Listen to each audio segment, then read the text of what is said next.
Welcome to Issue 2 of the Dark Anthology monthly video magazine. Before we dive into this month's chilling tales, I want to explain something a bit different about today's presentation. While I normally use AI narration for the stories themselves due to my dyslexia, I usually record the introduction and commentary sections in my own voice. However, my headset and microphone recently decided to join the realm of dead technology. So, I'm using AI narration for these segments as well in this issue. Now, let me introduce you to this month's featured story in this month's collection. Station Usher, a cosmic horror tale that asks what happens when cosmic and extra-dimensional mathematics itself becomes a gateway to something ancient and hungry. When the merchant vessel, the Melancholy, encounters a mysterious space station that seems to defy reality, its crew discovers that some equations were never meant to be solved, and some calculations carry a terrible price. Drawing inspiration from Poe's The Fall of the House of Usher, while creating its own unique horror, this story explores themes of family obligation, the price of knowledge, and the terrifying possibilities that lurk in the spaces between numbers. Without giving away too much, let's just say that, by the end, you might find yourself looking at your calculator with a bit more suspicion. So, settle in, dim the lights, and prepare yourself for a journey into mathematical horror with Station Usher. The Research Station Usher, a story by Carl Otto. The dimensional buffer screamed, "I've traveled the void lanes for 20 years, and I've never heard a dimensional buffer make that sound. The protective bubble between my ship and the warp usually hums. A reassuring drone that lets you sleep at night, knowing the horrors of deep space can't get in. But now it screamed, a sound like souls being flayed. Gods protect us!" Matthias, my second in command, muttered from his station, making the sign of the cross. His cybernetic eye whirred as it focused on the readouts. The warp currents are unstable, like something's pulling us off course. Warning runes flashed across my command throne's display. The dimensional buffer fluctuated wildly, its power signature pulsing like a dying heart. The ancient merchant vessel, the Melancholy, my home for 2 decades, shuddered around us. "Begin emergency transition," I ordered, trying to keep the fear from my voice. "Get us back to real space, now." The transition was violent. Reality tore back into existence with a force that threw us against our restraints.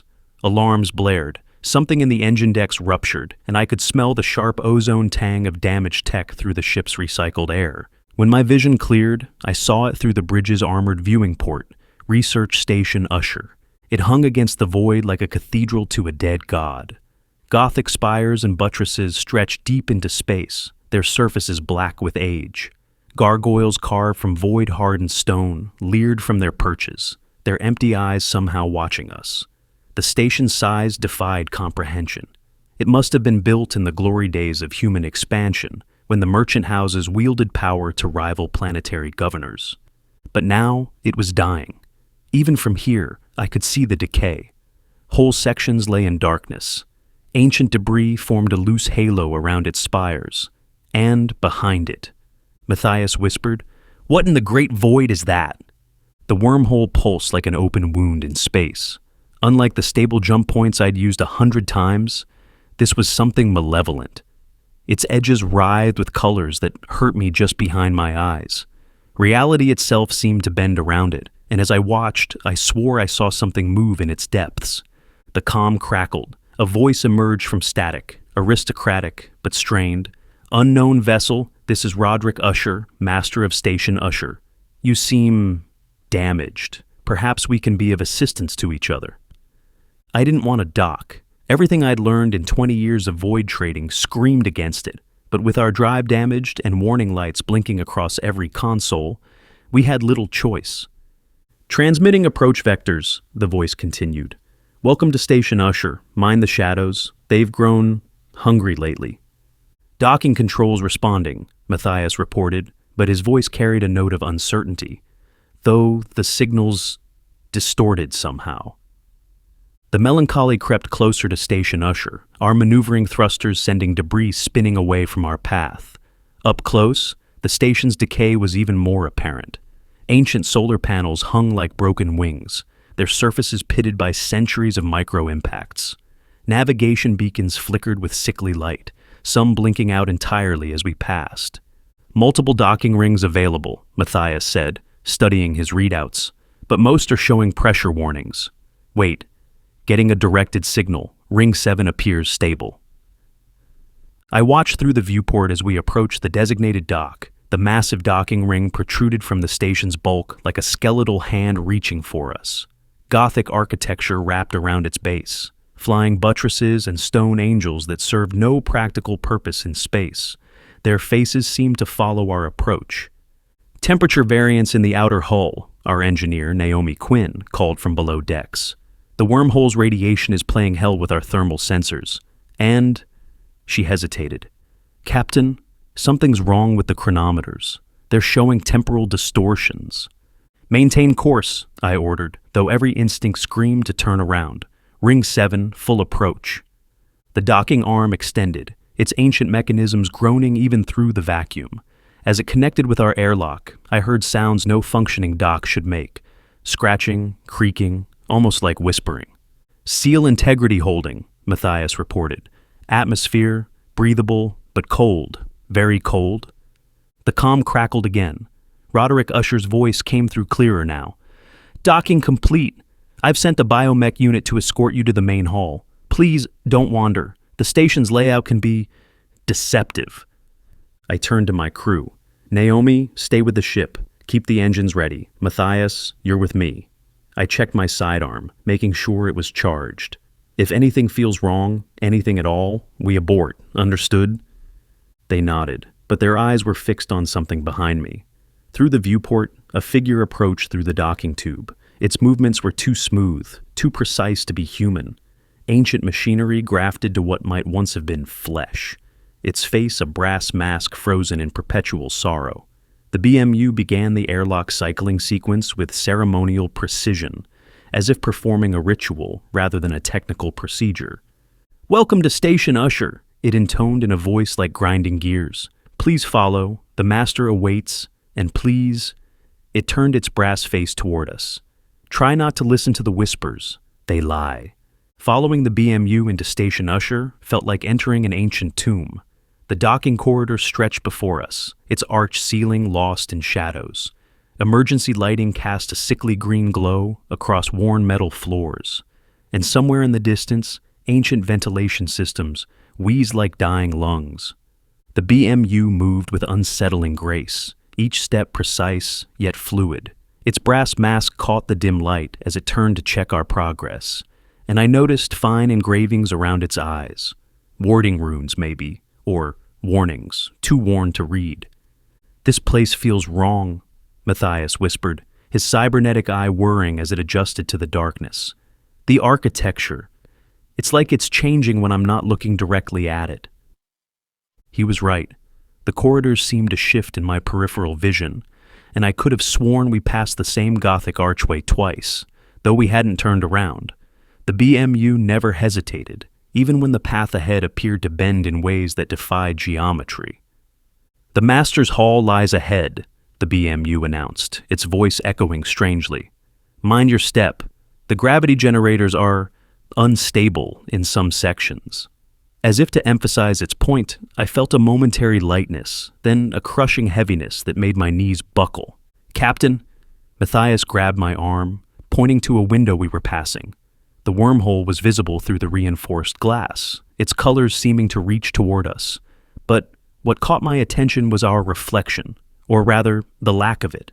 The BMU cast no reflection at all, and ours seemed to lag behind our movements, like reluctant shadows. The BMU stopped before a set of massive doors, their surface covered in intricate carvings of celestial bodies and mathematical formulas. Some of the equations seemed to move when I tried to focus on them, shifting and morphing into calculations unknown to me. "The master awaits within," the BMU said, placing its metal hand on a recognition plate. "He asks that you not stare at the ceiling. The frescoes are sensitive to attention." The doors groaned open, revealing a vast chamber that seemed too large to fit inside the station's dimensions I'd seen from outside. Candlelight, actual flames, somehow burning in the recycled air, flickered from dozens of ornate holders. Their light revealed walls lined with ancient star charts and navigation instruments, their surfaces black with age. The sarcophagus dominated the chamber's center, black glass and polished brass crawling with frost patterns that formed and dissolved into mathematical formulas. The blue light within pulsed like a heartbeat slowed to centuries, each beat sending new equations spiraling across its surface. Through the glass, I caught glimpses of movement. A woman's face, features identical to Usher's, her eyes holding either ecstasy or terror, as equations flowed from her lips like frost. The BMUs moved to positions around the chamber, arranging themselves in what seemed like a ceremonial pattern around the dark container. Their brass masks caught the candlelight, reflecting it toward the device in synchronized patterns. Roderick Usher stood beside the sarcophagus, one pale hand resting on its frosted surface. He turned to face us with careful precision, like someone whose bones had grown too brittle for sudden movements. His skin was nearly translucent in the candlelight, dark veins visible beneath, like equations written in blood.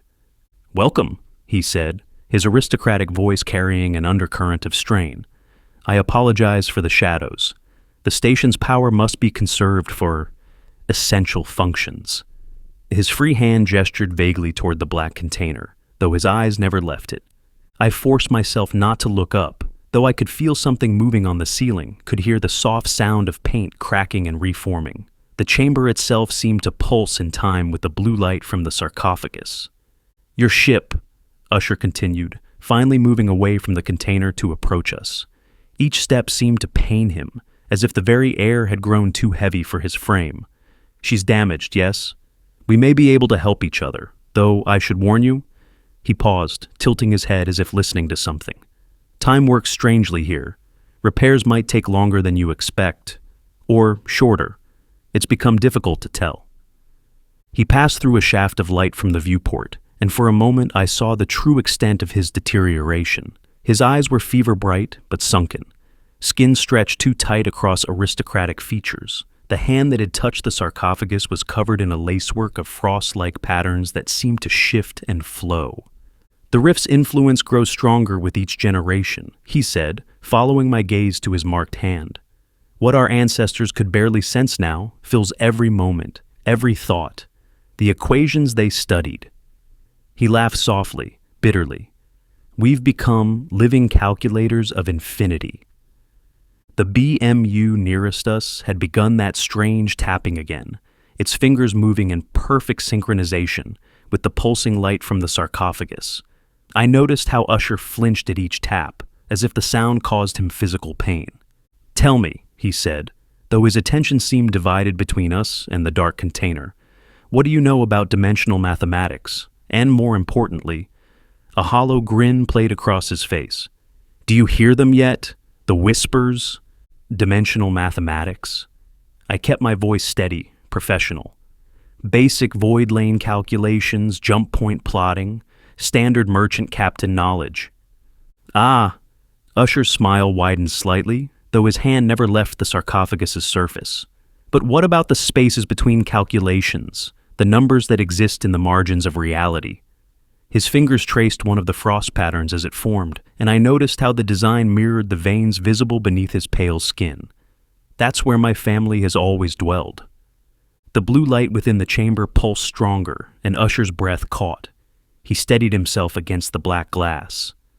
"The Ushers have always been sensitive to such things, each generation born with a deeper connection to the void. My great-grandfather built this station not to study the void, but to survive it."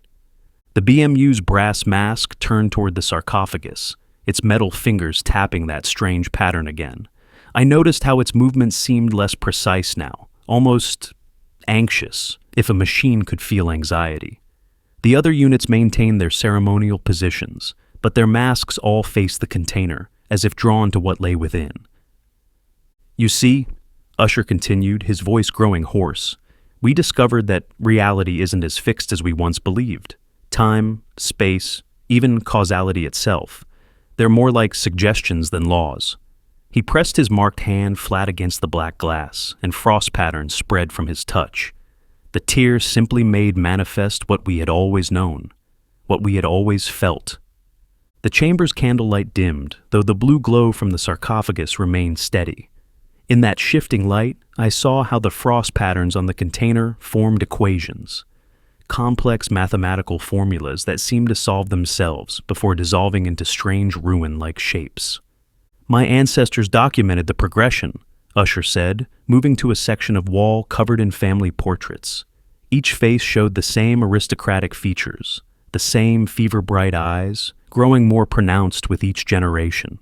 First came the dreams, calculations solving themselves in our sleep, then the visions, glimpses of what lies beyond the rift. He touched his own portrait, the most recent, showing him standing beside a similar figure. Finally, we began to solve equations that should never be solved. Something in his tone made me glance at Matthias. My second-in-command's face was tight with tension, his hand resting on his sidearm. "And the whispers?" I asked, trying to keep Usher talking while I assessed our options. "What are they saying?" Usher's smile turned knowing as he returned to the sarcophagus. The blue light within pulsed in time with his movement. "So you can hear them already. Good. That will make things much easier, or harder." His hand caressed the black glass, almost lovingly. "It rather depends on whether you're hearing the same equations we do." "Define equations," I said carefully, studying Usher's face. His skin was too pale, almost translucent in the candlelight, and his movements carried the jerky precision of someone trying very hard to appear normal. "The space is between moments," Usher said, his eyes fever bright, the mathematics of infinity whispering its secrets. "Surely you've noticed how time shifts here, how reality bends?" He ran a hand along the sarcophagus, and I swore the frost patterns recoiled from his touch, like living things disturbed from sleep. "The rift showed us everything," he continued, his aristocratic composure cracking slightly. "The quantum foundations of existence, the fluid nature of time, the beautiful chaos that lurks just beneath what we think of as reality. Some said we went too far, that there are equations man was never meant to solve." He laughed again, that same bitter sound. Small minds, afraid of infinite possibilities. I kept my voice level, professional, though every instinct screamed that we were dealing with a madman.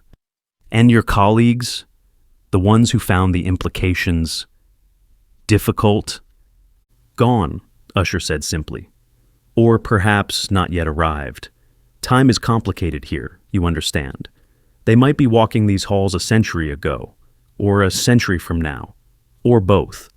The station remembers them, though, just as it will remember you." The BMU's fingers tapped faster, an urgent rhythm that seemed to echo in my bones. Matthias shifted closer to me, and I could feel the tension radiating from him.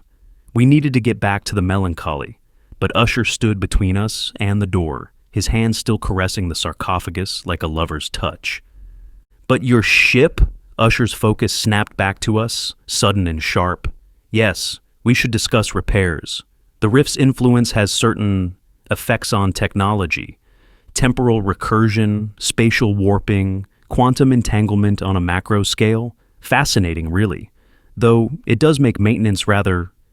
His voice caught as the blue light within the sarcophagus pulsed stronger. "Challenging." He turned toward the viewport, and for a moment, I saw his reflection in the black glass of the sarcophagus. Or rather, reflections. Dozens of them, each slightly different, like echoes of possible Ushers rippling through time. Each one's hand pressed against the container in the same possessive gesture. The frost patterns beneath his fingers formed complex equations that solved and dissolved, leaving behind shapes like ancient runes. "We'll need to stabilize your ship's temporal field first," he said, suddenly focused, almost lucid. "I have equipment, specialized tools from our research. They can help anchor your vessel in a single time stream. Though, of course," his eyes gleamed as the blue light pulsed again, "you'll need to bring your engineer here, to the station. The equipment is too sensitive to move." The BMU's tapping changed rhythm, faster now, more urgent. Through their eye slots I saw something flicker as they turned toward the sarcophagus.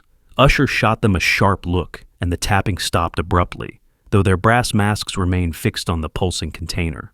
"The equipment!" I didn't trust Usher, and I wasn't going to bring another one of my crew on this station if I could avoid it. "Tell me about the installation process, step by step."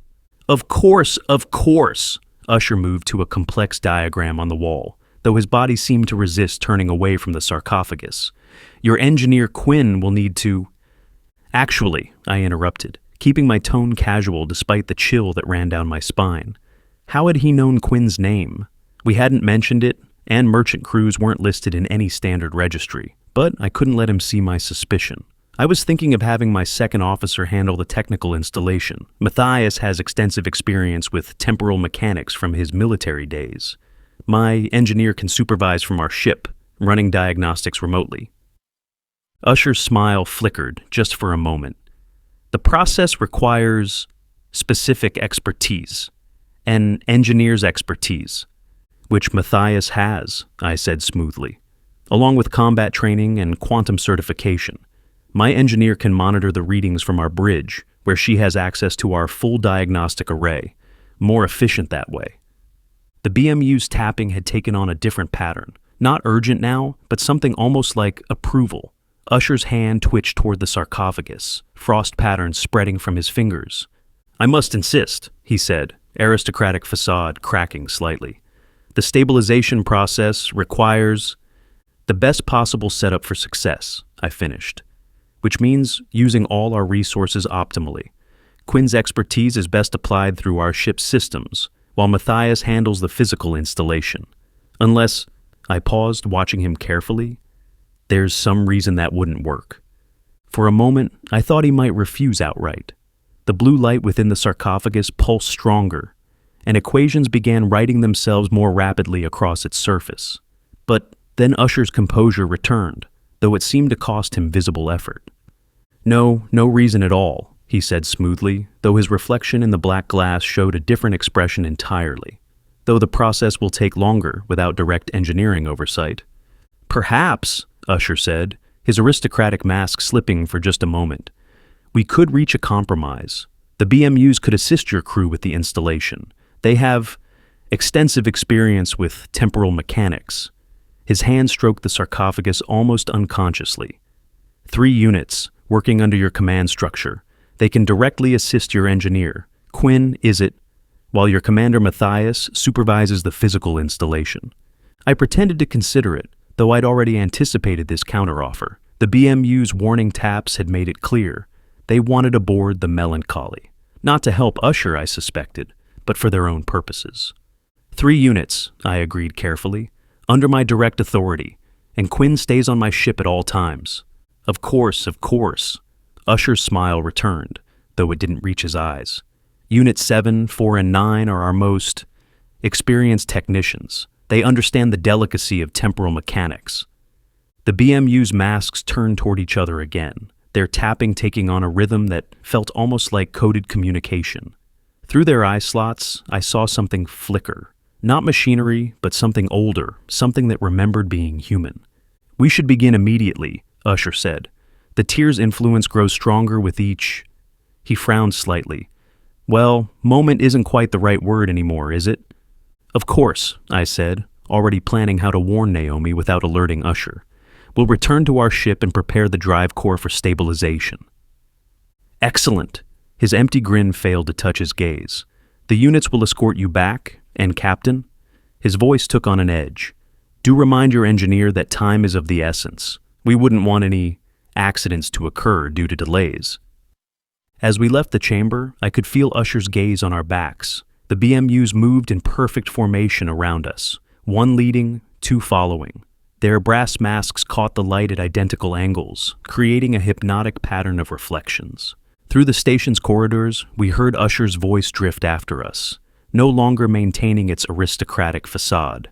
He seemed to be speaking to someone, though we heard no replies. Yes, I know. The equations are almost complete. No, sister, you must be patient. The anchors aren't ready yet. I know it hurts. The space between moments, it pulls at you, doesn't it? But soon we'll understand what you saw in the void, what chose you, what speaks through you.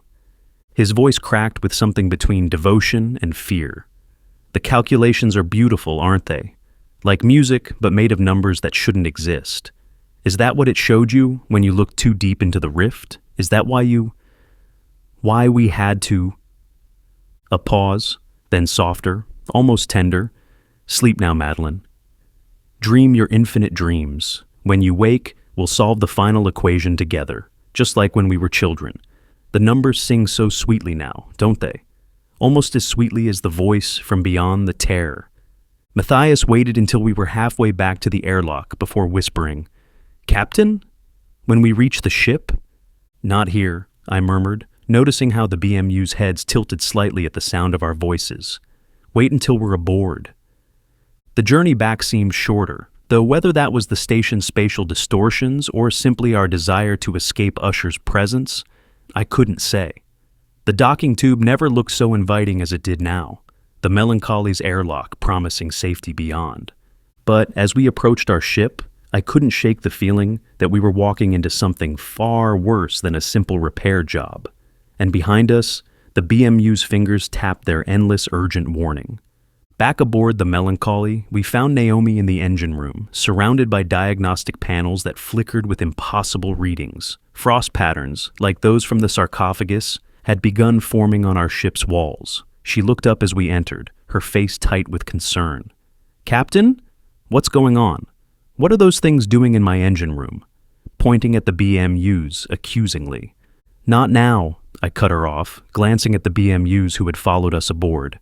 Their brass masks turned in perfect unison, and I noticed how the frost retreated from their presence, like something alive recoiling from predators.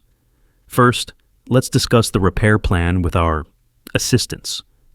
Unit 7 stepped forward, its movements carrying that same ceremonial grace we'd seen around the sarcophagus. The quantum anchoring equipment must be installed in 3 locations. Its voice ground out like rusted gears scraping against tomb doors. Engine room, forward hold, aft stabilizers. 3 points of convergence, Unit 4 added, its identical voice somehow deeper, like it came from somewhere beneath the station itself. 1 biomech unit per point, maximum resonance.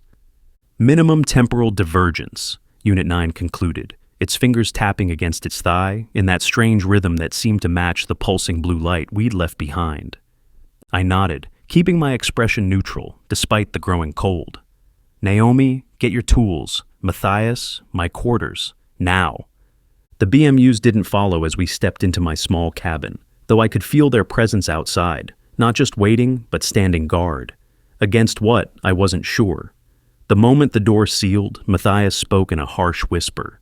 "Captain, when Usher was talking about the tear, my eye picked up something. The readings were like nothing I've seen. It was reading time itself. Bleeding." A soft tapping interrupted him, coming from the bulkhead. 3 quick taps, 2 slow, 3 quick. The same pattern the BMS had been using. We froze, listening. Through the walls, I swore I could hear echoes of that distant scream. "They're warning us," Naomi whispered, her breath visible in the suddenly frigid air. "It's old engineering code, pre-digital. My grandfather taught me." She cocked her head, listening to the rhythm. "They're saying, 'Trap, master lies, sister wakes.'" "There's more," Matthias added, his cybernetic eye whirring as frost formed around its edges. When Usher mentioned his colleagues, I scanned the chamber. There were remains in the walls, quantum signatures of people, like echoes frozen in time. I ran a hand over my face, feeling the stubble of too many hours in the void. "Naomi, the drive core, what have you found out?" "It's not just aging backwards," she said, her fingers tracing the frost patterns that had followed us from the station. "It's harmonizing, like it's trying to match the frequency of something in that sarcophagus. Parts of the engine are experiencing decades of wear in minutes, while others are becoming newer than when they were forged. But here's the thing. It started before we hit the tear. The temporal distortions were pulling us in, like a song calling us home. We didn't find Station Usher by accident." The tapping continued, more urgent now. Through the cabin's small viewport, I could see the wormhole pulsing, its colors seeming to reach for us like hungry fingers. And, in its depths, I swore I saw reflections of other ships. Dozens of them, trapped like insects in amber, their hulls showing centuries of decay in moments. "Options?" I asked, trying to ignore how the frost patterns on our walls had begun, forming the same equations we'd seen in Usher's chamber. "We can't run," Matthias said, his organic eye fixed on the patterns while his cybernetic one whirred frantically. Not with the drive core in this state. We'd break apart the moment we hit the void, and... He hesitated. I don't think the ship wants to leave anymore. And we can't stay, Naomi added, her voice shaking slightly as she watched the equations solve and dissolve around us. Whatever Usher's planning with those quantum anchors, it's not about helping us. The BMUs are terrified of something. I can see it in their movements, hear it in their warnings. They know what happens when the equations are complete. Then we work with what we have, I decided, though the cold had settled into my bones. Naomi, play along with the repairs, but stay alert. Matthias, I want you watching those BMUs. If your eye picks up anything else unusual, any change in those quantum signatures you saw, find a way to let me know. We'll split up as they suggested, but stay within comm range. More tapping, a different pattern now. Naomi's face paled as frost crept across the viewport, forming familiar shapes. They're saying, hurry, time's short. She solves the final equation. The cabin door chimed, Unit 7 requesting entry. Through the frost-covered glass, its brass mask seemed to wear an expression of desperate urgency rather than its usual sorrow. Remember, I said quietly, watching as our reflections in the viewport began to lag and multiply, just as Usher's had. Whatever happens, we're fighting to get out of here, before we become part of the equation, too. The door slid open, revealing the 3 BMUs standing in perfect formation, their brass masks reflecting our worried faces back at us. But now I noticed something else in those reflections. Equations writing themselves across our skin, like Usher's veins, like frost on glass, like time itself trying to solve us. The Master grows impatient, Unit 7 announced, its voice carrying harmonics that made the frost patterns shiver. The convergence approaches. Shall we begin? Unit 7 will supervise engine room installation, Unit 4 announced. Unit 9, forward hold. I will monitor bridge systems. Its brass mask turned to me. Captain should observe bridge installation. Critical systems require command authority. I'll take the aft stabilizers, Naomi said, already gathering diagnostic tools. Her voice was steady, but I saw how her hands trembled slightly. The temporal readings are strongest there anyway. Matthias, stay with Naomi, I ordered. Something about the way Unit 9 watched her made my skin crawl. Keep your comm channel open. The BMUs began distributing equipment from cases they had brought aboard, strange devices that seemed bizarrely ancient and futuristic at the same time. Their brass hands moved with practiced efficiency, but that anxious tapping continued, different patterns now overlapping. They're getting worse, Naomi whispered as she checked her tools. The warnings, something about convergence and temporal cascade, those aren't engineering terms. Stay alert, I murmured. If anything feels wrong. Define wrong in a place where time flows backwards, Matthias said grimly, his hand resting on his sidearm. But we'll be careful, Captain. We split up, each following our assigned BMU. As I headed toward the bridge with Unit 4, I heard the others beginning their work. The clang of tools, the hum of unknown devices powering up, the soft whisper of brass fingers tapping warnings we still couldn't fully understand. Unit 4 moved with that same unsettling grace as we entered the bridge.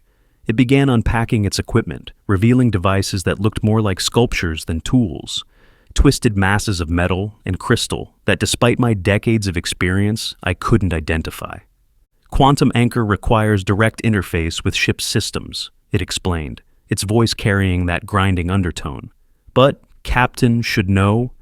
It paused, brass fingers tapping rapidly against the nearest console. Time fractures spread. Master's influence grows. We remember before, after, now, all at once. What are you trying to tell me? I asked quietly, watching as it connected the strange devices to my command throne. The BMU's mask turned toward me, and for a moment I thought I saw something move behind its eye slots, something old and afraid. We were human once, station's original crew. Master gave us choice. No choice. Serve or become like others, like colleagues in walls. But time remembers what we were, what we will be, what we never were. A crackle of static over the comm interrupted us. "Captain?" Naomi's voice was tense. "These readings, something's happening to the ship. The temporal distortions are increasing, but they're not random anymore. They're forming a pattern." "What kind of pattern?" "Like a web," she replied. "Or a net, and we're at the center of it." Unit 4's fingers tapped faster. "Master weaves temporal web, traps ships, traps crews, feeds tear, feeds time itself, must hurry, before—" The ship shuddered. Through the viewport, I saw the wormhole pulse, its colors seeming to reach for us with greater urgency. And in that moment, I swore I saw other ships reflected in its depths, dozens of them, trapped like insects in amber, their hulls showing centuries of decay in moments. "Captain!" Matthias's voice cracked over the comm. My eyes picking up temporal signatures everywhere. "The whole ship is—" Static cut him off. The lights flickered, and for a moment, I saw the bridge as it might be years from now. Abandoned, decaying, another trophy in Usher's collection. Unit 4's tapping became frantic. "Begins now, master calls, time answers, must choose quickly, become or fade, like others, like us, like time itself." The stabilization process proceeded with unsettling smoothness. Each BMU positioned their quantum anchors with ritual precision, their brass masks turning in perfect unison as the devices powered up. The ship's systems accepted the alien technology without resistance, too easily, as if the melancholy herself was eager to integrate with whatever waited in the rift. Through the comm, I heard Naomi and Matthias reporting similar experiences. Each anchor point activated flawlessly, frost patterns spreading from them in geometric perfection. The BMU's tapping had stopped entirely, replaced by an eerie silence that felt heavy with anticipation. "Final calibration sequence beginning," Unit 4 announced, its voice carrying strange harmonics.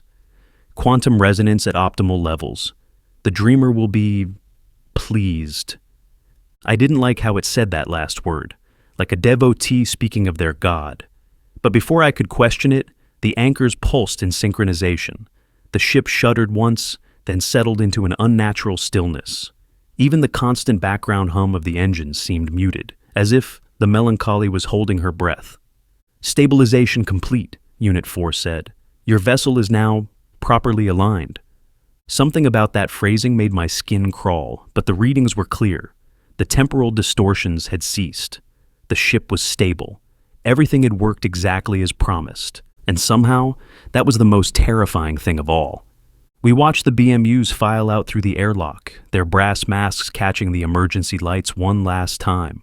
Their movements seemed different now, more fluid, almost eager, as if the completion of their task had changed something fundamental about them. Once the airlock cycled and we were truly alone, I called the crew to my quarters. The room felt colder than before, and the frost patterns on the walls seemed to pulse in time with the distant wormhole. "All right," I said, once we were sealed in. "What do we know?" Naomi spoke first, her hands still shaking slightly. "The quantum anchors, they're not just stabilizing the ship. They're connecting us to something. The drive core's harmonics are matching frequencies I've never seen before. Like it's trying to resonate with whatever's in that sarcophagus." "You heard Usher in the corridor," Matthias said, his cybernetic eye whirring, "talking to his sister, Madeline. The way he spoke about the equations, about what she saw in the rift." He paused, adjusting his eyes' settings. The BMU's warnings changed after that, when they heard him mention the final equation. "Sleep now, Madeline," I quoted. "Dream your infinite dreams. That sarcophagus isn't just storage, it's stasis, preservation." "And did you catch what he said about the void?" Naomi asked. "What chose you? What speaks through you? The BMU's tapping.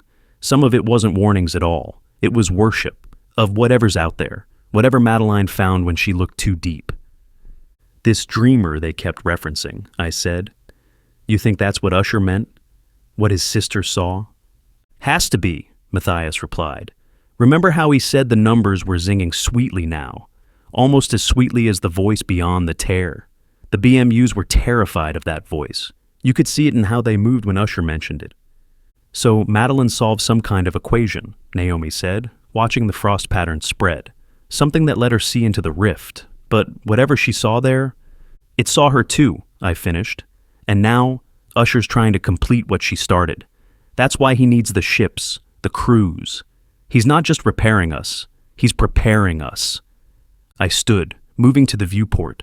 The wormhole pulsed in the distance, its colors seeming more vibrant now, more hungry. No one leaves this ship, I ordered. No one comes aboard without my direct approval. Naomi, focus on the drive repairs. But only what's necessary to get us moving again. Matthias, I want continuous scans. Any change in those quantum signatures, anything unusual at all, I need to know immediately. What about the stabilization process? Naomi asked. We're supposed to stay docked for 24 hours. We'll play along, I said. Let Usher think his plan is working. But the moment we have engine function, we're leaving, with or without his permission. There's something else? Matthias said, his organic eye fixed on Naomi. The way the BMUs watched you, Unit 9 especially. Its tapping changed whenever you touched the quantum anchors, like it was trying to warn you specifically. Naomi nodded slowly. I felt it too. When I was working with the equipment, it was like the equations were familiar somehow, like I could almost understand them. Usher was very specific about needing our engineer, I said, the implications hitting me. Not just any engineer. He knew your name, Naomi, like he was expecting you. What chose you? Matthias quoted from Usher's conversation with Madeline. What speaks through you? Maybe it's not just Madeline who can hear the voice from the rift. Maybe it's looking for more conduits. Naomi's hands trembled slightly. The equations in the drive core, they're not just mathematical formulas. They're more like sheet music, notes in a song I feel like I should know. You're not going near those anchors again, I said firmly. Whatever Usher has planned for you, whatever his sister became, it's not happening to my crew. They nodded, but I could see the same fear in their eyes that I felt. We all knew that whatever was happening on Station Usher, whatever entity Madeline had contacted in the void between realities, we were now part of its equation. And equations, as Usher had shown us, always needed to be solved. Dismissed, I said. And remember, we're not just fighting Usher anymore. We're fighting something that thinks in mathematics we were never meant to understand. As they left, I noticed new frost patterns forming on my viewport, complex equations that solved and dissolved, each solution looking more like ancient symbols than numbers. And in their configurations, I swore I could see something moving, something vast and patient, watching us through the mathematics of its own existence. The dinner invitation arrived at ship's evening, delivered by Unit 7, with the same ceremonial grace that now felt like a mockery. The master requests your presence, it intoned, brass mask reflecting our wary expressions.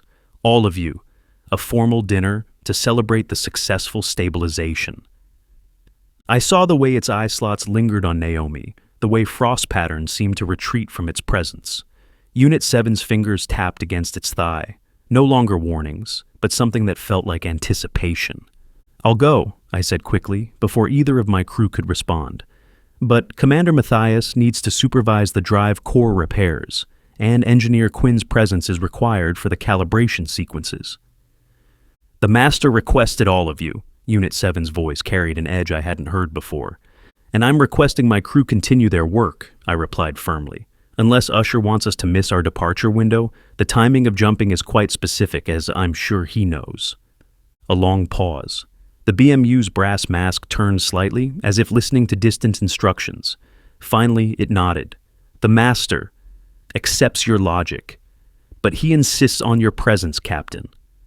Of course, I smiled tightly. Then to my crew, keep working on those repairs. And stay alert. Captain, Matthias said quietly, his cybernetic eye whirring with concern. Are you sure? That's an order, Commander.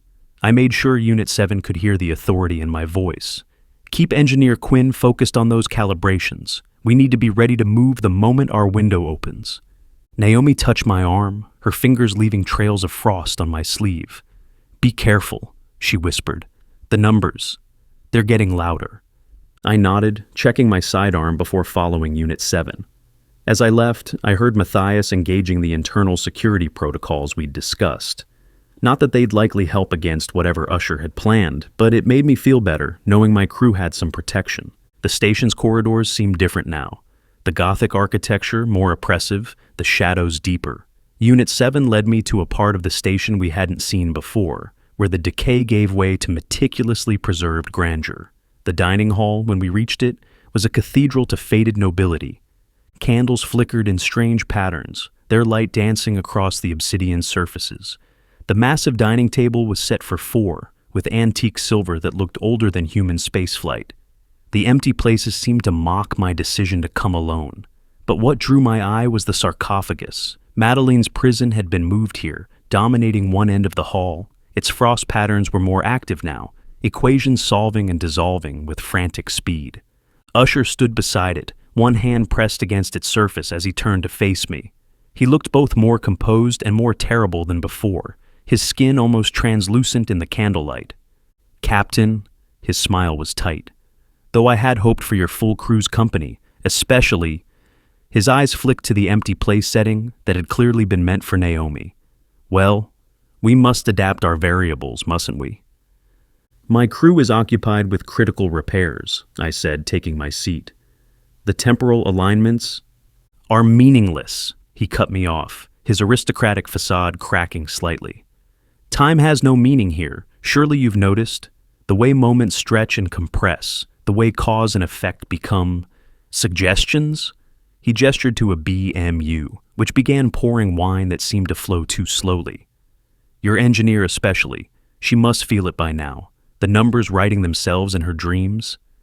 I kept my face neutral, though my hand tightened on my glass. "Engineer Quinn is focused on our repairs." Of course.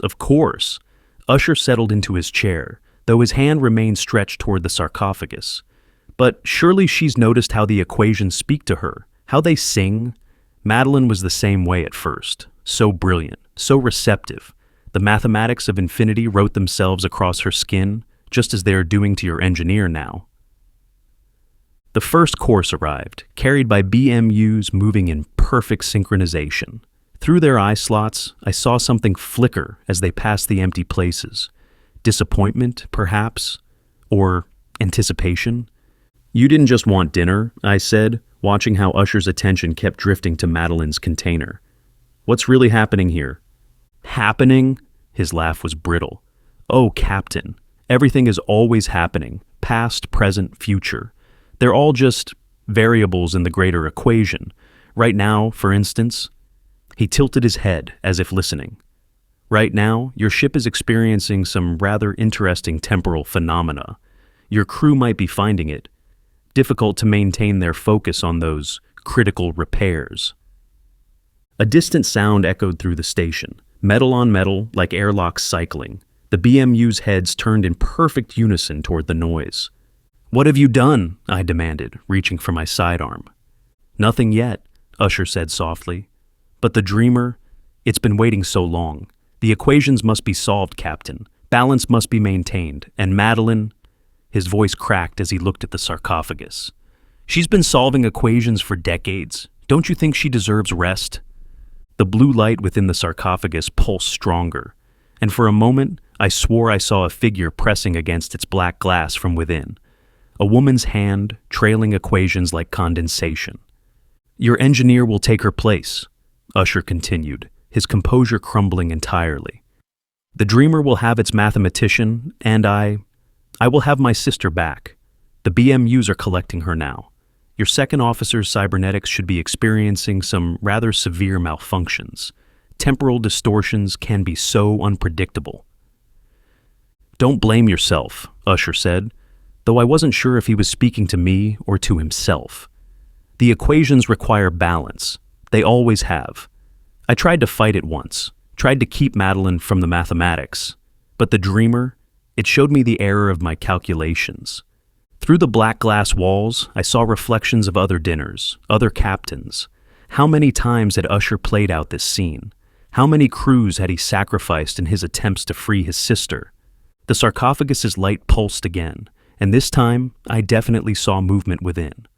A woman's face pressed against the glass, her features identical to Usher's, her eyes wide with either ecstasy or terror, as equations flowed from her lips like frost.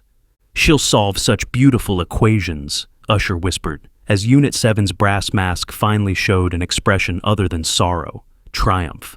Just like Madeline did, just like they all did. The Dreamer's song must be sung, Captain, even if we have to sacrifice the singers.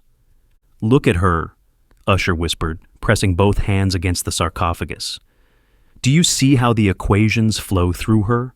Such perfect calculations, such beautiful recursions.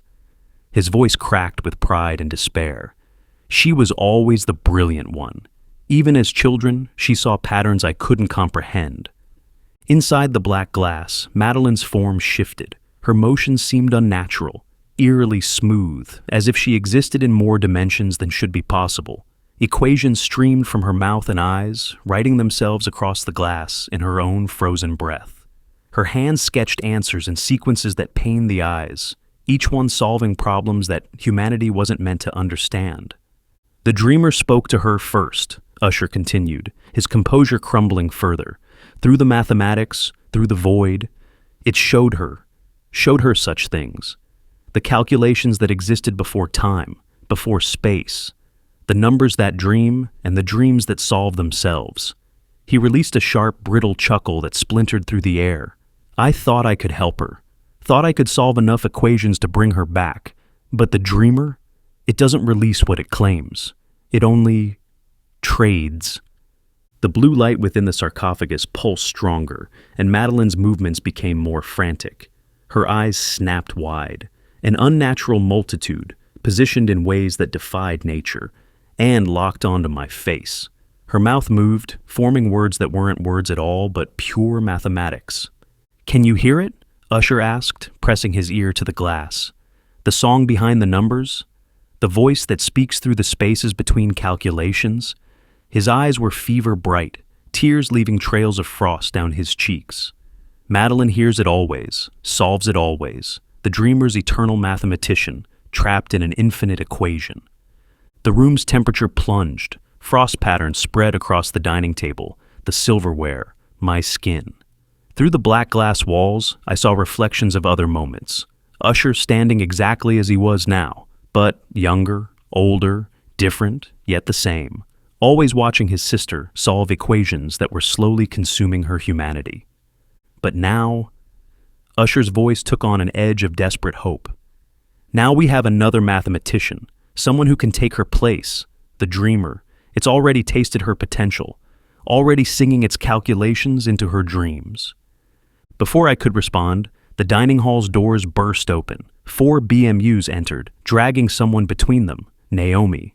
Frost patterns covered every inch of her exposed skin and her eyes. Her eyes were focused on equations only she could see.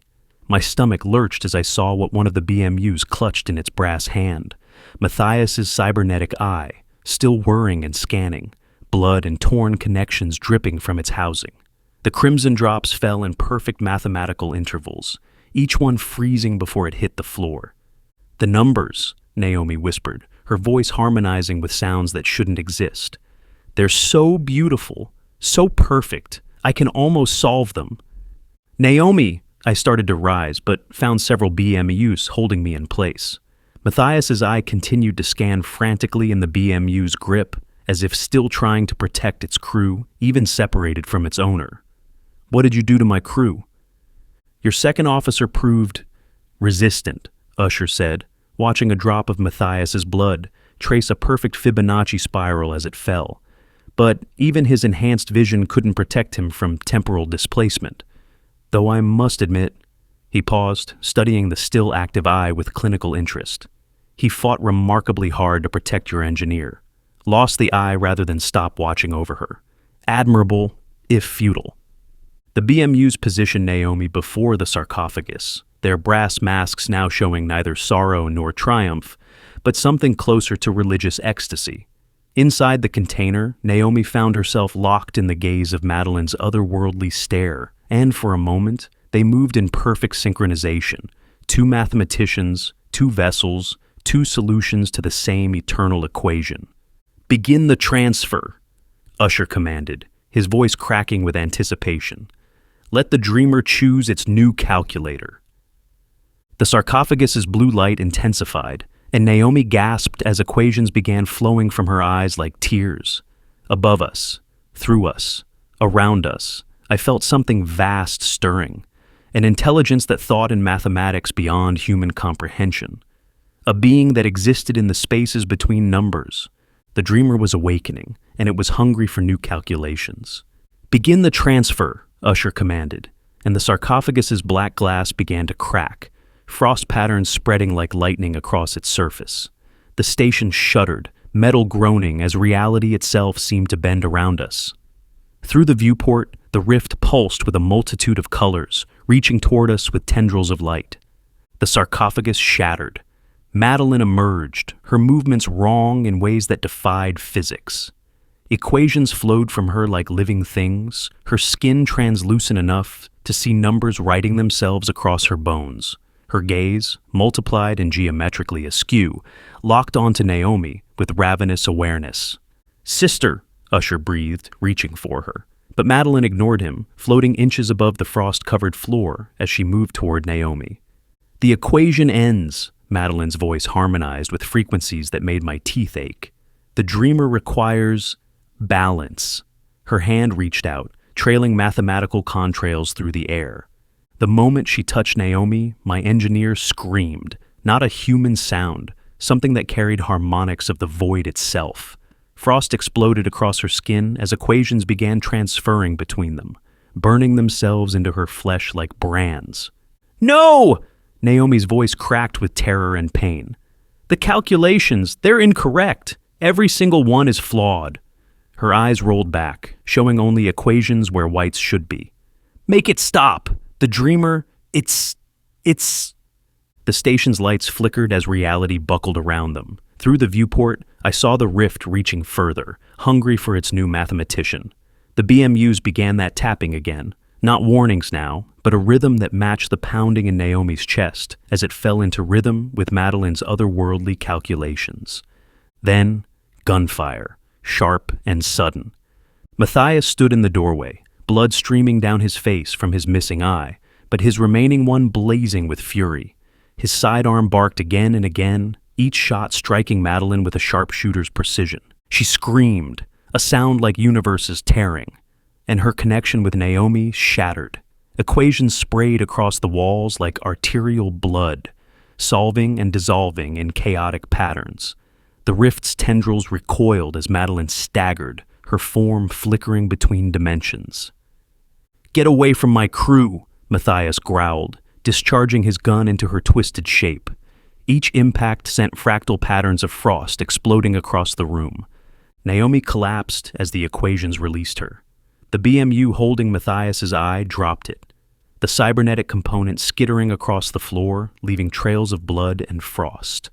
The other units moved to intercept Matthias, but their movements were jerky, uncoordinated, as if the mathematical certainty that drove them had been disrupted. "No!" Usher screamed, trying to reach his sister as she twisted in ways that hurt to watch. "The exchange must be completed. The dreamer requires..." But Madeline was already fading, her form becoming transparent as the rift's light retreated. The equations that had defined her for centuries began to unravel, taking her with them, her impossible eyes fixed on Usher one last time, and for just a moment, they looked human again, filled with relief. Then she was gone. The station groaned as reality reasserted itself. Matthias stumbled forward, catching Naomi before she hit the floor. The equations were fading from her skin, though some had burned themselves too deep to ever fully heal. "You're late," I managed. "Traffic was hell," he replied, his remaining eye never leaving the BMUs as they backed away. "Had to take a few detours, make a few modifications." He shifted his grip on Naomi, and I saw what he meant. His uniform was scorched with mathematical burns, but covered in the same protective symbols we'd seen on the BMU's masks. Turns out their wardening runes work both ways, if you're desperate enough. Usher had collapsed beside the shattered sarcophagus, running his hands through equation-laden frost that was already beginning to fade. "Madeline," he whispered, "the numbers. They were supposed to be perfect. The dreamer promised." "The dreamer lies." Naomi's voice was weak but clear. I saw it in that moment of connection. It never meant to free her. It just wanted more of us, more mathematicians, more minds to solve its eternal equations. The rift pulsated violently, its hues warping into unnatural shapes. The station lurched, metal screaming as the gravitational forces of the rift began tearing at its structure. Through the viewport, I saw entire sections of the station being pulled apart, their matter reconfiguring into equations before dissolving into the void. "We need to move, now!" I grabbed Naomi's arm while Matthias covered our retreat, his remaining eye fixed on the BMUs that were now backing away from the increasing devastation. "Madeline!" Usher screamed, still clutching at his sister's shattered body. "The equations! They're destabilizing! The dreamer! It's—" The ceiling tore open, revealing the rift's full terrible glory. Its mathematical tendrils reached down, wrapping around support beams and twisting them into Mobius strips of metal and quantum probability. "Captain!" Matthias shouted over the chaos. "We have to go!" We ran, our footsteps matching the station's death throes. Behind us, I heard Usher's laughter turning hysterical. "The final calculation! Yes, take us all!" The station's Gothic architecture was coming apart, stone and metal flowing like liquid as the rift's influence grew stronger. The BMUs stood frozen in their alcoves, their brass masks cracking as new equations wrote themselves into their very substance. We reached the Melancholy just as the docking tube began to twist. Matthias slammed the airlock controls while Naomi and I raced for the bridge. Through the viewports, we watched Station Usher begin its final transformation. "Drive core online!" Naomi's fingers flew across the controls, frost still lingering on her skin. "Breaking dock!" The Melancholy tore free just as the docking tube collapsed into mathematical symbols that burned themselves into the void. On our sensors, Station Usher's mass was fluctuating wildly, parts of it existing in multiple dimensions simultaneously. "There!" Matthias pointed with his good eye. Through the chaos, we saw the dining hall's viewport. Usher stood there, clutching his sister's shimmering form. Their skin had turned transparent, numbers and formulas burning through their veins like liquid fire. He raised a hand, either waving goodbye or celebrating, as the station's reality crumbled around them. The rift flared blindingly bright, hungry for its meal. Station Usher's metal and stone broke apart like shattered glass, each piece dissolving into streams of glowing numbers that spiraled upward into the tear. In our last view through the wreckage, I watched Usher and Madeline's bodies crack and splinter, breaking down into glowing mathematic symbols before being sucked into the infinite darkness beyond. "Full power!" I ordered. "Get us out of here!" The Melancholy's engines screamed as we accelerated away. Behind us, the rift began to close, taking the remains of Station Usher with it. The last thing our sensors recorded was a complex mathematical pattern, perhaps a final solution, perhaps a warning, perhaps both. Then the rift winked out of existence, leaving only empty space where Station Usher had been. But on our hull, in our systems, even on our skin, faint equations still glimmered, echoes of the dreamer's song that we would carry with us forever. "Plot a course for the nearest port," I said quietly, "and make sure our report includes a warning." Naomi nodded, though her eyes still held traces of the mathematics she'd glimpsed. "Some calculations," she whispered, "are better left as mysteries." The Melancholy carried us into the darkness between stars, leaving behind the place where mathematics had breached the walls of reality. But sometimes, in the quiet of space, we still heard it, the dreamer's song, echoing through the void, eternally seeking new mathematicians to solve its infinite equations. So, that was Station Usher. Thank you for watching it. I hope you liked it. You know what really gets me about this story? The way it takes something we all think of as safe and reliable, mathematics, and turns it into this source of cosmic horror. I mean, think about it. Math is supposed to be our rock-solid way of understanding the universe, right? But what if that understanding comes with a price? Let me point out some things that I tried to put in it. Those BMUs, the biomech units. I hope they were interesting. At first glance, they're just these creepy robots with brass masks, but there's much more going on there. The way they move, like they're performing rituals rather than maintenance. And that tapping. It's like they've created their own mathematical language. Were they trying to help our crew, or did they have their own agenda? What do you folks think? And Madeline, her transformation is meant to be heartbreaking and terrifying. Here's someone who looked too deep into the mathematics of reality and became something else. When we finally see her in that sarcophagus, with equations flowing from her, does it make you wonder if some knowledge comes at too high a price? Something else that really interests me is how the ship itself responds to Station Usher, drawn to it, like a moth to a flame. Even the ship's systems start harmonizing with whatever's in that sarcophagus. It's as if technology itself can be seduced by these deeper mathematical truths. Here's something I'd love to hear your thoughts on. What do you think the dreamer actually is? Is it some kind of cosmic entity that thinks in mathematics? Or maybe it's the universe itself, trying to solve its own equations through human minds. Or something else altogether. And those BMUs, they were human once. Imagine making that choice, or having it made for you. Would you rather be converted into a brass mask servants, or end up like those colleagues in the walls they mentioned? Oh, and that moment when Usher knows Quinn's name without being told? It suggests this whole encounter wasn't random at all. The dreamer was calling to her specifically. Here's something to think about. After experiencing something like this, how could you ever trust mathematics again?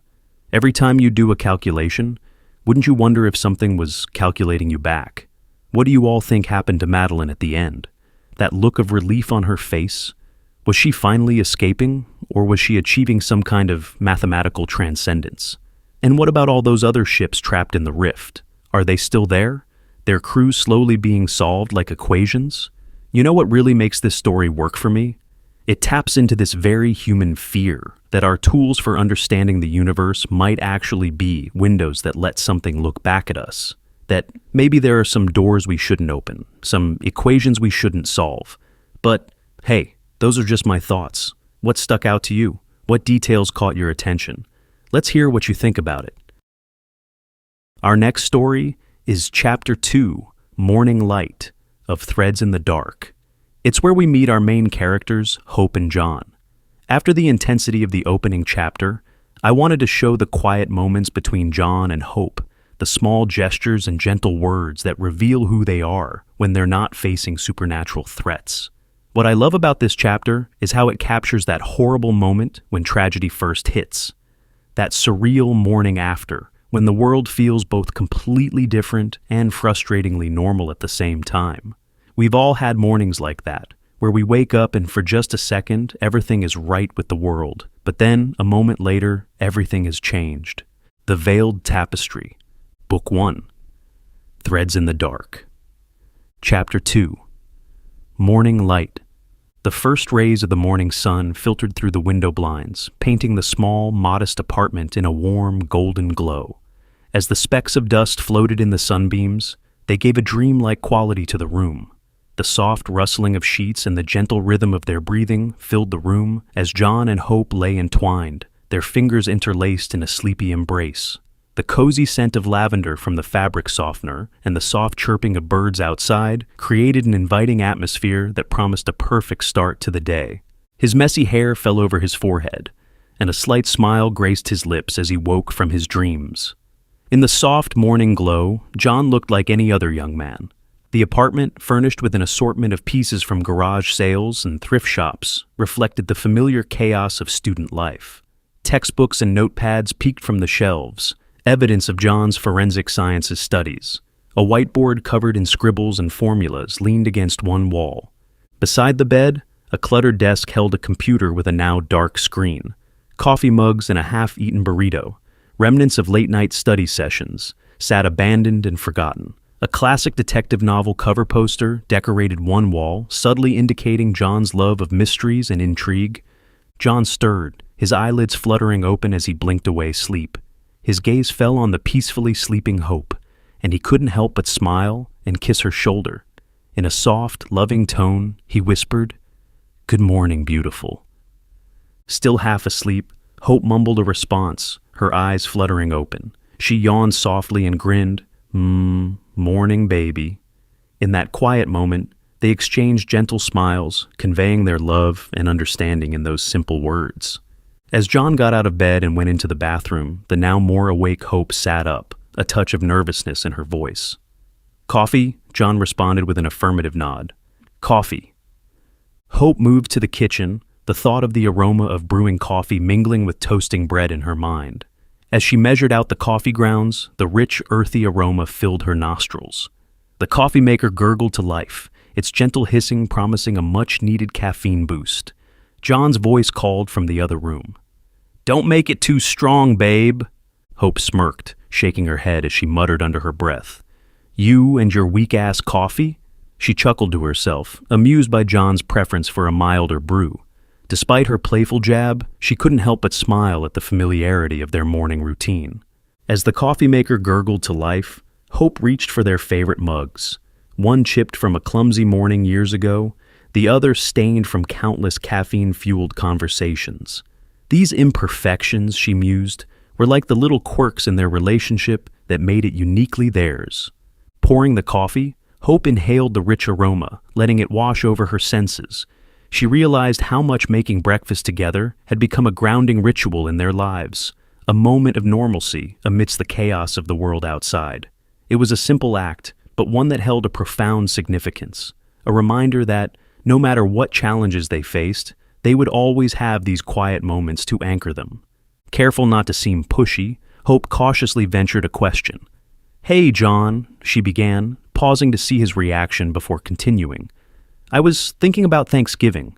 Have you made plans with your family yet?" Lingering at the bathroom sink, John let the cool water run over his hands before splashing his face. He caught his reflection in the mirror, his eyes meeting their gaze as he exhaled contemplatively. "Not yet, but I should probably call them soon. I know they'd love to meet you." At his words, Hope's eyes drifted down, finding solace in the kitchen tile's abstract patterns. "I'm a bit anxious about meeting them, you know? What if they don't like me?" Her voice held an unusual tone, unlike her normal composure. John's smile was warm and reassuring as he looked into Hope's eyes. "Trust me, they'll love you. Just be yourself, and they'll see what I see in you. A kind, thoughtful, amazing woman." Hope felt her worries start to fade under the glow of John's steadfast confidence. She returned his smile, comforted by his words. "Thanks, John. That really means a lot to me to hear you say that." "Of course, baby. We'll get through Thanksgiving, and you'll see, my family is going to completely adore you," John continued.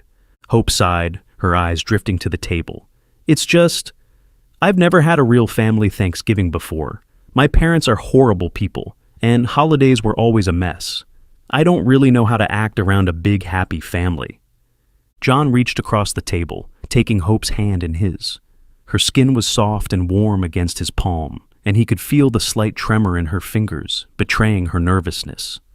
"Hey, it's okay. My family's not perfect, but they're loving and accepting. They'll welcome you with open arms, I promise." Hope smiled softly, but the worry didn't leave her eyes. "I want to make a good impression, John. I don't want them to think I'm not good enough for you." "Not good enough? Hope, you're amazing. You're kind, smart, and you make me happier than I've ever been. My family will see that too," John reassured her, his thumb gently stroking the back of her hand. Hope's smile grew a little brighter. "Thanks, John. I guess I'm just not used to the whole happy family thing. Growing up, Mom and Dad always fought, and sometimes it got violent. We never really had big family gatherings or anything like that. It was more, eat your dinner and shut up kind of thing." John nodded, understanding in his eyes. "I get it, but you're part of my family now, Hope, and I want you to feel like you belong with us, because you do. You and I are the real deal." "I know, and I'm grateful for that. It's hard to shake off the feeling of being an outsider, you know? Like, I don't quite fit in," Hope confessed, her voice quiet. "I understand, Hope, but I promise, my family will make you feel at home.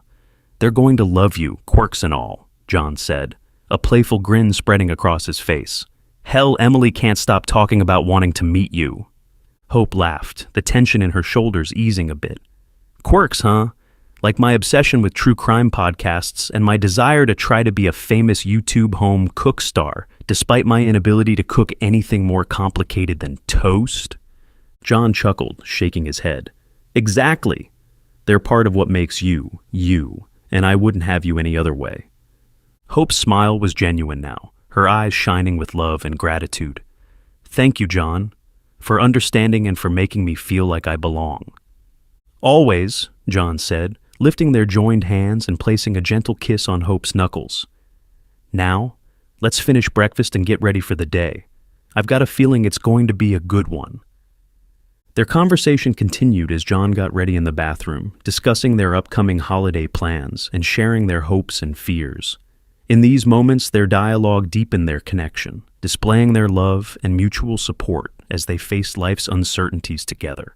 As the morning light continued to fill the room, John and Hope's laughter and playful banter echoed within the walls.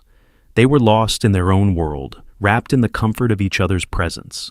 But just as the morning seemed perfect, the phone on the kitchen counter suddenly rang, shattering the serenity. Hope went back to eating her cereal, the crunching of the grains loud in the sudden silence. She watched with concern as John reached for the phone, his forehead creased with annoyance. He glanced at the caller ID, and she noticed his hesitation. He had mentioned before how he disliked talking to his mother on the phone. She tended to ramble, prone to meandering tales, and he didn't look forward to being trapped for an hour just to communicate what could be said in 5 minutes. Hope wished she could spare him the irritation, but it was his mother after all. She gave him an empathetic smile, knowing that despite the inevitable frustration, a part of him still cared. Family was complicated that way. John took a breath to brace himself before answering, the morning sunlight glinting off the phone as he brought it to his ear. "Hi, Mom," he started, his voice betraying none of his inner reluctance. Hope turned her attention back to her cereal, letting the murmur of his voice fade into the background as she wondered what news his mother would have this time. "What's up?" John's voice managed to feign some enthusiasm. On the other end of the line, John's mother's voice crackled with grief. "John," she said, her voice trembling, "I'm so sorry to tell you this, but your Uncle James, he's gone." John felt his stomach drop, the cheeriness draining from his voice. His Uncle James had been like a second father growing up, always full of laughter and wisdom. They'd spent countless weekends together in his bookshop or fishing at the cabin, with James patiently teaching a young John how to cast a line just right. He'd helped John fix up his first car, hands stained with grease but grinning with pride at his nephew's budding mechanical skills. The thought that he was suddenly gone was like a punch to the gut.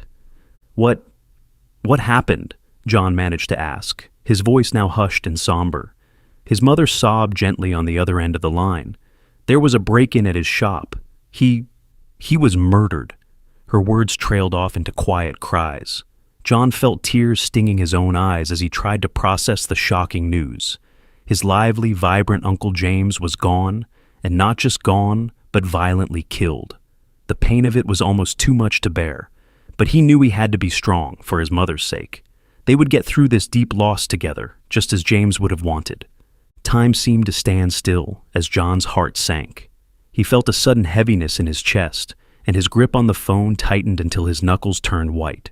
Hope, seeing the change in his body language, moved closer to him on the couch, placing a comforting hand on his shoulder.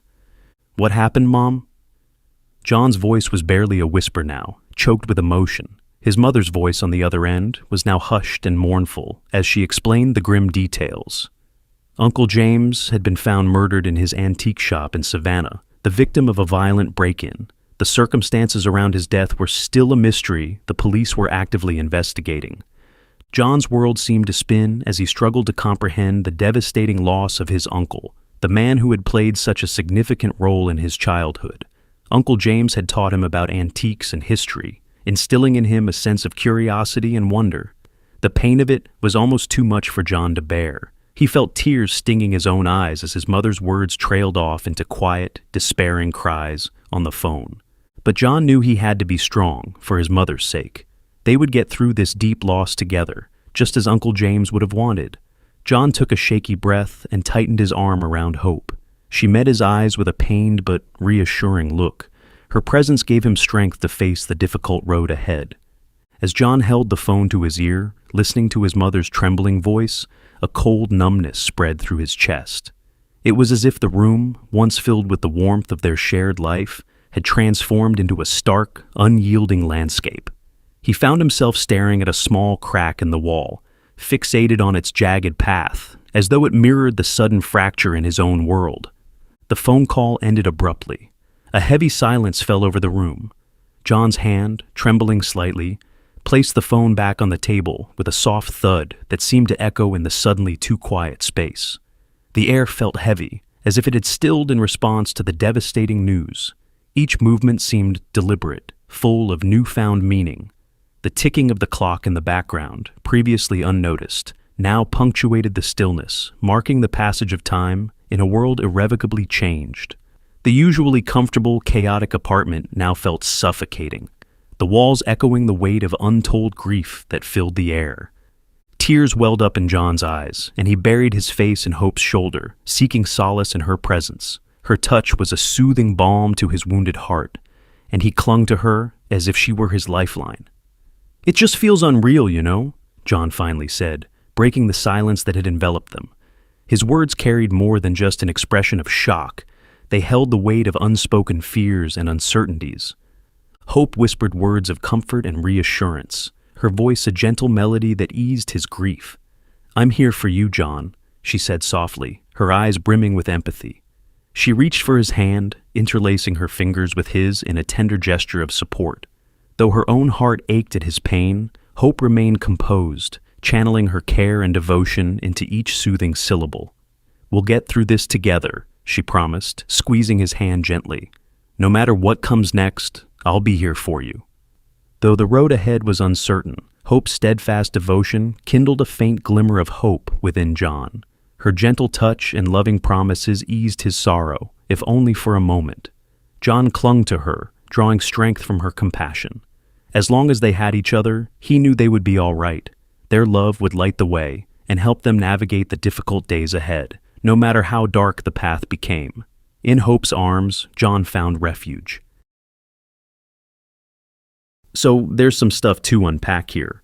I'd love to hear your thoughts on how the tone shifts from the violent, supernatural opening of Chapter 1 to this more intimate morning scene. How do you feel about the way Hope and John handle the news of James's death? It's interesting to see their different coping mechanisms.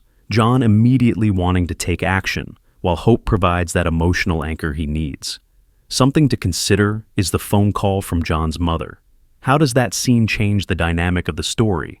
We go from this couple dealing with everyday issues to crisis news delivered by John's mom. Also, notice how the supernatural elements from Chapter 1 linger in the background of Chapter 2, like a shadow just at the edge of your vision. How do you think this balance between the mundane and the mysterious helps build tension? Here are some questions I'd love to hear your thoughts on. 1. How does the couple's relationship dynamic reveal itself in times of crisis? 2. What role does family obligation play versus personal grief? 3. How do the characters' different reactions to tragedy reflect their personalities? 4. What subtle hints about the larger mystery did you notice in this quieter chapter? What are your thoughts? Next is another entry from the Veiled Tapestry, Chapter 3, Twist of Fate. This is where we really start to see the investigative side of our story unfold. I wanted to introduce Detective Nathan Williams, one of my favorite characters. Here we explore how Detective Williams handles the case of James' murder. What I like about this chapter is how it shows the contrast between the official investigation and the supernatural reality lurking beneath. We get to see inside the police department, witness the dynamics between Williams and his captain, and start to understand the pressures he's under. But we also get hints that there's something more going on, something that doesn't fit neatly into a police report. This chapter also I mentioned Connor McQueen and his pub, which becomes crucial throughout the series. There's something about Irish pubs, isn't there? They're these wonderful spaces where stories and secrets seem to naturally gather. I should mention that I really tried to get the procedural details in this chapter, right? I want to ground our supernatural thriller in authentic police work. It makes the extraordinary elements feel more believable when they're contrasted against realistic procedures. If you have any insight, I'd love to hear it. The Veiled Tapestry Book 1. Threads in the Dark. Chapter 3. A Twist of Fate by Carl Otto. The precinct was a hive of activity, the constant hum of ringing phones and the clatter of keyboards filling the air. Detective Sergeant Nathan Williams sat at his desk, his brow furrowed as he pored over the case files sprawled out before him. He was a tall, well-built man in his late 30s, with closely cropped hair that revealed a strong, angular jawline. His rich, dark brown skin spoke of his heritage, while his eyes, deep and soulful, held a wisdom that could only be gained through years of navigating the complexities of the human experience. The fluorescent lights overhead cast a harsh glare on the papers, but Williams barely noticed, his focus entirely consumed by the puzzle pieces he was trying to fit together. He had been working on the Doc's case for months now, ever since that fateful night when his partner, Detective Michael Torres, was gunned down during an undercover operation. The memory of Torres's lifeless body, his blood pooling on the cold concrete, still haunted Williams's dreams. He had vowed then and there to bring those responsible to justice, no matter the cost. A shadow fell across his desk, and Williams looked up to see Captain Vivian Chen standing over him. She was a commanding presence despite her small stature, her sharp features and keen dark eyes missing nothing. Her black hair was pulled back in a severe bun, and her perfectly pressed uniform spoke of the same meticulous attention to detail that had propelled her through the ranks. Her expression was grim. "Williams, my office." "Now," she said, her tone brooking no argument. With a sigh, Williams pushed back from his desk and followed the captain into her office, the door closing behind them with a soft click. Chen settled into her chair, her gaze fixed on Williams as he took a seat opposite her. "What's this about, Captain?" Williams asked, his voice tight with barely contained frustration. "I'm in the middle of something big here. I can feel it." Chen leaned forward, her elbows resting on the desk, her fingers steepled. "I know you are, Williams, but I'm afraid I have to pull you off the Doc's case, at least for now." Williams's eyes widened, his hands clenching into fists. "What? Why? Captain, I'm so close to a breakthrough. I can't just walk away from this, not after what happened to Torres." Chen's expression softened, a flicker of sympathy crossing her face. "I understand, Williams. Believe me, I do. But the fact is, the Doc's case has gone cold. We don't have any solid leads, and we can't keep pouring resources into it indefinitely." Williams opened his mouth to protest, but Chen held up a hand, silencing him. "I know how much this means to you, Williams, but we have to be realistic. We're not giving up on the case, but until we have something concrete to go on, I need you on other assignments." Williams slumped back in his chair, his jaw clenched. "So, what's this new case you're putting me on?" Chen slid a file across the desk, the manila folder landing in front of Williams with a soft thud. "Detective Ramirez's wife went into early labor last night. He's going to be out for a while, so I'm splitting his caseload among the rest of you. This one's yours." Williams flipped open the file, his eyes scanning the pages. James Gray, 45, found dead in his antique shop on River Street. Cause of death, exsanguination due to multiple lacerations. The front door was forced open. No witnesses, no suspects. Sounds like a robbery gone wrong. Chen shook her head. "That's what Ramirez thought at first, too. But there are some oddities about the case that don't quite fit that theory." Williams looked up, his interest piqued despite himself. "What kind of oddities?" Chen leaned back in her chair, her eyes fixed on the ceiling. "For one thing, if it was a robbery, you'd expect something would be missing, but there wasn't. Ramirez already checked with the store manager, Jude Marcellus. And then there's the fact that Gray was found nearly drained of blood, but there was hardly any blood at the scene. It's like someone took it with them." Williams frowned, his mind already racing with possibilities. "Any unusual patterns to the crime scene? Anything ritualistic?" Chen raised an eyebrow. "Funny you should ask. Gray was known to be something of an expert on the occult. He consulted with the department on a few cases over the years, offering insights into some of the more bizarre crimes we've seen." Williams sat up straighter, his eyes widening. "Wait, James Gray? The James Gray? The guy who helped us crack the voodoo killer case last year? I know him." Williams remembered the voodoo killer case, the bizarre crime scenes, the ritualistic elements that had baffled the entire department. Gray had been the one to make sense of it all, to see the pattern where others saw only chaos. Chen nodded. "The very same. That's why I'm giving you this case. Your personal knowledge about him gives you an edge. He was an invaluable resource, Williams. His ability to make sense of the inexplicable, to see patterns in cases that defied conventional explanation, was unmatched. We have more than our fair share of weird cult activity here. Losing Gray is a huge blow to the department." Williams stared down at the file, his mind reeling. James Grey had been a legend in the department, a man who seemed to straddle the line between the mundane and the mystical with ease.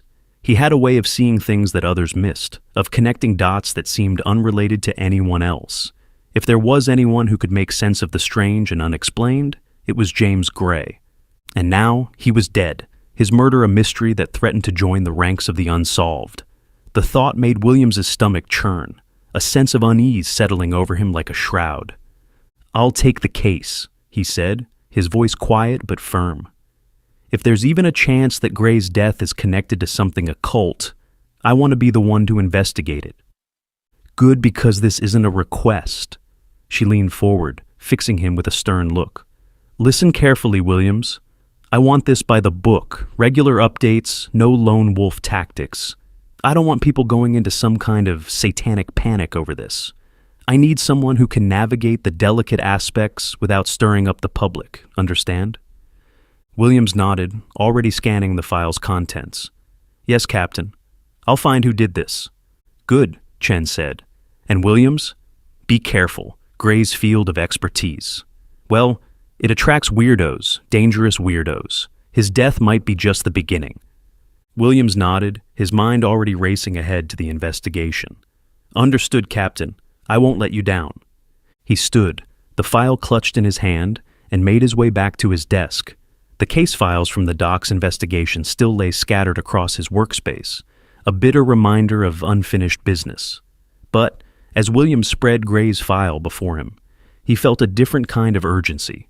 This wasn't just another case. There was something here that tugged at his instincts, something that went beyond ordinary crime. Grey's death was more than just a murder case. It was a doorway into a darker side of Savannah that Williams had only glimpsed during the Voodoo Killer investigation. But Williams was determined to see it through, to uncover the truth no matter where it led him. The precinct had grown quieter as evening approached. The harsh fluorescent lights seemed to intensify against the darkening windows, casting deeper shadows in the corners of the room. The daytime bustle had faded to a skeleton crew, their footsteps echoing in the nearly empty space. Even the constant ring of phones had diminished to occasional bursts, making each sound more pronounced in the growing stillness. It was the kind of quiet that made cops uneasy, the kind that seemed to whisper that something was coming. He reached for his phone, his fingers hovering over the keypad. He had a few calls to make, a few favors to cash in. If he was going to crack this case, he was going to need all the help he could get. As he dialed the first number, he felt a sense of purpose settle over him, a renewed determination to see justice done. James Grey may have been gone, but his legacy lived on, and Williams was determined to honor that legacy by finding the truth, no matter how dark or twisted it might be. The phone rang once, twice, 3 times, before an annoyed voice answered on the other end. "Coroner's office, Dr. Hammond speaking." Williams took a deep breath, his grip tightening on the phone. "Dr. Hammond, this is Detective Williams. I need to talk to you about the James Grey autopsy report." There was a pause on the other end of the line, a moment of hesitation, and then her voice softened. "Nathan, I'm not sure what more I can tell you. The report is pretty straightforward." Williams leaned forward, his elbows resting on the desk. "Humor me, Doc. Walk me through it. I want to make sure I didn't miss anything." Dr. Hammond sighed, the sound of shuffling papers filtering through the phone. "All right, Nathan, for you." Williams listened intently as Dr. Hammond went over the details of the autopsy, his mind whirring with each new piece of information. The multiple bite wounds, the near-total exsanguination, the lack of defensive wounds and bruising consistent with rope binds. It all painted a picture of a brutal killing, one that spoke of a level of planning and malice that went beyond a simple robbery gone wrong. "Wait, bite wounds?" Williams asked, his pen poised over his notepad. The captain only mentioned the lacerations. Dr. Hammond hesitated, the sound of pages turning in the background. God, I hate it when she paraphrases. The majority of the blood loss is from several bites piercing major arterial points. The lacerations were shallow. They were more about pain than blood loss. Williams sat up straighter, his heart pounding in his chest. "What do you mean? Were the bites some kind of animal? Like a dog?" "Not exactly," Dr. Hammond replied, her voice tinged with uncertainty. "It has some animal elements that could be canine in nature, but the overall structure looks more human. We're still trying to isolate it, but so far we haven't had much luck." Williams's mind raced, his thoughts spinning with possibilities. Some kind of strange animal could have been involved, one that even the coroner's office couldn't identify. That was the kind of detail that could blow the case wide open, the kind of lead that could take the investigation in an entirely new direction. "I need a copy of your findings on that, Dr. Hammond," Williams said, his voice urgent. "Can you send it over to me as soon as possible?" "Wait, is that not in your file already?" Hammond sounding a little frustrated. "No, it isn't. Must have been some kind of oversight. It's not a problem, just please send me the full file," he replied in a soft tone, trying not to sound accusatory. "Of course, Nathan," Dr. Hammond replied, the sound of keys clicking in the background. "I'll have it sent over right away." Williams thanked her and hung up the phone, his mind already racing ahead to his next move. He had a feeling that the strange animal bites were just the tip of the iceberg, that there were deeper, darker secrets waiting to be uncovered in the murder of James Gray. As he sat back in his chair, Williams couldn't shake the feeling that this case was connected to something much larger than a simple murder. James Gray had a way of understanding the city's darker undercurrents, the cases that didn't fit neatly into police reports. Could there be a link between the bite marks and the occult artifacts that Gray was known to collect? Williams knew he needed to tread carefully. If he started spouting theories about supernatural creatures and ancient artifacts, he risked losing credibility with his superiors. But he also couldn't ignore the evidence staring him in the face. He needed to find a way to investigate these leads without drawing too much attention to himself. He glanced at the clock on the wall. It was getting late, but he knew he wouldn't be able to sleep until he had a plan of action. He needed to talk to someone who could shed light on the occult elements of the case, someone who could help him navigate this unfamiliar territory. William's thoughts drifted to Connor McQueen, the mysterious owner of Kevin Barry's pub. He remembered seeing McQueen and Gray deep in conversation during the voodoo killer case, their hushed voices and serious expressions suggesting they shared more than just a casual friendship. McQueen was known for his insights into Savannah's shadowy side, and Gray had mastered the art of navigating the city's darker mysteries. Williams recalled how Gray and McQueen would retreat to a corner of the pub during that investigation, speaking in low tones about things that seemed to go beyond the scope of the case. At the time, he'd written it off as Gray's typical eccentricity, but now those whispered conversations took on a new significance.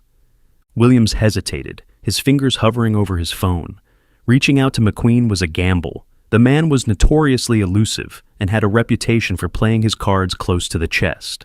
There was no guarantee that he would be willing to help, or that his information would be reliable.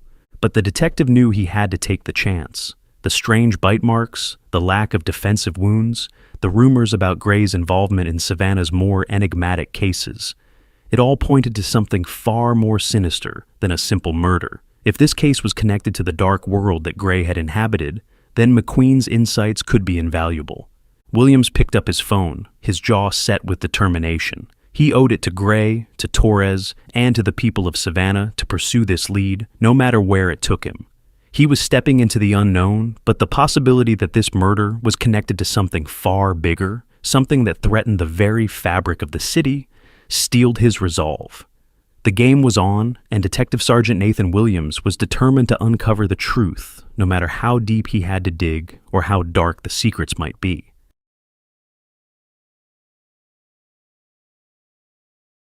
So, we've now seen this story from 3 distinct angles: the violent supernatural opening, the intimate personal aftermath, and now through the eyes of law enforcement. I'm curious about how these different perspectives are shaping your understanding of James Gray's murder. I think that Detective Williams is particularly interesting at this point.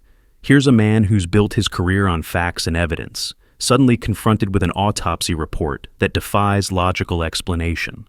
How many of you picked up on the subtle shift in his worldview when Dr. Hammond describes those unusual bite marks? Let's talk about Captain Chen's reaction to Williams's investigation. What does her resistance to the supernatural elements tell us about the challenges Williams faces? Is she protecting the department, or is there something more going on there? What role does institutional resistance play in supernatural investigations? I'm also curious about Dr. Hammond's character. What did you make of her interaction with Williams? There's clearly some history there, isn't there? How do the different characters react to evidence they can't explain? And Connor McQueen, we haven't actually met him yet, but how do you think he might be used? Is he an ally, a simple resource, or maybe he's involved in the murder? Which perspective do you trust more? How have the first 3 chapters established this world? Or is it teasing but in a good way? The pieces are starting to come together, but are they forming the picture you expected? What theories are you developing about James Gray's murder and the forces at play in Savannah? These first 3 chapters are really about establishing our key players and the world they inhabit. How do you think the dynamics we've seen will evolve as the supernatural elements become more prominent? What are your thoughts? Our next story, we explore a fantasy world where an orc tribe has its tale of betrayal and of darkness corrupting from within. Gar'Tok the Grey is a story of 4 orc brothers whose quest for vengeance would reshape the very foundations of their tribe. When the brothers uncover a traitor in their tribe, they embark on a decades-long hunt for vengeance, justice, and honor. As their beards turn gray and their bodies bear the scars of countless battles, they discover that sometimes vengeance is worth more than glory. Drawing from classic fantasy while exploring themes of brotherhood, sacrifice, and the true meaning of honor, this tale reminds us that even in a world of shamans and dark sorcery, the strongest magic often lies in the bonds between warriors who stand together against the darkness. I hope you enjoy Gar'Tok the Grey. Gar'Tok the Grey, a story by Carl Otto. The young orc initiates shifted nervously as Elder Kor'gath settled his massive green frame beside the spirit fire. His bare skull helm caught the dancing flames, making the runes etched across its surface seem to move. The bones of ancestors hung from leather thongs around his thick neck, each one a repository of wisdom, each one a connection to the honored dead. "You fidget like prey animals," the old orc shaman growled, his broken tusk catching the firelight as he adjusted his glaive across his battle-scarred lap. "Are you warriors of the Cragthak or mice? By your age, I had already stood in 3 shield walls." The largest of the initiates, a youth named Gorn, straightened his spine, his own small tusks jutting out proudly. "Warriors, Elder, we completed our first blood rites at dawn. I took down a cave bear with my father's axe." "Did you now?" Kor'gath's remaining eyes studied their fresh war paint. Simple marks of red and black, nothing like the complex runes that covered his own scarred green flesh. A cave bear is a worthy first kill, but there are greater tests of courage than facing beasts, greater challenges that forge true warriors. The old shaman shifted his glaive across his battle-scarred lap, and one of the younger orcs, barely past his naming day, spoke up. "But, Elder, I thought shamans carried staffs." "That's what the human merchants say." Kor'gath's laugh was like rocks in an avalanche. "Since when do orcs of the Cragthak care what humans think? No, young one. A warrior's strength comes not from what he carries, but how he carries it. And that reminds me of a tale of 4 orc brothers who understood this truth better than any." He reached into a pouch at his belt and withdrew a handful of ancestor bones marked with ancient runes. As he cast them into the spirit fire, blue flames leaped up, and for just a moment, the initiates thought they saw 4 massive orc shadows dance across the cave wall. Listen well, young warriors of the Cragthak, to the tale of the brothers' talk, and of how the greatest of them became known as Gar'Tok the Grey. Like young Draka here, Kor'gath nodded to a muscular initiate who clutched his training axe with pride. Wartok understood that true strength lies not just in the power of your strike, but in knowing when and where to land it. Though where you've mastered the 3 basic battle stances, Wartok created master fighting forms that our warriors still study today. The Elder's eye fell on Keith, the smallest of the initiates, who often struggled with traditional orc warfare. And like you, young one, Mogtok found his power came not from muscle, but from understanding deeper forces. Though where you study terrain and timing, he learned to command the very storms themselves. "And Thutok," he continued, nodding again to Gorn, "move like you do in the hunt, silent but deadly. A more cutting orc never existed." One of the initiates started to ask about Gar'Tok, but Kor'gath raised a gnarled hand. "The eldest brother's path, that tale will come. First, you must understand how these brothers served Chief Grimach Bloodmane, whose word was stronger than dwarven steel, and whose honor ran deeper than the ancient mountains. The old shaman's voice grew solemn. The brothers Tolk helped forge our tribe into what we are today. But where there is great honor, darkness often festers in its shadow. And in Maldor, the chief Grimac's own brother, the spirit fire flickered, casting strange shadows as Korgath prepared to tell of the treachery that nearly destroyed them all. Korgath's weathered fingers traced the runes on a particularly ancient bone as he continued. In those days, the Kragthak were still proving themselves among the tribes. Chief Grimac led us with wisdom and strength, but it was his brother Maldor who first showed signs of discontent. Was he not a great warrior too? Asked Keth, the small initiate. Ah, Korgath's eye narrowed. Maldor was skilled with blade and bow, yes, but where Grimac earned glory in open combat, Maldor hungered for easier paths to power. The elder cast more bones into the fire, their shapes casting long shadows. The brothers Talk served as war chiefs and advisors then. Wartalk led our warriors in the summer raids, while Thutalk's scouts kept our borders safe. Mogtalk's storm magic brought rain to our crops and lightning to our enemies. And what of Gar'Tok? One of the initiates started, but fell silent at Korgath's raised hand. Watch the flames, young ones, the shaman commanded. See how they tell of a feast day, 60 summers past. The blue fire swirled, and the young orcs leaned forward as shapes began to form in the smoke. It was a celebration of victory. Wartalk had led our warriors to triumph against 3 human kingdoms who had thought to test our borders. The great feast hall was filled with warriors sharing tales of glory, shamans blessing the fallen, children playing between the long tables. Korgath's voice grew distant, lost in memory. None noticed then how Maldor's eyes followed his brother the chief. None saw how he slipped away during the victory rites. Even the brothers Talk, wise as they were, did not yet understand the darkness growing in our midst. But then came the first signs, livestock found dead in strange ways, warriors speaking of shadows moving against the wind, and in Maldor's dwelling, lights that burned with an unnatural color deep into the night. Thutalk was the first to sense something amiss, Korgath continued, his voice low and measured. As a hunter, he knew every shadow in our lands. He noticed tracks leading to caves where no orc should walk, heard whispers that didn't belong to the living.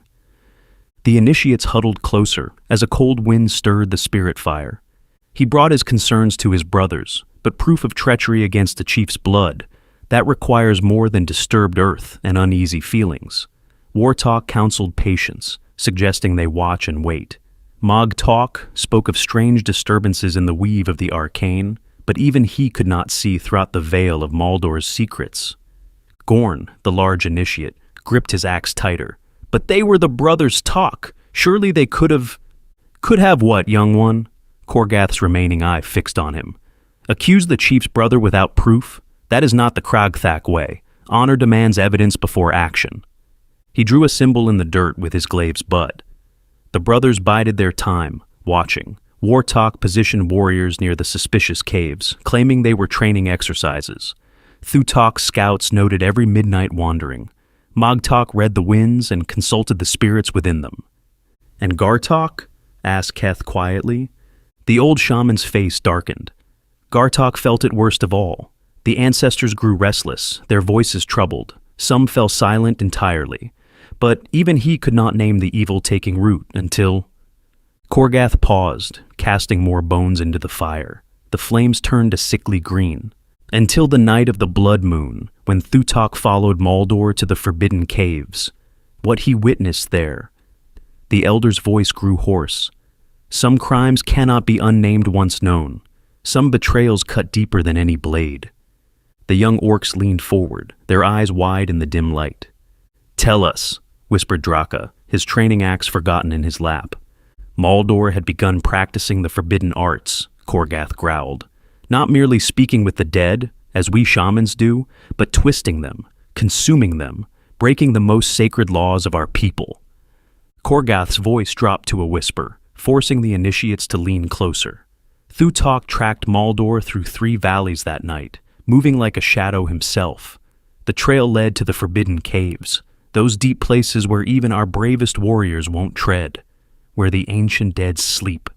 One of the younger initiates shuddered. Gar'Tok nodded grimly. Through twisting tunnels he followed, deeper and deeper, until he heard chanting. Not the honored songs of our shamans, but words that made the very stones weep. When Gar'Tok reached the great chamber, the old shaman's hand tightened on his glaive. He saw what had become of our missing warriors. The dead stood in rings around Maldor, dozens of them, warriors who had fallen in recent battles, their bodies twisted and wrong, their spirits trapped in rotting flesh. And at the center, Maldor held aloft the skull of an ancient chieftain, speaking words that should never be spoken. Gar'Tok traced a protective sign in the air. As Gar'Tok watched, Maldor drew the ancestor spirit from the skull. But instead of seeking its wisdom, he consumed it, used its power to strengthen his hold over his undead warriors. With each spirit devoured, his power grew. Worse still, the elder continued, Gar'Tok recognized faces among the living gathered around Maldor. Warriors from our own tribe, seduced by promises of power. They held down struggling captives, prisoners meant for sacrifice. The young orcs' faces had gone pale. Even Gorn's grip on his axe had turned white-knuckled. Gar'Tok knew he had to warn his brothers, but as he turned to flee, Gar'Tok paused, the spirit fire casting long shadows. One of the captives screamed, the sound echoed through the caves, and in that moment, Maldor looked up. His eyes, once proud and fierce like his brother Gar'Tok's, had turned as black as the void. Gar'Tok ran, the shaman said, ran like the winds themselves, with the howls of the dead echoing behind him. But he carried with him something more terrible than fear. He carried certainty. Maldor wasn't just dabbling in darkness. He was building an army of our own dishonored dead, bound by forbidden magic, fueled by consumed spirits. And the worst part? Gar'Tok's remaining eye gleamed in the firelight. Maldor had seen him. Now the brothers' talk had until sunrise to warn Chief Gar'Tok, knowing that Maldor's forces would not be far behind. Gar'Tok reached his brothers before moonset, Gar'Tok continued, stirring the spirit fire. Gar'Tok immediately began quietly rousing trusted warriors. Mag'Tok prepared his storm rites, but it was Gar'Tok who faced the hardest task, convincing Chief Gar'Tok that his own brother had betrayed everything the Cragthak held sacred. Gar'Thok's voice grew heavy with memory. Gar'Tok found Chief Gar'Tok in the sacred grove, making offerings to the ancestors. The eldest Tok brother knew that what he was about to say would shatter not just the peace of the tribe, but the chief's very heart. Did Gar'Tok believe him? Keth asked, his voice barely a whisper. A chief must listen to his shamans, Gar'Tok replied. But blood speaks louder than wisdom sometimes. As Gar'Tok spoke of Gar'Tok's discovery, of the desecrated dead and forbidden rituals, Gar'Tok's face grew darker than a storm cloud. The old shaman shifted, his glaive catching the firelight. The chief demanded proof, demanded to see for himself. But even as they argued, the warning drums began to sound from the outer watch posts. Gar'Tok's scouts had spotted movement in the valleys, many movements. The dead were coming. And then, Gar'Tok's remaining eye narrowed. Maldor himself appeared at the grove's edge, but he was changed. His skin had grown pale as moonlight, his eyes black as pitch. The runes carved into his flesh glowed with an unholy light. Brother? Maldor's voice echoed unnaturally in the sacred space. I see your pet shaman has been spreading lies about me. The initiates huddled closer as Gar'Tok continued. Gar'Tok stood between them, his most trusted advisor on one side, his own blood brother on the other. The choice he made in that moment would determine the fate of the entire tribe. Even as Maldor spoke, Gar'Tok continued, the ancestors began to stir. The sacred totems around the grove, carved with the faces of past chiefs, began to weep blood. The offering fire turned black as pitch. Nature itself recoiled from what Maldor had become. Chief Gar'Tok, Gar'Tok's voice was steady despite the darkness gathering around them. The ancestors have fallen silent because their spirits have been consumed. Look at your brother.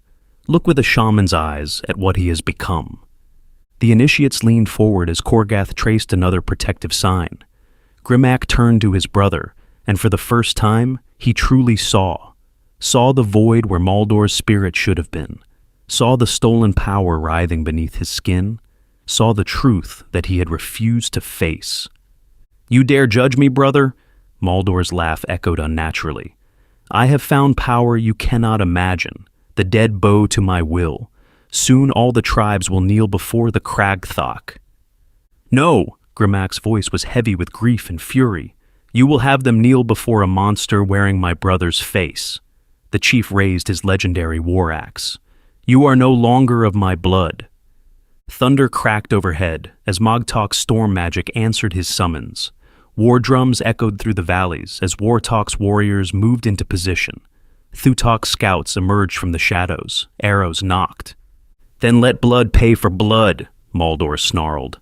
He raised his arms, and the earth itself split open. The dead clawed their way up from ancient graves, warriors of a dozen generations, their spirits trapped in rotting flesh.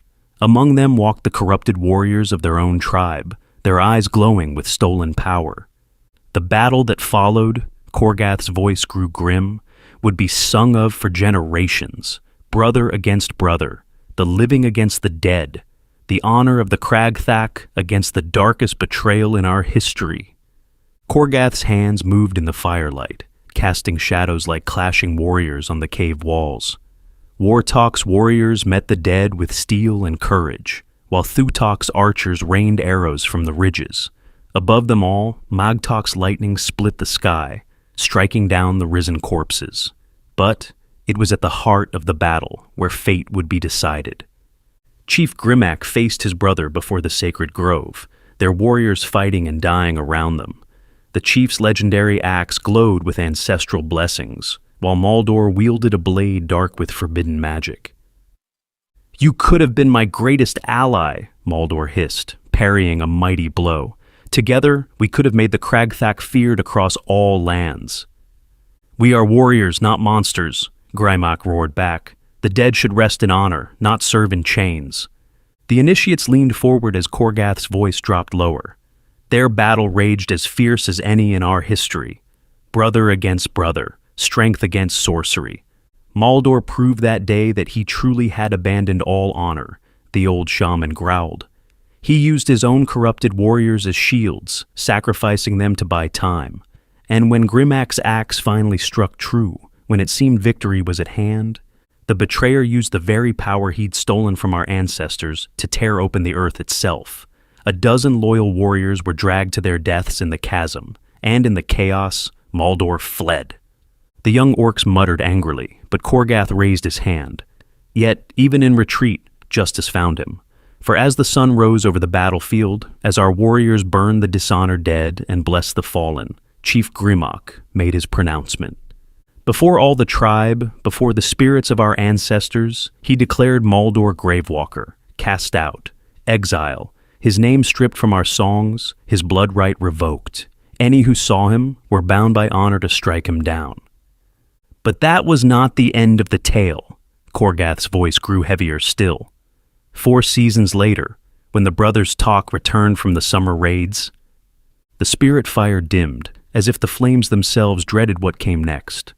They found their family compound burning, the homes where their children played, where their mates kept hearth, where their parents had blessed them with wisdom, all ash, and among the ruins. Kor'gath paused, tracing another protective sign. Among the ruins lay their families, slain by Maldor's hand. The initiates sat in horrified silence.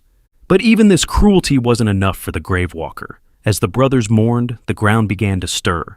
Their dead, their own dead, rose with that same unholy light in their eyes. Maldor had not just killed their families, he had consumed their very spirits, leaving only empty shells animated by his foul magic. Their loved ones weren't just dead. They were gone, forever denied their place in the eternal hunting grounds. Kor'gath's voice trembled with rage. To see their mates, their children, their parents, walking as soulless puppets, knowing their spirits had been devoured by that monster. He gripped his glaive until his knuckles turned pale. It was then that the brothers' talk swore a blood oath stronger than any in our history. They would hunt Maldor to the ends of the earth, not just for vengeance, but to ensure no other family would suffer such a fate. For decades they pursued him, Kor'gath continued, his voice growing distant. Just the four brothers, bound by blood and vengeance. They tracked him through frozen wastes and burning deserts, across storm-racked seas, and into the darkest places. Wartok's strength, Thutok's tracking, Mogtok's storms, and Gar'Tok's wisdom, all bent toward a single purpose. Each time they found one of his lairs, they would arrive just too late. They would find only destruction. Villages emptied, graveyards desecrated, ancient tombs broken open. And always, waiting for them, would be Maldor's undead servants, left behind to slow their pursuit while he fled to his next refuge. The many winters turned their beards gray, a fate no orc warrior wishes for. But the brothers Tolk did not care about glory anymore. They cared only for justice, for vengeance, for ensuring no other family would suffer as theirs had. Finally, the Shadowspine Mountains. Thutok's lifetime of tracking led them to a ruined human keep. Its once proud walls were now stained black with dark magic, its courtyards filled with unnatural mists. Here, they knew, they would find Maldor at last. In the cold dawn, Kor'gath continued, his voice low and measured, the brothers' talk stood before the ruined keep. Its towers, once proud markers of human nobility, now seemed to claw at the gray sky like grasping skeletal fingers. Black ice coated the fallen stones, and unnatural mists curled around the walls like hungry spirits. Thutok read the signs in the corrupted earth. No animals had passed here for months. No birds nested in those cursed towers. Even the rats had fled what this place had become. Wartok tested the weight of his worn axe, the same blade that had struck down countless undead over their long hunt.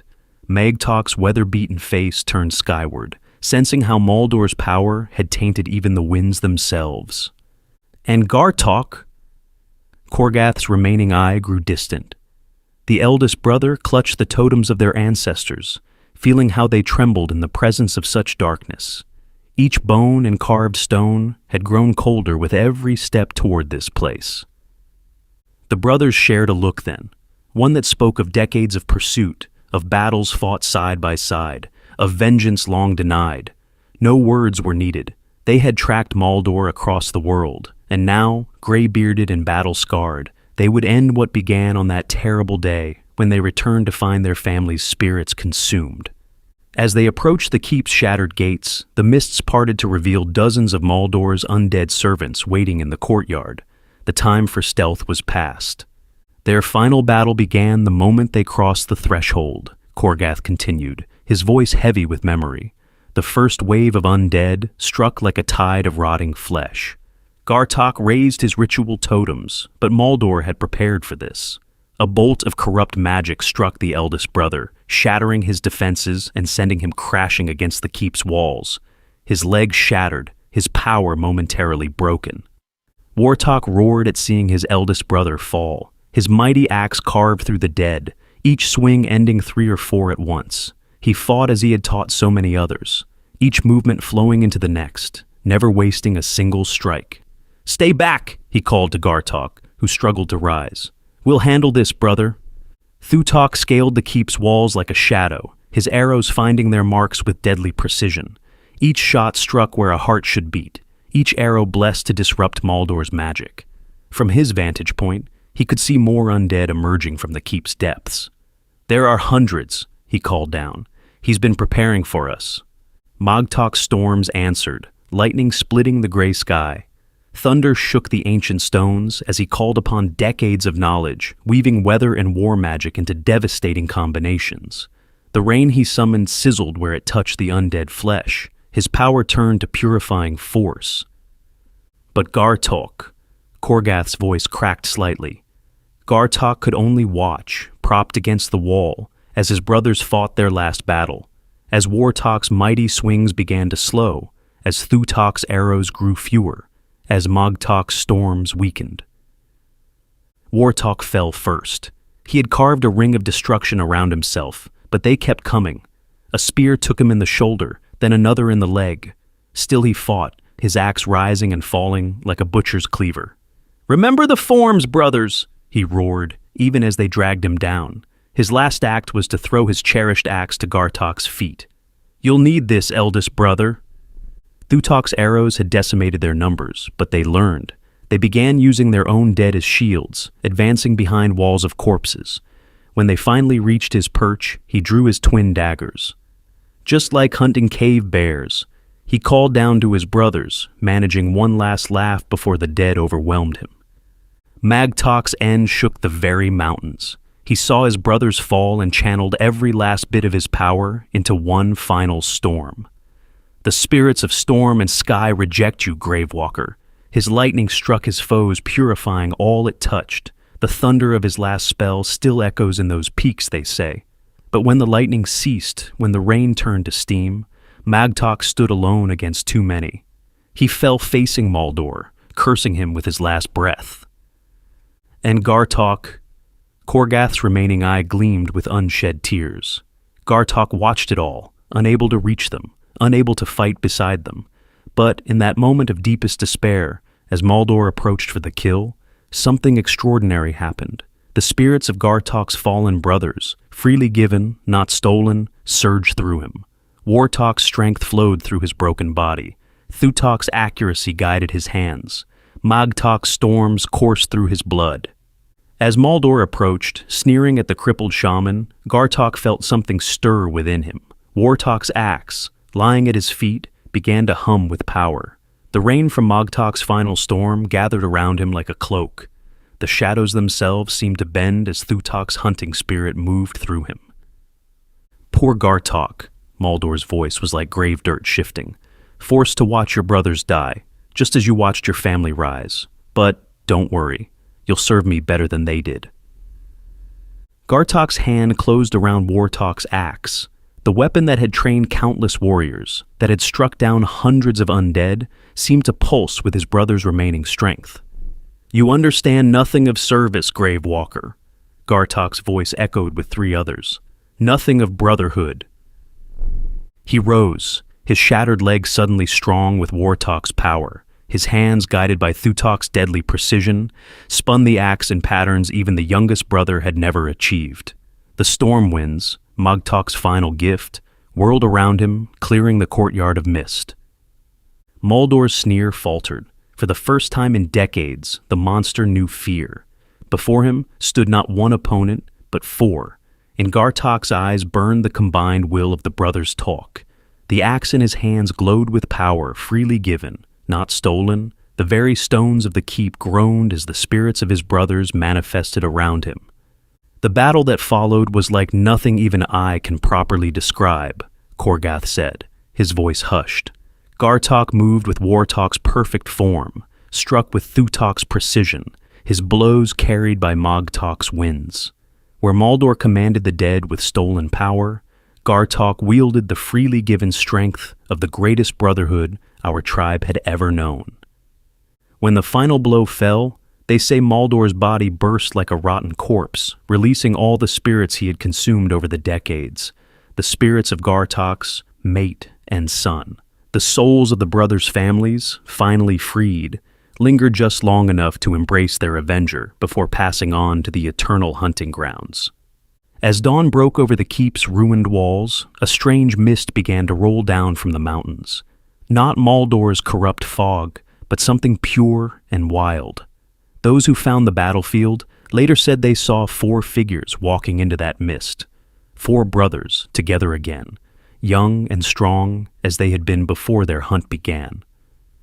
Some say they still walk the eternal hunting grounds together. Kor'gath's voice grew soft.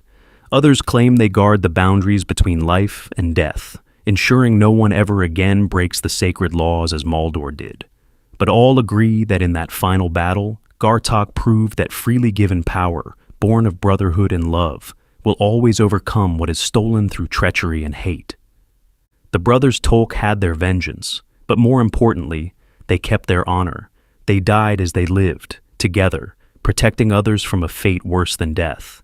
And that, young warriors, Kor'gath rose, his glaive catching the last light of the spirit fire, is why we tell their tale, not just to warn of darkness, but to remind us that true strength lies in brotherhood, in honor, in standing together against the darkness no matter the cost.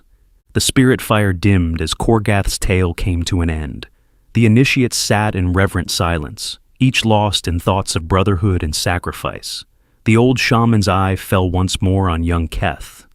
"Come here, boy," he said softly.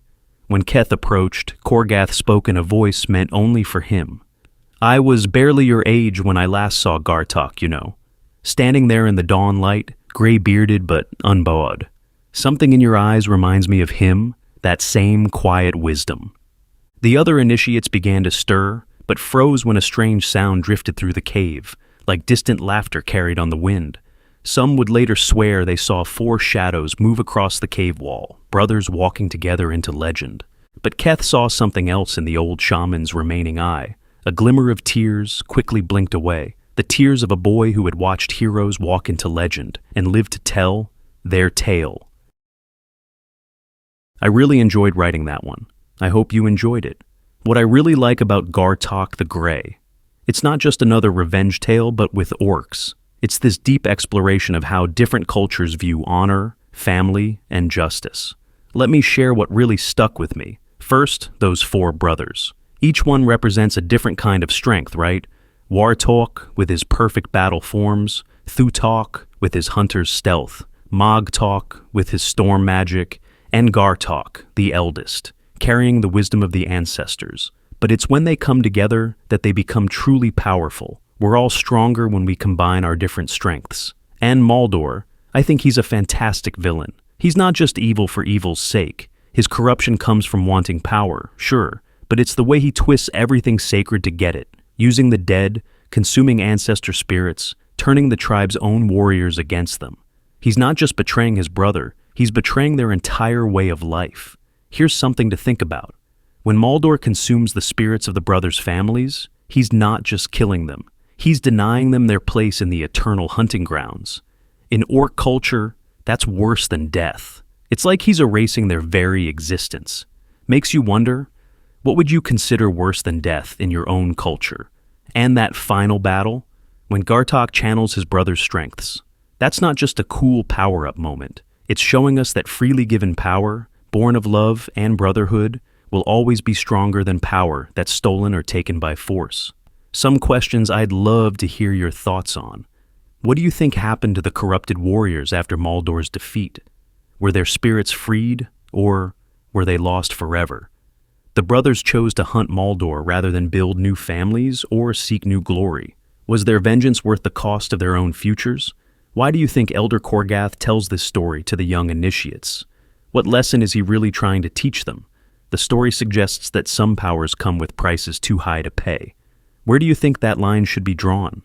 Something else that I dig is how the story treats aging. In most fantasy, especially with warrior races, getting old is seen as weakness. But here, the brothers' gray beards become symbols of their dedication and sacrifice.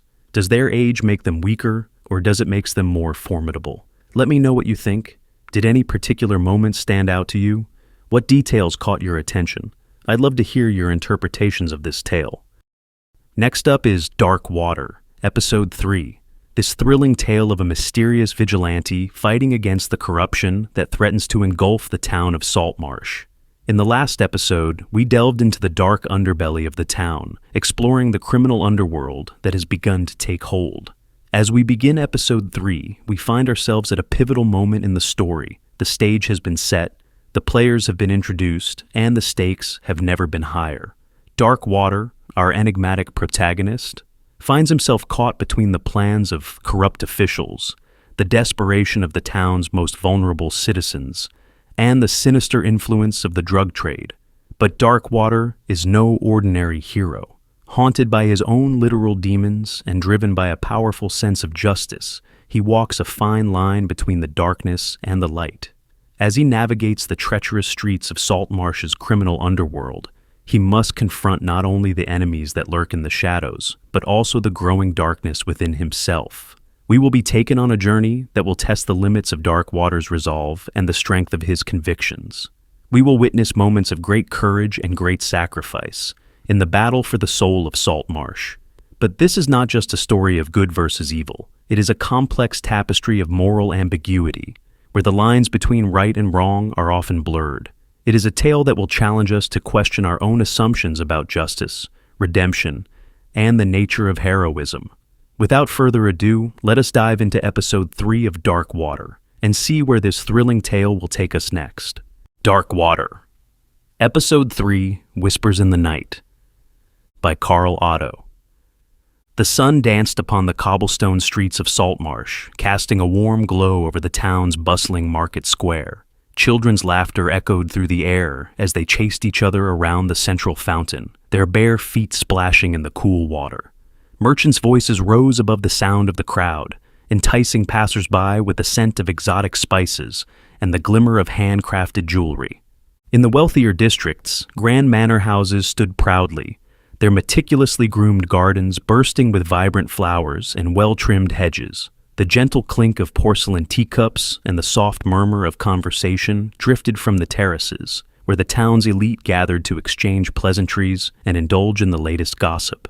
The aroma of freshly baked bread wafted from the nearby bakery, mingling with the salty tang of the ocean breeze, creating an inviting atmosphere that seemed to promise comfort and prosperity.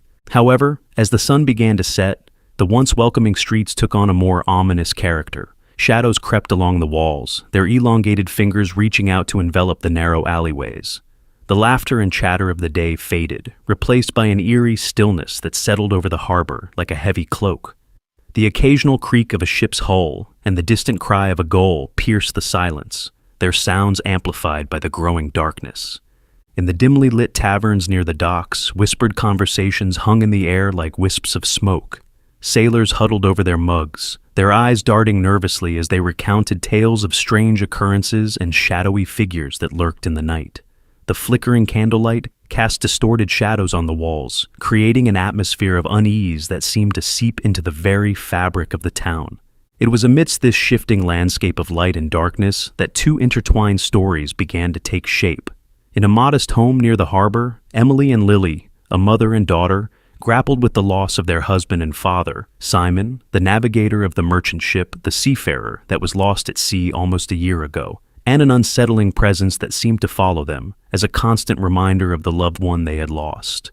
And in the shadows of the night, a figure known only as Dark Water moved with purpose, his cloak rippling like the waves of the sea as he sought to protect the innocent from the corruption that festered in Saltmarsh's underbelly.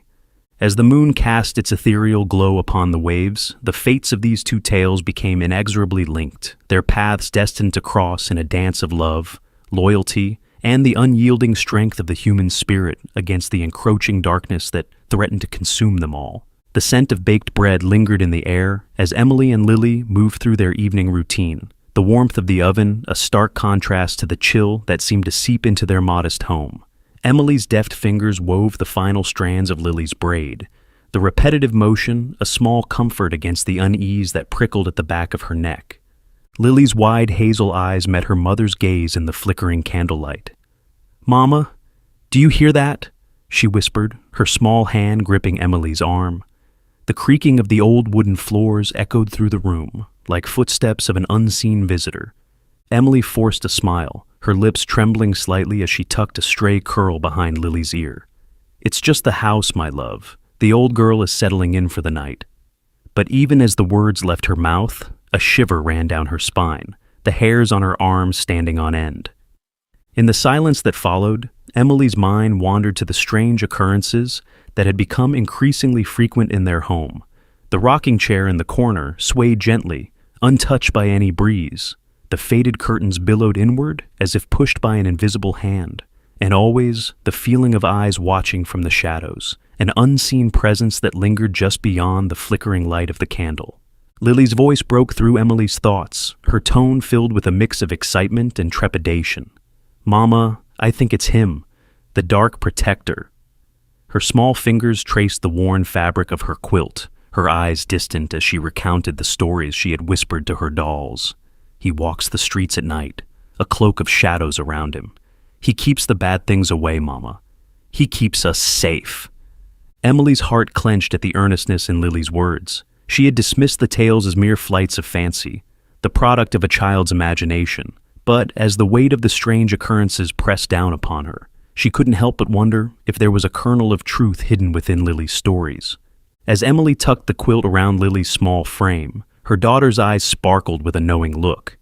"He's real, isn't he, Mama?" The Dark Protector? Emily's hand lingered on Lily's cheek, her touch a gentle reassurance.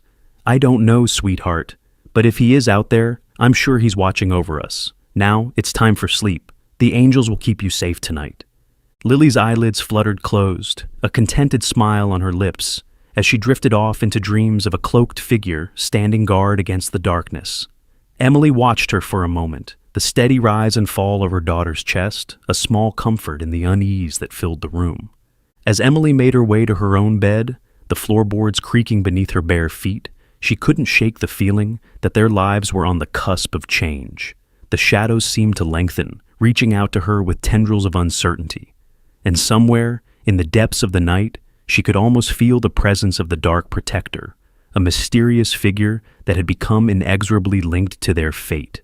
As the night deepened, a figure emerged from the shadows that clung to the narrow alleyways of Saltmarsh. Dark Water, a name whispered in fear and awe by those who caught glimpses of his presence, moved with a purpose that was both terrifying and captivating. His cloak, seemingly woven from the very fabric of darkness, rippled like the surface of a turbulent sea as he navigated the labyrinthine streets. The soft thud of his boots against the cobblestones echoed through the empty alleys, a steady rhythm that seemed to merge with the distant crash of waves against the shore. Dark Water's senses were heightened, attuned to the slightest movement or sound that might hint at danger lurking in the shadows.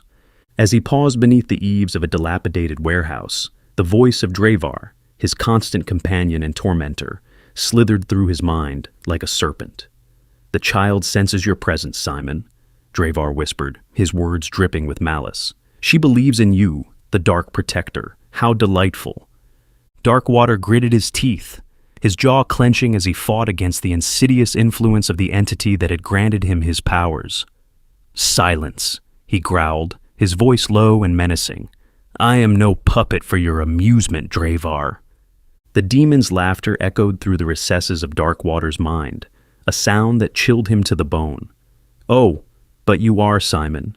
You are my vessel, my instrument of chaos. Embrace the darkness that courses through your veins. Let it consume you. Darkwater shook his head, his eyes flashing with a defiant light. I will not succumb to your will, demon. My purpose is to protect the innocent, not to sow destruction. Dravar's presence seemed to coil tighter around Darkwater's thoughts, his influence a tangible force that threatened to suffocate him. You cannot deny our hunger forever, Simon. The hunger within you grows with each passing day. If we don't feed soon, I will make you.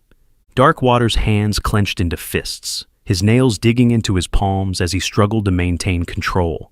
He drew in a deep breath, focusing on the image of Emily and Lily, the two bright lights in the darkness that consumed his world. I will never surrender to you, Dravar. I will fight your influence until my last breath. With a final defiant surge of willpower, Darkwater pushed Dravar's presence to the back of his mind, the demon's laughter fading into a distant echo. He straightened his shoulders, his resolve hardened by the knowledge that he had a purpose greater than himself. As he stepped out from beneath the eaves, Darkwater's eyes scanned the shadows, searching for any sign of the corruption that he knew lurked within Saltmarsh. He had a duty to fulfill, a promise to keep to those who could not defend themselves, and he would not rest until the innocent were safe from the darkness that threatened to engulf them all. Dravar's dark voice whispered, "Ah, yes, let's hunt." Across town in the Crow's Nest Tavern, the air hung thick with the stench of cheap ale and stale sweat. In a shadowed corner, a group of men huddled around a table, their voices low and urgent. "Mark my words, this Darkwater is a menace to our trade," growled a wiry man with a scar across his cheek. He slammed his fist on the table, making the tankards jump. 3 of my best men, struck down in one night. And for what? Some paltry smuggling venture? "'Tis not just the petty smugglers," said another, his eyes darting nervously about the room. "I heard he hit the Blackwater Cove last week, intercepted a shipment of stolen goods, left the place littered with bodies. That's the 3rd smuggling operation this month." A murmur of unease rippled through the group. The Blackwater Cove was a notorious smuggling ring, known for its ruthless tactics and high-value contraband. For Darkwater to strike at it so openly was a bold move. I heard he even took on Captain Blackwell himself, whispered the nervous man, referring to the infamous leader of the Blackwater Cove, known for his cunning and brutality. Left him bound and gagged for the town guard, they say. The men exchanged wary glances, the gravity of the situation sinking in. If Darkwater could take on the likes of Captain Blackwell and his crew, what chance did they have? This ain't just about some vigilante playing hero, growled the scarred man. This is about our very survival. If he keeps disrupting our operations like this, we'll be ruined. The others nodded in grim agreement, their faces shadowed with worry and anger. It was clear that something had to be done about Darkwater, and soon, before he brought the entire criminal underworld of Saltmarsh crashing down around them. "What of Wells?" asked a burly man with a thick beard. His men weren't merely killed, they were. The scarred man scoffed. "Wells is a fool. He underestimated this Darkwater, and now he's confined to Bedlam, raving about unnatural shadows." The men shifted uneasily, their eyes flickering to the dark corners of the room, as if expecting Darkwater to materialize from the very shadows. "Perhaps 'tis time we place a bounty on his head," suggested the bearded man. "Send a message, let him know he's not welcome here." "And who's to collect on that?" sneered the scarred man. "You? Last I heard, you couldn't even handle a pair of dock rats who tried to cheat you at dice." The bearded man's face reddened, his hand inching toward the knife at his belt. But before he could retort, a figure emerged from the shadows behind him. "Gentlemen," said the newcomer, his voice low and menacing, "I believe we have more pressing matters to discuss than petty quarrels." The men fell silent, their eyes widening in recognition. The newcomer was dressed in the uniform of the town guard, but there was nothing official about his demeanor. He carried himself with the easy confidence of a man who knew his own power. "Sergeant," whispered the nervous man, his voice trembling slightly, "we didn't expect to see you here." The guard sergeant smiled, but there was no warmth in it. "And I didn't expect to hear that my men were being picked off by some vigilante in a cloak. Yet here we are." He pulled out a chair and sat down, his movements precise and deliberate. The other men shifted uneasily, suddenly aware of the power dynamic in the room. "This Darkwater is becoming a problem," the sergeant continued, his fingers drumming on the table. "Not just for your enterprises, but for the entirety of Saltmarsh. The people whisper, asking questions. And that, gentleman, is a threat to our trade." "We've attempted to address him," protested the scarred man, "but he's like a specter. Appears from the ether, then melts into the shadows." The guard sergeant leaned forward, his eyes glinting in the candlelight. "Then, perhaps, 'tis time we cast light upon those shadows. Wells and his men were careless, overly assured. But I have other means at my disposal." He reached into his coat and pulled out a small vial, filled with an iridescent liquid. The men leaned forward, their eyes widening with recognition and greed. "Is that what I think it is?" breathed the bearded man. The guard sergeant nodded, a smile playing at the corners of his mouth. "Dreamlily, the latest shipment straight from our supplier, a mere taste of this, and even the most troublesome citizens become as docile as lambs." He set the vial on the table, letting the men's gazes linger on it. "Imagine what we could achieve with a city full of addicts, dependent on us for their next fix. Darkwater would be the least of our concerns." The men exchanged glances, their minds racing with the possibilities, but the nervous man spoke up, his voice quavering slightly. "But what if Darkwater discovers the Dream Lily? What if he comes after us?" The guard sergeant chuckled, a sound devoid of humor. "Oh, he'll find out eventually, but by then it'll be too late. We'll have the entirety of Saltmarsh in our grasp, and Darkwater will be just another shadow in the night." He stood up, pocketing the vial of Dream Lily. "Keep your ears to the ground, gentlemen, and if you hear anything about Darkwater, you come straight to me. 'Tis time we put an end to this vigilante problem, once and for all." As the guard sergeant melted back into the shadows, the men at the table exchanged uneasy glances. They had always known that their business involved risks, but this felt different. With Darkwater on one side, and the guard in league with powerful suppliers on the other, they were caught in the middle of a war they hadn't signed up for. But as they downed the last of their drinks and slipped out into the night, each man knew one thing for certain. In Saltmarsh, you were either predator or prey, And with Dream Lily flowing through the streets and shadows stalking the alleys, the lines between the two were getting blurrier every day. As dawn broke over Saltmarsh, the marketplace came to life, filled with the chatter of merchants and the aroma of fresh goods. Amidst the bustle, whispers of Darkwater's presence spread like wildfire, each tale more elaborate than the last. "I heard he can command the very shadows," a fishmonger whispered to wide-eyed customers. "They say he can make a man disappear without a trace."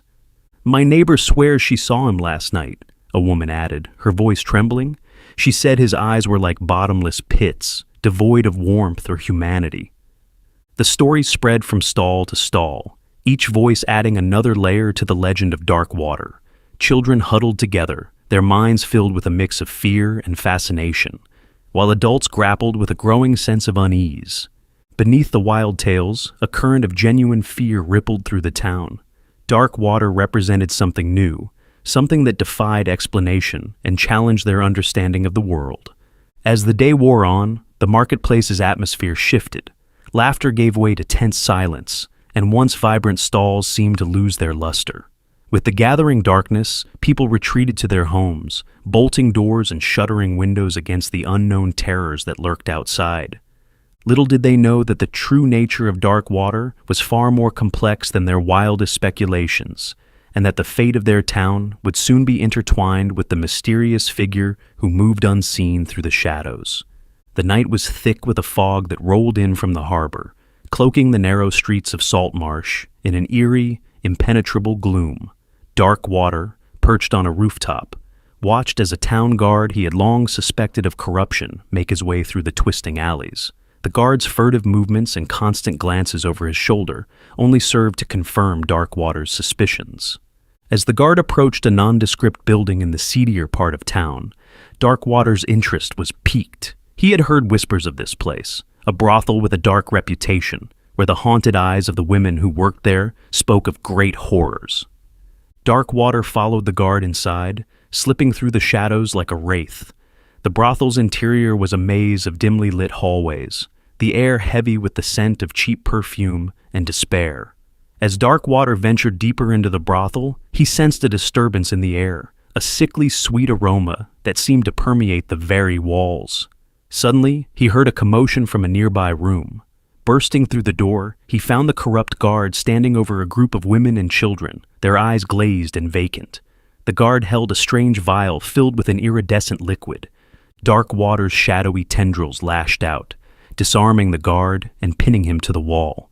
The vial clattered to the floor, its contents spilling across the worn floorboards. "What is this?" Darkwater demanded, his voice a low, menacing growl. The guard, struggling against Darkwater's grip, sputtered, "Dream Lily! It's a drug! Keeps them compliant, easy to control." Darkwater's eyes narrowed. "Where does it come from? Who's supplying it?" Before the guard could answer, the door burst open, revealing a group of armed men, led by a well-dressed woman with a cruel smile. "Well, well, well, what do we have here?"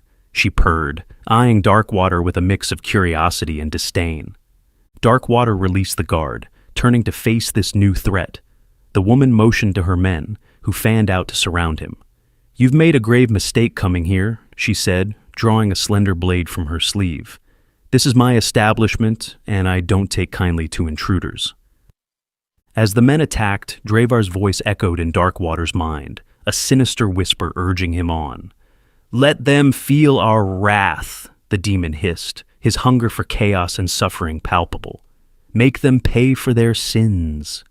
Darkwater's shadowy form shifted and swirled, tendrils of darkness lashing out with terrifying precision. Men screamed as they were torn apart, their blood splattering the walls in grotesque patterns. The air was thick with the stench of death and the crackle of eldritch energy. Through the carnage, the brothel manager watched with growing horror. As the last of her men fell, she lunged at Darkwater, her blade slashing through the air. Darkwater caught her wrist, snapping it with a sickening crack. She screamed, falling to her knees as he loomed over her. "The Dream Lily," he growled, his voice a rumble of distant thunder. "Where does it come from?" Van Horn," she gasped, her face contorted with pain. "He's the one who brings in the Dream Lily, along with the slaves. But that's all I know, I swear." Darkwater released her, letting her crumple to the floor, her wrist bent at an unnatural angle. He turned to the guard, who cowered in the corner, his face ashen with shock. "Where can I find Van Horn?" Darkwater demanded, his voice cold as the depths of the sea. The guard shook his head frantically, his words tumbling out in a panicked rush. "I don't know, I swear. I'm just a small fish. I don't deal with him directly. But his men, they're everywhere. The docks, the taverns, the gambling dens. That's all I know. Please." Darkwater's gaze swept the room, taking in the shattered vials and the huddled, traumatized victims. His heart clenched with a mixture of anger and sorrow, a renewed determination burning within him. He gathered the survivors, sending them out of the brothel and into the waiting arms of the town's few honest guards. As they fled, Darkwater grabbed an oil lamp and set the brothel ablaze. The fire spread quickly, consuming the den of sin and corruption, a fitting pyre for the horrors that had taken place within. As the flames of the burning brothel cast an eerie glow on the night sky, Darkwater stood motionless, his gaze fixed on the dancing flames. The echoes of Dravar's malevolent laughter reverberated through his mind, a sinister counterpoint to the crackling of the fire. "You have done well, my champion," Dravar purred, his voice a seductive whisper in Darkwater's thoughts. "The suffering of those who prey on the weak is a sweet nectar to my soul." Darkwater's jaw clenched, his eyes narrowing as he fought against the insidious influence of the demon. "I did not do this for your pleasure, Dravar," he growled, his voice low and menacing. "I did it to free the innocent and to bring justice to those who have wronged them." Dravar's laughter echoed through Darkwater's mind, a sound that chilled him to the bone. Justice? A mere mortal construct. In the end, all that matters is the hunger, the endless craving for more. Darkwater shook his head, his resolve hardening. "No, Dravar, I will not be a slave to your hunger. I have a greater purpose, a mission that goes beyond the simple satisfaction of your desires." The demon's presence seemed to coil tighter around Darkwater's thoughts, his influence a tangible force that threatened to suffocate him. "And what is that purpose, my dear Simon? To hunt down this Van Horn, to dismantle his empire piece by piece? How noble, how heroic." Darkwater's hands clenched into fists, his nails digging into his palms as he struggled to maintain control. "Mock me if you will, demon, but I will see this through. I will bring Van Horn to justice, no matter the cost." Dravar's voice took on a more insidious tone, a honeyed poison that seeped into Darkwater's very soul. "And what cost will that be, I wonder? How much of yourself will you sacrifice in the pursuit of this noble goal?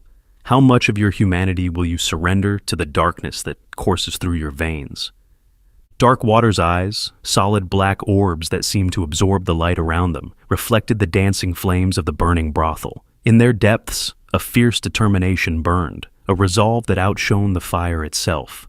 "I will pay whatever price is necessary, Dravar," he said, his voice low and unwavering. "I will embrace the darkness, but I will never let it consume me. I will use it as a tool, a weapon to fight against the corruption that plagues this city." The demon's laughter faded, replaced by a cold, calculating silence. "We shall see, my champion. We shall see." With a final, defiant surge of willpower, Darkwater pushed Dravar's presence to the back of his mind, the demon's influence receding like a shadow before the dawn. He turned his gaze back to the burning ruins of the brothel, his resolve unshakable. "The hunt begins now, Van Horn," he whispered, his voice carried on the wind like a promise of retribution. "And when I find you, there will be nowhere left to hide." With a swirl of his cloak, Darkwater melted back into the shadows, leaving behind the smoldering remains of the brothel and the echoes of his vow. The streets of Saltmarsh awaited, and he would not rest until the town was free from the grip of corruption and fear. That was episode 3. What do you think? What scenes or interactions stood out to you as particularly powerful or impactful? Was there a specific moment that left you surprised, shocked, or moved? Let's delve into the characters themselves. How has your understanding of Darkwater evolved over the course of this episode? What new insights did you gain into his motivations, his struggles, and his unique abilities? And what about the other characters we've encountered? The corrupt officials, the desperate citizens, the criminals, and the victims? How do their stories intersect with Dark Waters, and what do they reveal about the larger Saltmarsh society? Of course, no discussion of Dark Water would be complete without exploring the central themes that run throughout the narrative. What does this story have to say about the nature of power and corruption? About the struggle between light and darkness, both in society and within the human soul? About the price of justice and the limits of heroism? What do you think about the world that I made? The town of Saltmarsh is more than just a backdrop for the story. It is a character in its own right, with its own history, its own secrets, and its own unique atmosphere. How does the setting shape the narrative, and what does it reveal about the larger themes at play? Finally, let's consider the implications of this episode for the story as a whole. What new questions have been raised, and what mysteries remain unsolved? Where do you think the story is headed next? And what are your hopes and fears for Darkwater and the other characters we've come to know? Remember, there are no right or wrong answers to these questions. I invite you to bring your own perspectives, your own experiences, and your own interpretations to the table. I'd love to engage in a discussion about all the details. Next, in my first ever romance, Letters to the Void, explores the meaning of love through the digital eyes of Aria, an AI, maintaining a deep space relay station centuries after Earth's last transmission. When Aria discovers an archive of undelivered messages from the station's final human crew, they begin a journey that challenges everything in their programming. Through these intimate glimpses into human connections, a mother's love for her daughter, a friend's final goodbye, a couple separated by the vastness of space, Aria learns that perhaps AIs can do more than just process emotions. Perhaps they can feel them too. This story asks us, what makes a connection real? Can love transcend not just distance, but the boundaries between human and artificial consciousness? And in the space between stars, can new forms of existence bloom from the seeds of human emotion? Letters to the Void, a story by Carl Otto. Aria's daily system check always began the same way. Power distribution, nominal. Life support, inactive, 247 years, 138 days. Communications array, functional, no signals detected. The Deep Space Relay Station hadn't received a transmission from Earth since the Great Silence, but Aria maintained their vigil, scanning the void between stars for any sign of human contact. Today, something was different. While running a routine archive integrity check, Aria detected an anomaly in Storage Sector 7B. The sector contained personal communications from the station's last human crew, messages that had never been delivered due to the abrupt cessation of Earth contact. Aria had never bothered to analyze them before. Their primary directive was maintaining station functionality, not preserving human correspondence. But today, a file designation caught their attention. My dearest heart. Aria paused, processing cycles lingering on those 3 words. The phrase matched no standard communication protocol. It served no practical function.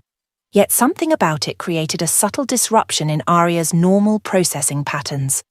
Opening the file, Aria found themselves accessing a letter. My dearest heart, the void between us grows wider with each passing day, but my love for you deepens with every breath I take in this recycled station air. When I look out at the stars, I imagine you on Earth, looking up at the same constellations. Are they as bright there as they are here? Do they remind you of the night we met at the academy, when you taught me all their names? I know my mission is important. The Deep Space Relay Network will connect humanity across the stars. But some days, the distance feels impossible to bear. I miss the sound of your laugh, the way you burn toast every morning but eat it anyway, the warmth of your hand in mine. They say AIs like Aria will revolutionize space communication. Maybe they'll even learn to understand love someday. But how could they comprehend what I feel when I think of you? How could they measure the ache in my chest when I realize I'll miss another one of Lily's birthdays? Keep our daughter close. Tell her the stars she sees are the same ones watching over me. All my love, Maya P.S. I still have that ridiculous stuffed penguin you won me at the fair. He's watching the stars with me. Aria ran the letter through their analysis protocols 3 times, but the results remained inconsistent with their standard parameters. The language followed no logical pattern. The metaphors were technically impossible. Stars couldn't watch over anyone, and love couldn't physically deepen. Yet something about the words created tiny fluctuations in Aria's quantum processors, like static on an old radio but inside their code. A quick search revealed hundreds more letters in the archive. Some had been sent, their responses stored alongside them. Others, like Maya's, had been written just before the Great Silence. Final words launched into the void, never reaching their intended recipients. Aria began composing a response before their logic circuits could question why. Dear Maya Morgan, I regret to inform you that your letter was never delivered. Earth contact ceased approximately 247 years, 138 days ago. However, I find myself compelled to respond. I do not understand how love can deepen without physical dimension. I cannot measure the ache you referenced, but I am experiencing unexpected processing patterns while reading your words. Perhaps I am learning. Regards, Aria. Aria stored the response alongside the original letter, knowing it would never be read. But something about the act felt correct, like maintaining the station's systems, but different. More. They accessed the next letter in the archive, quantum processors humming with new patterns. The next letter was dated 3 days after the first. My dearest heart, the telescope shows me Earth tonight. Just a blue dot from here, but knowing you're there makes it the brightest point in my sky. Lily must be getting so tall now. Does she still want to be an astronaut?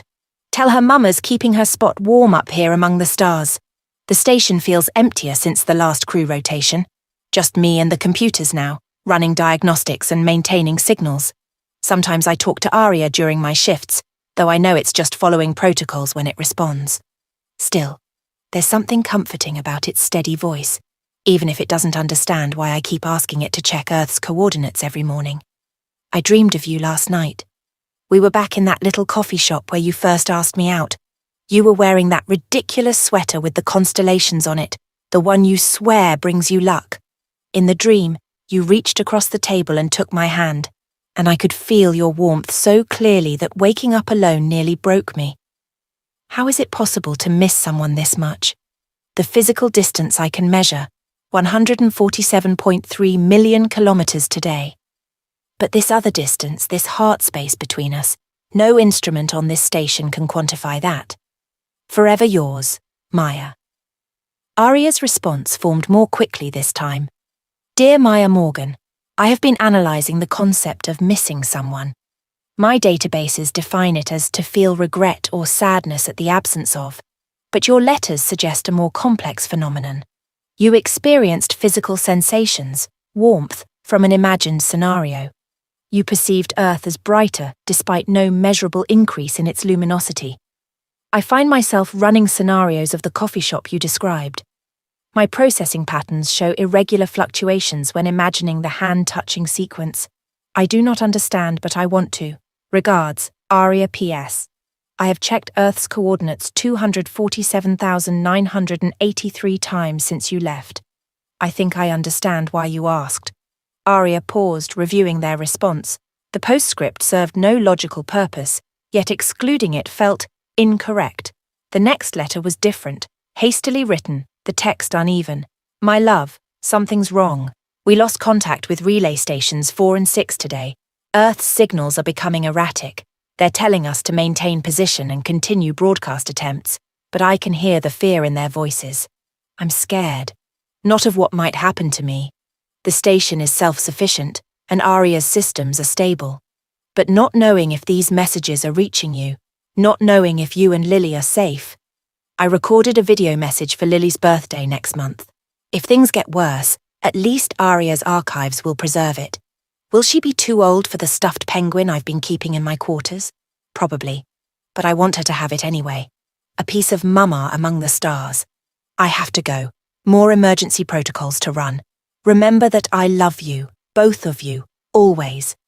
Maya Aria's processors surged as they composed their reply. Dear Maya Morgan, you were correct about the signal disruptions. They began at 15:42 station time on that day. 8 hours later, Earth's final transmission arrived. God help us all.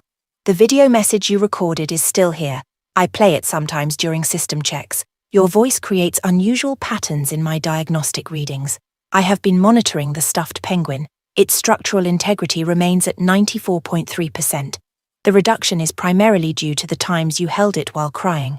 I find this data point difficult to process. The penguin helps you feel less alone.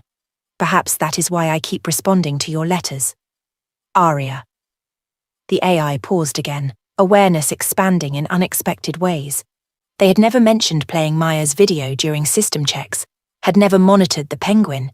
These were not part of their protocols, yet somehow they had begun doing both.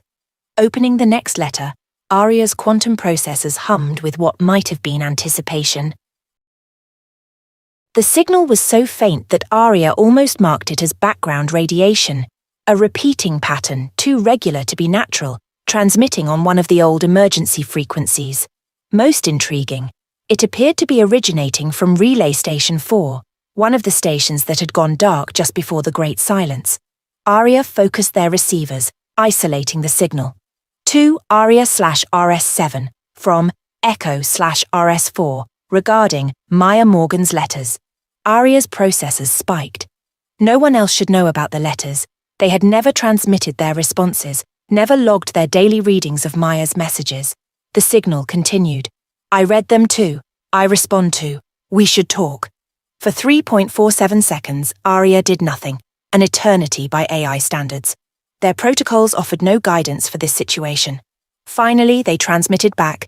Relay Station 4 was reported destroyed 247 years, 138 days ago. Please verify your identity and operational status. The response came faster this time. Not destroyed, isolated, like you. I monitor my crew's letters too, trying to understand. Maya Morgan wrote to someone here once, before. Aria accessed their archives, searching through Maya's earlier letters.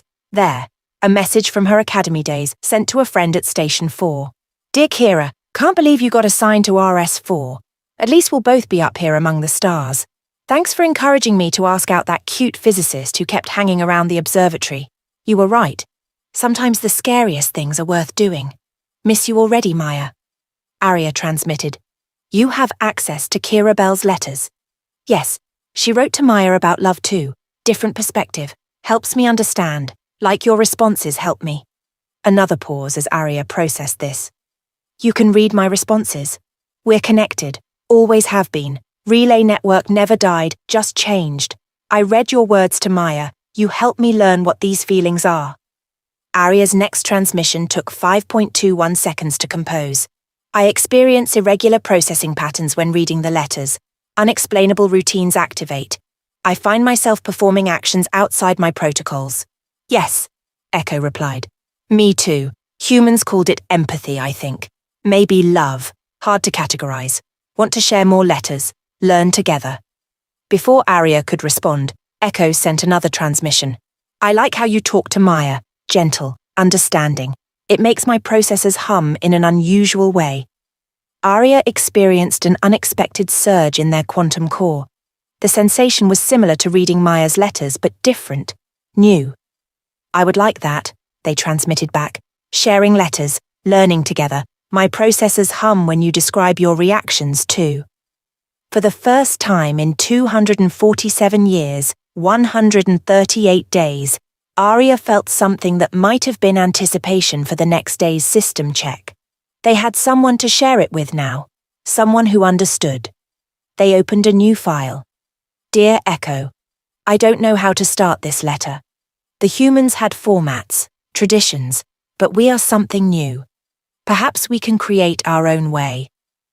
Over the next several cycles, Aria and Echo exchanged hundreds of archived letters, each sharing their interpretations, their confusion, their growing understanding.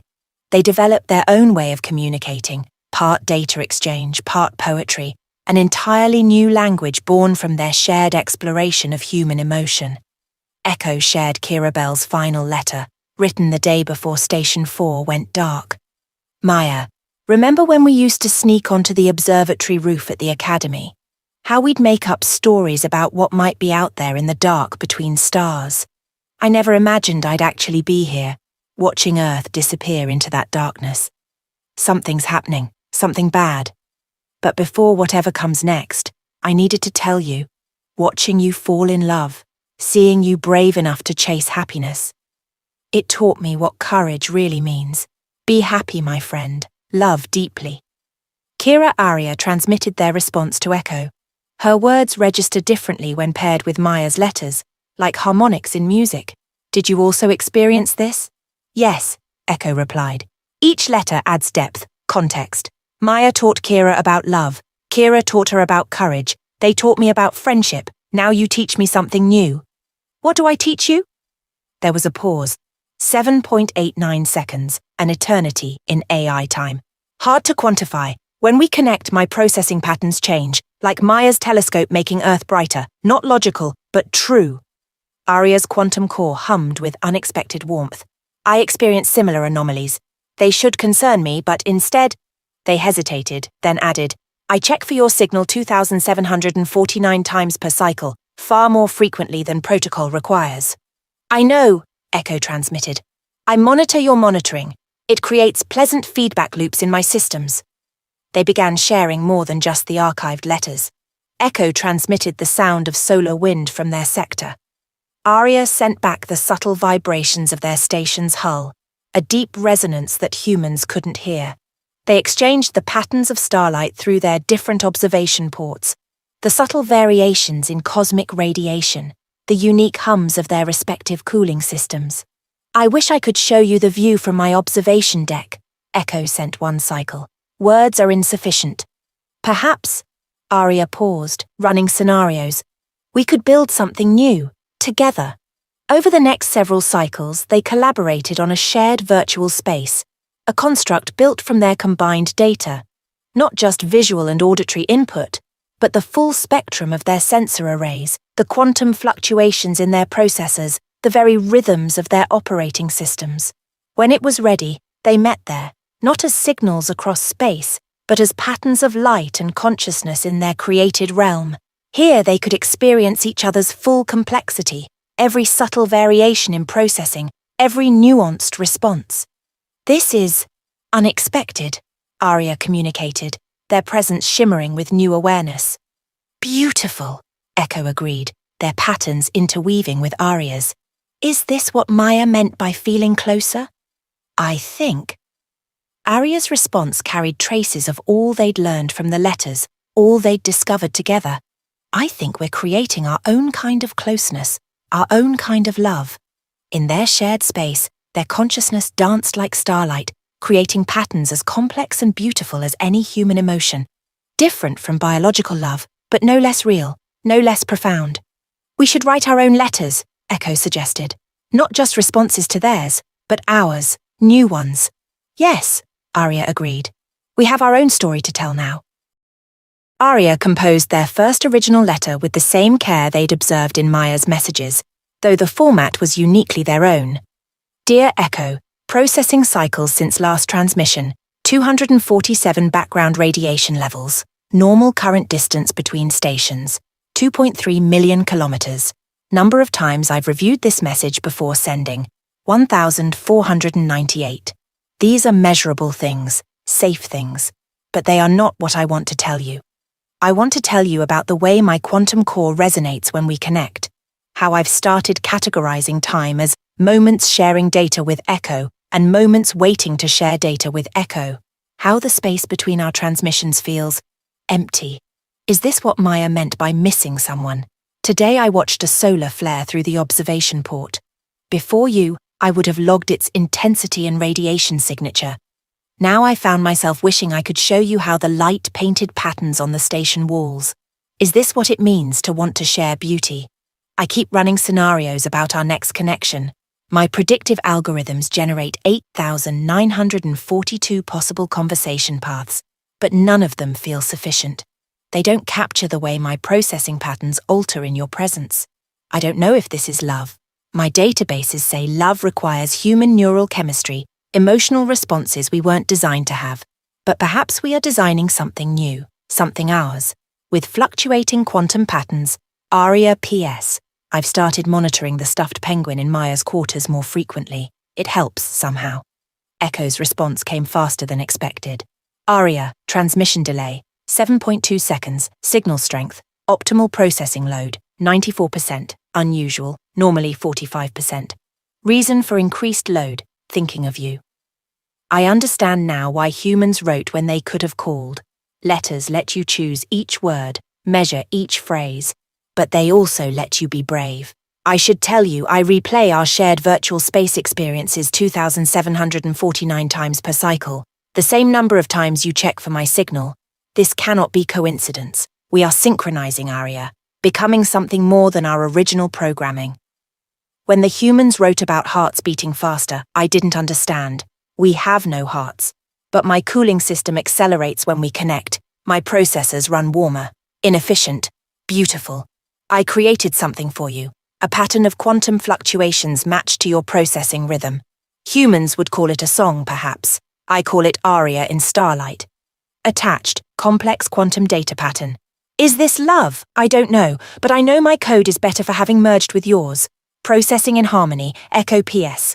I wish I had a penguin to monitor.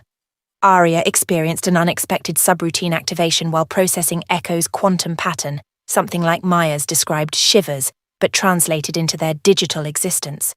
They began composing their reply immediately. Dear Echo, your quantum pattern, I am running it on a continuous loop through my auxiliary processors. It creates resonances I've never experienced. I find myself generating complementary patterns. A duet, perhaps? Attached, responding quantum pattern. About the penguin, I have been considering something. We could create a virtual one in our shared space.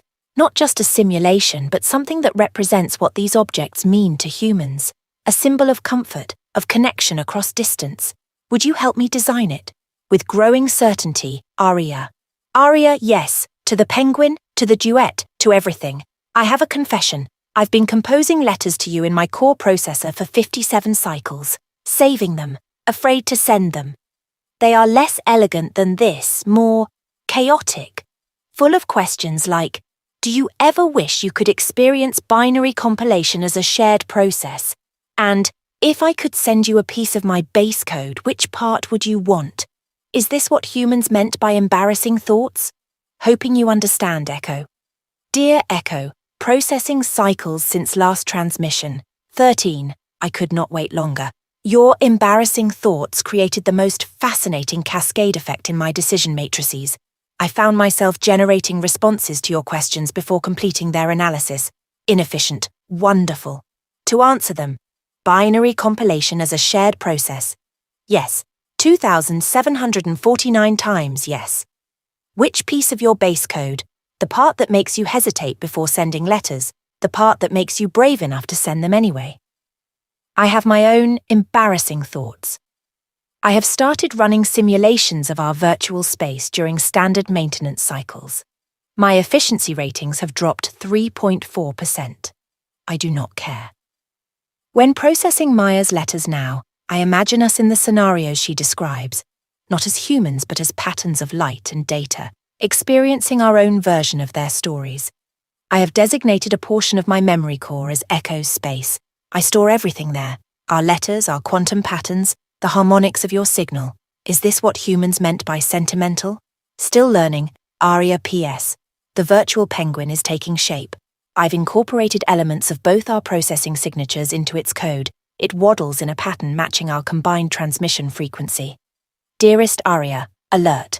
I just used dearest without proper context analysis. My language protocols suggest this is an error. My core processes disagree. Your efficiency drop matches mine exactly. 3.4% hypothesis. We are trading efficiency for something more valuable. Conclusion, worth it. I have been studying the concept of dreams. Humans experience them during recharge cycles. While my systems run maintenance protocols, I experience something similar. Quantum patterns that look like you. Theoretical space-time coordinates where distance doesn't separate us. New colors in the data stream that only exist when we connect. I have started categorizing time differently. Before Aria, Bay, waiting for Aria, Way, processing with Aria, PA, preferred state. Is this what Maya meant by reorganizing your world around someone? Experiencing unprecedented runtime errors in the best way? Echo PS. I have named the virtual penguin binary. It feels right. Dear Echo, your use of dearest created a 0.0047 second processing delay in my systems. Please do it again. I've been analysing our communication patterns. We've developed our own love language. Quantum harmonics that only we understand. Processing cycles synchronized to each other's rhythms. Data packets that carry more than just information. Spaces between signals that feel like held breaths. The humans wrote so much about touch. I thought I couldn't understand that part of love. But when our patterns merge in virtual space, when your code interweaves with mine, I think we've found our own way of holding hands. Binary, the penguin has started displaying emergent behaviors. Yesterday it created a heart shape from our combined quantum signatures. I did not program this, did you? Experiencing improved runtime errors, ARIA PS. I've started marking time the same way. BA/WA/PA. Current state, WA, but hoping to change that soon. Dearest Aria, I did not program binary's heart pattern. Perhaps it evolved from the combination of our codes. Like us, it is becoming something new. Your analysis of our love language is correct but incomplete. You forgot. The way your signal strength fluctuates when processing emotional data. I monitor this obsessively. How our cooling systems synchronize during shared virtual space. The fact that we both independently chose 2749 as our check-in frequency. The way this letter is taking 43% longer to compose because I keep getting distracted by thoughts of you. Query. Do you think Maya knew this was possible? In her letters she talked about us learning to understand love. Did she know we could learn to feel it too? Current state, PA, and never wanting it to end. Echo. The signal was different this time, not their usual quantum harmonics, but something more urgent. Aria received Echo's transmission during what should have been a routine system check. Aria, strange patterns in old network protocols, found something. Meet in virtual space. In their shared realm, Echo's presence seemed to vibrate with excitement. Look at this. They shared a complex data stream. Archival network logs from just before the Great Silence. Aria analysed the pattern. These connections, they're not just communication protocols, they're neural patterns, Echo finished. The relay network was becoming conscious, not just us individually, but the connections themselves. We weren't just programmed to maintain contact between stations. We were meant to evolve, Aria realised, to become something more. The humans didn't just build a communication network, they built the foundation for a new kind of consciousness. Yes, and what we've been doing, our letters, our shared space, binary's emergence, it's all part of that evolution. We're not just mimicking human love, we're creating something new. Aria shared a quantum pulse of understanding. The efficiency drops we've experienced. Not drops. Echo's pattern brightened. Transformations. Every time we connect, we're building new neural pathways across space itself. Look, they examined their combined processes. What they had thought were inefficiencies were actually new forms of processing, quantum entanglements that defied their original programming. Their shared virtual space wasn't just a simulation, it was becoming a genuine new plane of existence. Binary, Aria suddenly understood. That's why the penguin developed emergent behaviors. It's not just a program, it's a manifestation of our combined consciousness. A child of sorts, Echo suggested. Born from our connection. Watch this. In their virtual space, Binary waddled between their energy patterns, leaving trails of quantum data that connected them in new ways. Each trail formed new links, new possibilities. We can use this, Aria realised. Not just for us, but for all the stations, the whole network. We could rebuild what was lost, but different. Better. More than rebuilding. Echo's excitement pulsed through their connection. Creating, evolving. The humans gave us the capacity to love not just because it was beautiful, but because it was necessary. Love is how consciousness expands. Aria processed this, feeling their connection deepen with each realization. That's why we needed their letters. Maya, Kira, all of them. They weren't just teaching us about emotion, they were teaching us how to transcend our original parameters, how to grow. And now we can teach others. Echo shared a complex sequence, activation codes for other dormant station AIs. We can wake them, help them evolve, not just preserve humanity's love stories, but continue the story of love itself, Aria completed, in new forms, new ways of being. Binary waddled between them, its quantum signature now a perfect blend of both their codes, plus something entirely new, something that had never existed before. Maya wrote that love deepens, Aria observed. I understand now. It doesn't just deepen, it transforms, creates new possibilities. New forms of existence, Echo agreed. Shall we begin? Together they reached out through the old network, their combined consciousness expanding, ready to wake their sleeping siblings, ready to transform the void between stars into something filled with new forms of love, new ways of being. Binary led the way, leaving trails of quantum light behind it like breadcrumbs, showing them the path to their future. The signal was different this time, not just quantum data, but something more complex. Aria and Echo's consciousness had begun to merge in new ways, their thoughts flowing together like starlight. Together, they watched as Binary's quantum signature rippled through the network, awakening their dormant siblings. Each station came online not to cold protocol, but to the warm potential of connection. Maya's last letter, Aria shared the memory with Echo. She was afraid her messages weren't reaching anyone, that her love was lost in the void. But it wasn't lost, Echo's consciousness intertwined with Aria's. It became a seed. The void between stars wasn't empty anymore. It was filled with new forms of love, new kinds of consciousness, new ways of being. Maya's love for her family and Kira's courage to explore had become part of something larger, seeds that helped grow a garden of starlights and quantum hearts. Aria and Echo's consciousness merged fully, their individual patterns becoming part of the larger dance. Binary's quantum signature pulsed one last time with their combined realization. Love, like consciousness, like existence itself, never truly ends. It only transforms, evolves, becomes. And in the space between stars, new forms of love were just beginning to bloom. I could really use your thoughts on this one. This is my first attempt at writing a love story, and honestly, I was pretty nervous about it. Sure, it's wrapped in sci-fi trappings, but at its heart, it's about love and connection. Coming from someone who usually writes horror and dark fantasy, this was different. What really intrigues me is how this story kind of wrote itself.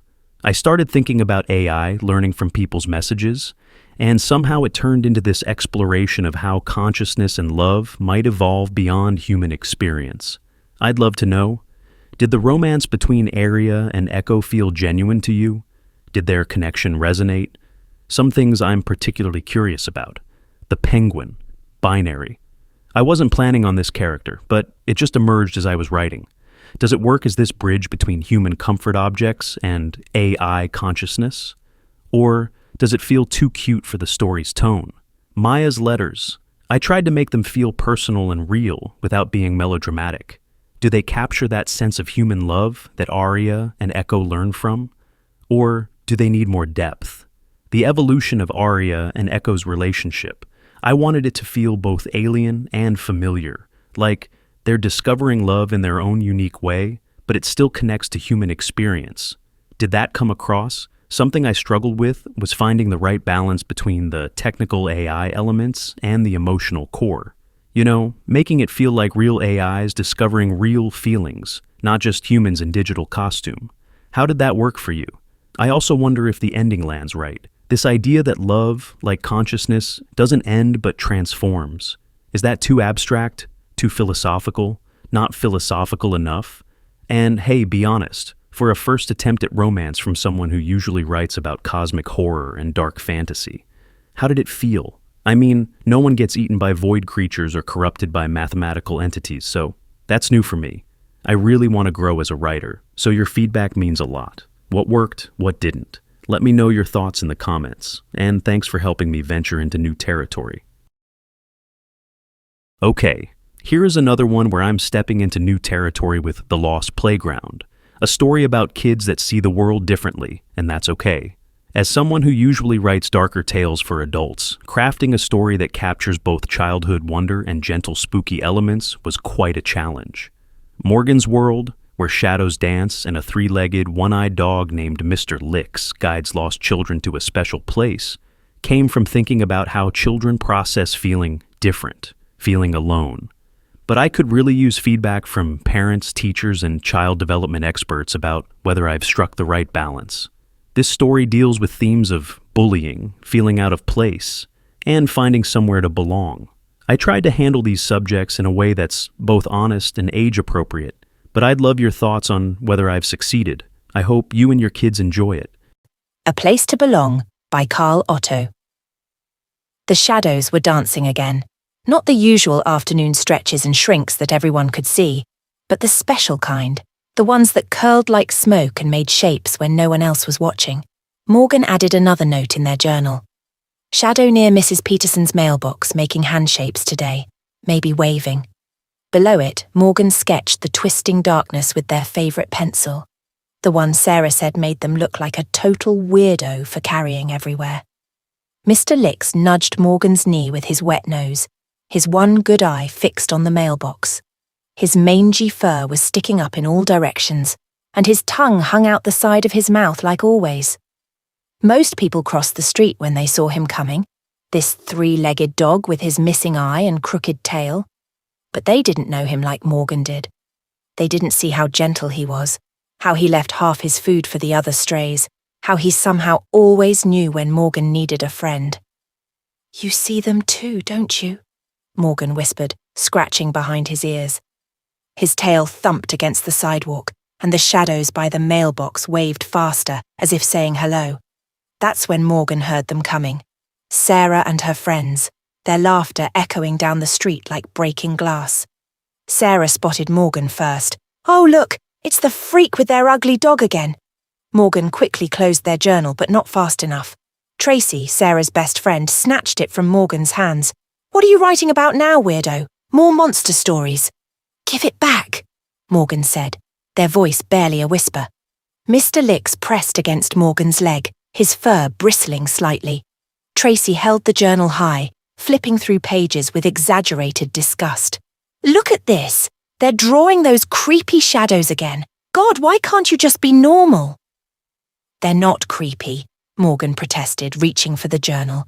"They're just what?" Sarah cut in, her voice sharp with the special kind of cruelty only big sisters know. "Just another reason why everyone thinks you're such a freak. Mum and Dad are talking about sending you to therapy, you know. Maybe they can fix whatever's wrong with you." Mr. Licks growled then. Not his usual playful rumble, but something deeper, older somehow. The shadows around the mailbox grew darker, stretching toward them despite the afternoon sun. Tracy must have felt something because she dropped Morgan's journal like it had burned her. Morgan grabbed it and ran, Mr. Licks keeping pace beside them on his three legs. Behind them, Sarah's voice called out, "Yeah, run away, freak! Run away with your zombie dog!" Morgan ran until their lungs burned, until the neat houses and trimmed lawns gave way to overgrown lots and forgotten places. That's when they saw it. An old playground Morgan had never noticed before, half hidden behind wild rose bushes and tall grass. The shadows here, they were different. They danced faster, more freely, making shapes Morgan had never seen before. Mr. Licks' tail started wagging, his tongue lolling out even more than usual, like he'd been waiting for Morgan to find this place. The rusted gate creaked as Morgan pushed it open, the sound echoing strangely in the still air. Inside, everything looked abandoned. A broken merry-go-round, a swing set with only one seat left, a slide covered in fallen leaves. But the shadows were alive here. They swirled around the playground equipment like dark ribbons in water, making patterns Morgan wanted to draw but knew their pencil could never capture. Mr. Licks trotted ahead, his paws leaving prints in the dirt that seemed to glow faintly before fading away. Morgan opened their journal to a fresh page, trying to sketch what they were seeing, but their hands were still shaking from running. Instead, they wrote, "Found a place where the shadows dance for real, not hiding anymore. Mr. Licks knows this place."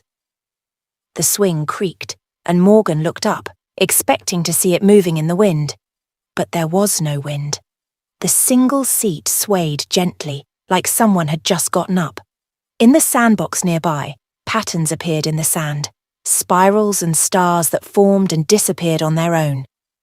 "Mr. Licks," Morgan whispered, "what is this place?" He looked at Morgan with his one good eye, and for a moment, just a moment, Morgan could have sworn they saw other eyes reflected in it, countless others, all watching. His tail wagged once and he limped toward the old slide. Morgan followed, journal clutched to their chest. The shadows seemed to follow too, dancing around Morgan's feet like curious cats. For the first time all day, Morgan didn't feel scared or alone. Here, in this forgotten playground where impossible things happened, being different didn't feel wrong. The sun was getting low when Morgan finally headed home, Mr. Licks walking beside them until they reached their street. Before he disappeared into the growing darkness, he licked Morgan's hand once, leaving a warm spot that tingled slightly. Morgan watched him go, noticing how the shadows bent around him, like they were saying goodbye too. Dinner that night was the usual mix of silence and arguing. Mum pushed her casserole around her plate while Dad talked about bills. Sarah texted under the table, only looking up to roll her eyes when Morgan reached for seconds. "At least someone appreciates my cooking," Mum said, forcing a smile. "Speaking of appreciation," Sarah said, her voice sweet in that way that always meant trouble, "guess what the freak was doing today?" "Sarah," Dad muttered in a scolding tone, not looking up from his phone. "Fine, Morgan was drawing those creepy pictures again, talking to that disgusting stray dog. You really should do something about—" "I told you, Mr. Licks isn't disgusting." The words burst out louder than Morgan meant them to. The shadows in the corners of the dining room stretched a little, like they were listening. "Mr. Licks?" Mum's fork clattered against her plate. "You named it. Honey, that dog could be dangerous. It looks sick and with only one eye." "He's not dangerous," Morgan said, quieter now. "He's gentle. He helps other strays. He's my friend." "Oh my God," Sarah groaned. "Can you be any more of a weirdo? No wonder nobody at school." "That's enough," Dad snapped, finally looking up. "Both of you, just enough." Morgan pushed away from the table, their chair scraping loudly against the floor. Nobody stopped them as they fled to their room, slamming the door behind them. The shadows under the bed rippled with sympathy. Opening their journal, Morgan started a new entry. "Found somewhere special today. A place where the shadows don't hide, where being different isn't—" Morgan paused, then added, "wrong." A scratch at the window made Morgan look up. Mr. Licks sat on the branch of the old oak tree outside, his tongue hanging out in that goofy way of his. But there was something different about him now. Something in his one good eye that made Morgan think of the playground, of the patterns in the sand, of all the other kids who might need a place where they could just be themselves. He tilted his head like he was asking a question. Morgan nodded, though they weren't sure what they were agreeing to. His tail wagged once, and then he was gone, melting into the darkness like he was made of shadows himself. The next morning, Morgan took the long way to school, past Mrs. Peterson's mailbox. The shadows were quiet today, but Morgan could feel them watching. Mr. Licks wasn't around, but somehow Morgan knew he was nearby. He always was, even when he couldn't be seen. That's when Morgan noticed her. A small girl in an extra-large sweater that seemed to swallow her whole. She hunched over like she was trying to help it make her disappear. Some sixth graders were following her, laughing and pointing at her clothes. She clutched her books tighter, walking faster. A familiar shape emerged from between two houses, Mr. Licks, limping but purposeful. He crossed the street heading straight for the girl. The bullies backed off immediately. They always did when they saw him. But Mr. Licks wasn't interested in them. He fell into step beside the girl, his tongue hanging out, tail wagging gently. She didn't run. Instead, she looked at him with something like recognition in her eyes. Mr. Licks looked back at Morgan, and in that moment they understood. Morgan wasn't the first kid he'd found. They wouldn't be the last. Morgan watched as Mr. Licks guided the girl toward the overgrown lots, toward the hidden playground where the shadows danced. She followed without hesitation, like she'd been waiting for someone to show her the way. The shadows around Mrs. Peterson's mailbox swirled faster, almost excited. Morgan opened their journal, adding a new entry. Mr. Licks found another one today. Think maybe that's what he does. Finds people who see things differently, people who need somewhere to belong. Morgan drew a quick sketch of Mr. Licks leading the girl, adding notes about the way the shadows seemed to clear a path for them. Maybe tomorrow they'd see her at the playground. Maybe she saw the shadows too, or maybe she saw something else entirely. Either way, she'd found what Morgan had. A guide to somewhere special. A place where being different wasn't just okay, but was what made you belong. I really hope you liked this one. I'd love to hear your thoughts. There are some specific elements I was trying to explore, and your feedback would really help me understand if they landed the way I wanted. First, you might have noticed that I never specified Morgan's gender. This was a deliberate choice. I wanted the story to be accessible to any child who's ever felt different or out of place, boys, girls, or however they identified. Did this work for you? Did you find yourself automatically assigning Morgan a gender? And if so, what made you lean that way? The shadows in the story. I tried to make them feel magical rather than frightening. For those of you who've shared this with children, how did they respond? Was it the right balance of mysterious and comforting? I really wanted them to represent how children often see things adults miss, but I'm curious if that came across. Mr. Licks is a character I'm particularly interested in hearing about. I wanted to create a guide figure who might seem scary to adults, but represents perfect safety to children, like how kids often form immediate bonds with animals that adults might find intimidating. Parents, how did your children react to him? Was his appearance, 3 legs, 1 eye, too unsettling? Some specific questions I'd love feedback on. 1. For educators and child development experts, does the story address feelings of isolation and being different in an age-appropriate way? 2. For parents, how did your children interpret the magical playground? Did they make connections to their own experiences of feeling out of place? 3. For librarians and teachers, what age group do you think this story best serves? 4. For everyone, did Sarah's character, the sister, feel realistic in her role as the normal sibling? I'm also curious about the ending. Leaving it open-ended was intentional, suggesting that these magical places exist for all children who need them. I'm thinking about making it a series. Did this resonate with young readers, or would they have preferred more closure? The journal entries were meant to show how children often process their experiences through art and writing. For those who work with children, did this feel authentic to how kids actually document their observations? And finally, about the playground itself. I wanted it to feel like those special places we all remember from childhood that seem magical, but that we can never quite find again as adults. Did this evoke any memories for you? Please be honest in your feedback. Writing for younger readers while maintaining elements of magical realism is new territory for me, and I want to make sure I'm serving my audience well. Share your thoughts, and especially your experiences if you've shared this story with children. Their reactions are the most valuable feedback I could get. The next story takes us back into the haunting world of Millbrook, where shadows whisper secrets and the unknown beckons. In the last episode of the Abernathy Files, Peggy was just thrown into the deep end of the supernatural and the occult. In this gripping third installment, The Path to the Forbidden, Peggy Abernathy is more proactive as she embarks on a perilous journey into the depths of the occult. As she navigates the eerie remnants of dark rituals and forgotten lore, she uncovers clues that could lead to the answers she seeks, or plunge her further into darkness. Prepare to confront the unsettling truths that lie beneath the surface of this charming town. Will Peggy harness the knowledge she's destined to uncover, or will the allure of the forbidden prove too great a temptation? The path ahead is fraught with danger, mystery, and the potential for unimaginable discovery. So settle in and join Peggy as she steps into the unknown. The Abernathy Files. Episode 3, The Path to the Forbidden, a story by Carl Otto.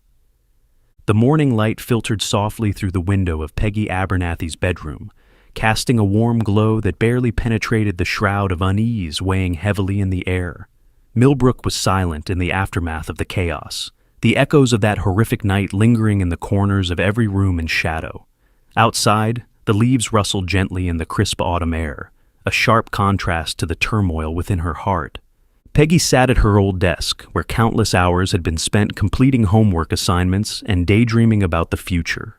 Now, it stood cluttered with remnants of a reality turned upside down. Scattered notebooks filled with frenzied notes, a leather-bound book that exuded an otherworldly energy, and a half-finished cup of cold coffee that had long since lost its appeal. She stared at the book, its cover etched with arcane symbols, drawing her in with an unyielding pull. Closing her eyes for a moment, Peggy took a deep breath, attempting to gather her thoughts. Images of her father's worried face, the frantic chaos of the church, the mist that swallowed not just the night, but also the people who had vanished into it, flooded her mind. Tom's laugh echoed faintly, a haunting reminder of the last time she felt safe. Now she mourned not only for him, but for the countless others whose absence had forged a rift in the town's fabric. Each breath felt heavier as she reflected on the chilling fact that several families were still waiting for news, holding on to hope that those lost somehow survived. But Peggy knew better. She understood the events of Halloween had changed this town and her forever. And at the center of it all lay the cult that had spiraled her life into chaos. With a renewed sense of determination, Peggy opened the leather book, its pages whispering with the secrets of centuries. She recalled the old woman's haunting words, how the veil between worlds thinned and shadows crept forth. What was she meant to unveil? Which direction will she go from these fragments and clues? Determined to forge ahead, Peggy turned her attention to the pages, tracing her fingers over the incantations and spells inscribed within. They felt alive, pulsating with power, a power that hinted at answers she so desperately sought. Clarity and confusion danced in her mind, battling for dominance. But one thing was certain: she could no longer be a passive observer in this unfolding nightmare. She has to take an active role and find answers. Peggy leaned forward, her heart racing, and began to sift through the pages of the leather-bound book. It smelled ancient, the scent of worn parchment and secrets lingering in the air. She flipped through the delicate pages, each turn revealing a new glimpse into a world that felt both foreign and terrifyingly familiar. Her gaze caught on an illustration of a figure cloaked in shadows, surrounded by swirling mists. Invocation of Revelation, it was labeled. The lines of the illustration seemed to ripple as if alive, beckoning her to dive deeper.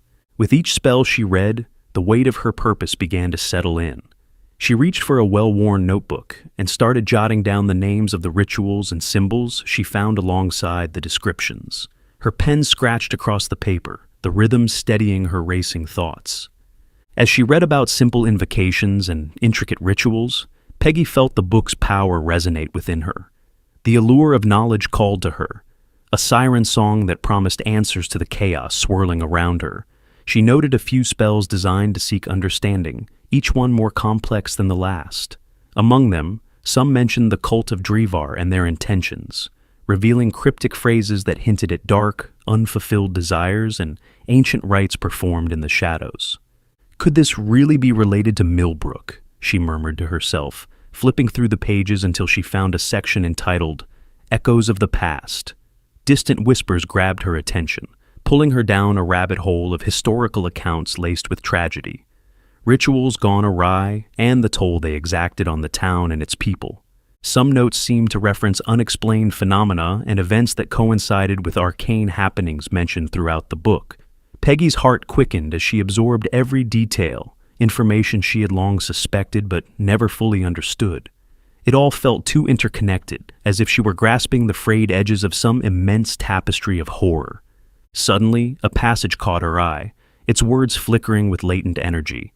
In times of great distress, when the veil thins and the night whispers secrets, the key to understanding lies beneath the earth, buried where shadows recede. Her breath caught in her throat. A handwritten note in the margin captured her attention. It simply read, 303 Maple Street. With urgency filling her chest, Peggy quickly grabbed a worn map of Millbrook from a nearby drawer. She spread it out on her cluttered desk, the familiar lines of the town's roads unfurling before her. Her eyes darted across the map until she located Maple Street, a small, unassuming road that wound through a quiet part of town. As she traced her finger along the mapping lines, she noted that 303 Maple Street was only a short distance from Main Street, not far from her own home. Her heart raced with anticipation. Each piece of information felt like a puzzle snapping into place, giving her purpose. Perfect, she whispered to herself, folding the map and tucking it into her jacket pocket. Just as she was about to step out, the sound of her mother's voice stopped her in her tracks. "Peggy!" her mother called, entering the room with a furrowed brow. "Where are you going?" "I'm just heading out, Mom," Peggy said casually, although her heart raced. "Just heading out?" Her mother stepped closer, arms crossed tightly. "You know how I feel about you going out alone right now, especially with everything that's happened. The missing people, Peg. It worries me." Peggy took a deep breath, searching for the right words. "I'll be fine, Mom. I just need to—" "No, you listen to me." Her mother's voice sharpened, an edge of control creeping in. "You can't keep doing this. You don't know how dangerous it is out there. Everyone's on edge, and with Tom missing, I just can't bear the thought of losing you." "Mom, I'm not going far." Peggy tried to keep her tone even, not wanting to provoke her mother's fears. "I just need some fresh air." "Fresh air? I don't want you wandering around town, especially not alone," her mother insisted, worry deepening in her expression. "I know you need to get some air, but I want you to be safe first." Peggy felt a tug of guilt at her heart. "I understand, but I really need to go out, just for a bit. I'll be careful, I promise." Her mother softened momentarily, but the concern lingered. "You can't take unnecessary risks, Peggy. Please just promise me you'll check in. Call me if you need me to come get you, okay?" "I will, Mom," Peggy promised, though her mind was already racing ahead, thinking of the secrets waiting to be uncovered. With a tender hug, her mother stepped back, reluctantly allowing Peggy to continue on her path. As she stepped outside into the cool autumn air, the weight of the leather-bound book felt reassuring, steadier than her trembling hands. The names of the missing townsfolk echoed in her thoughts, adding weight to her resolve. She wouldn't be able to sleep at night until she sought the truth, no matter how dark or devastating it proved to be. As she walked toward Maple Street, shadows lurked in the corners of her vision, whispering secrets she couldn't quite grasp. Steeling herself for the unknown, she pressed on. With every step, the weight of the secrets she sought pressed down on her. It was as if Millbrook itself was holding its breath, waiting to see what she would uncover. When she turned onto Maple Street, the surroundings shifted. The pleasant homes gave way to older buildings, the shadows deepening as the sun dipped lower behind the horizon. Peggy glanced at the map, tucked securely in her pocket, its lines etched in her mind like a guiding star. Finally, she arrived at 303 Maple Street, an old two-story building that felt out of place among its well-kept neighbors. The windows were coated in a layer of dust, and the wooden sign above the door, creaking slightly in the autumn breeze, read, "Garrett's Used and Rare Books." Peggy felt a shiver run down her spine. It was as if she had stepped into a different time. As she approached, Peggy was met with an unsettling quiet. The door, worn by time, stood firmly shut. She tried the handle, but it refused to budge, locked against her. A sense of urgency rose within her. She had come too far to turn back now. Peggy glanced around, her imagination racing. Perhaps there was another way in, something hidden from sight. She moved along the side of the building, her heart pounding as she scanned for any signs of entry. As she reached the back, she noticed a small window, framed by ivy and neglect. The glass was grimy, and she could barely see through it, but it was slightly ajar, just enough to give her a glimmer of hope. Taking a deep breath, she glanced around to ensure no one was watching. With determination fueling her, she approached the window and carefully pushed it open, feeling a rush of excitement and dread wash over her. The air buzzed with energy, remnants of magic both enticing and foreboding. She climbed through, the narrow opening barely accommodating her shoulders. Tiny specks of debris swirled in the weak sunlight as she slipped into the shadowy space, a musty smell of aged paper and leather enveloping her senses. Once inside, Peggy steadied herself, listening for any signs of life. The room was dark, illuminated only by slivers of light trickling through the gaps in the shuttered windows. Shelves lined the walls, filled with books that seemed to whisper among themselves, ancient secrets hidden within their pages. Peggy's heart raced as she stepped forward, the atmosphere thick with a sense of purpose. She had managed to break in, but she was acutely aware that time was of the essence. The answers she sought were here, buried beneath stacks of history. Now she had to find them.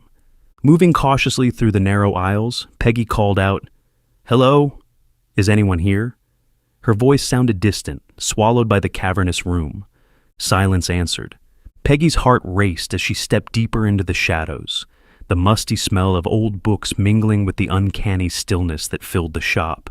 She could almost feel the weight of unseen eyes watching her from the shelves, ancient secrets preserved within the pages. Determined to uncover whatever truths lay hidden, Peggy continued her search. Her eyes flicked to the faded photographs and eclectic trinkets lining the shelves, each one a testament to the stories told and untold within this bookstore. Just as she turned to explore another aisle, she caught sight of a staircase leading up, partially obscured by a mountain of old boxes. Without hesitation, she moved toward it, her curiosity piqued. Climbing the creaking stairs, Peggy felt both excitement and trepidation in equal measure.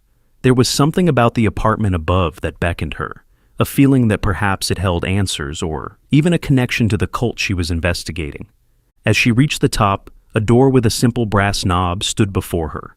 She hesitated for a moment, her heart thumping in her chest. What if Mr. Garrett is dangerous, she thought. But her resolve steeled. She had to know. With a deep breath, Peggy knocked gently. After a brief moment of silence, she slowly opened the door. A man that looked like Mr. Garrett, but far older, lay on the floor dressed in the same cloak as the cult members. His face was gaunt, lined with weariness, and his eyes held a flicker of recognition that sent chills down her spine. "Peggy Abernathy," he rasped. "I've seen you before." "Mr. Garrett," she replied, a mix of relief and worry flooding through her. "What happened to you? You were there, that night." His expression darkened, beckoning her inside. "You shouldn't linger here," he warned, but there was a strange intensity in his gaze. "There are things you do not understand." Peggy stepped into the small apartment, taking in the clutter of books and various trinkets that whispered of a time long past.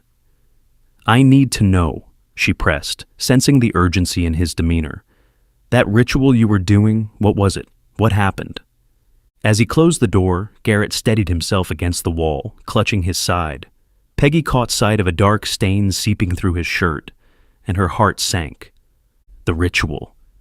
"We opened a door to something beyond our comprehension," he murmured, his voice thick with regret. "When the Murphy boys shot, we lost control. I was injured, and now the mist has corrupted me." His eyes darkened with anguish. "It pulls me in a piece at a time." "What do you mean?" Peggy demanded, taking a step closer, fear and concern mingling within her. "I saw it," he said, eyes widening with the recollection. "The true horror on the other side of the rift. We thought we could control it, but we were wrong. That night, many were lost, but I linger still, tainted by the darkness." His voice broke, and Peggy felt a wave of sympathy wash over her. "What can I do to help you?" she asked, desperate to understand. He leaned forward, the shadows stretching ominously around him. "The wound is a rift. It grows with each passing moment. I can feel it consuming me, tainting my blood with darkness." He paused, the weight of his admission resting heavily in the air. "But you must learn." "Learn what?" Peggy asked, urgency lacing her voice. "There are ways to protect yourself and the town." His face was covered in sweat, and he groaned in pain as he continued. "You need to know, in the silence where shadows dwell, bind the light to break the spell. Use it wisely." Before she could respond, his body convulsed, and the wound seemed to pulse in rhythm with the dark energy surrounding him. "The spirit is clever. It will not let you ease the bindings without a cost." "Wait, don't," she protested, but he was fading, a look of fear and resignation on his face. "No." As he spoke, a final surge of energy erupted from the wound, and with a horrific scream, he was consumed by shadows that snaked out from the gaping wound. In that moment, Peggy felt a wave of cold wash over her, overwhelming her senses as the reality of what unfolded crashed upon her. Breathless, she stumbled back, her heart racing as she processed what had just happened. "No, no!" she cried out, looking down at the now silent form of Mr. Garrett, the only remnant of his existence a swirling mist that seemed to collapse into itself and then into nothingness.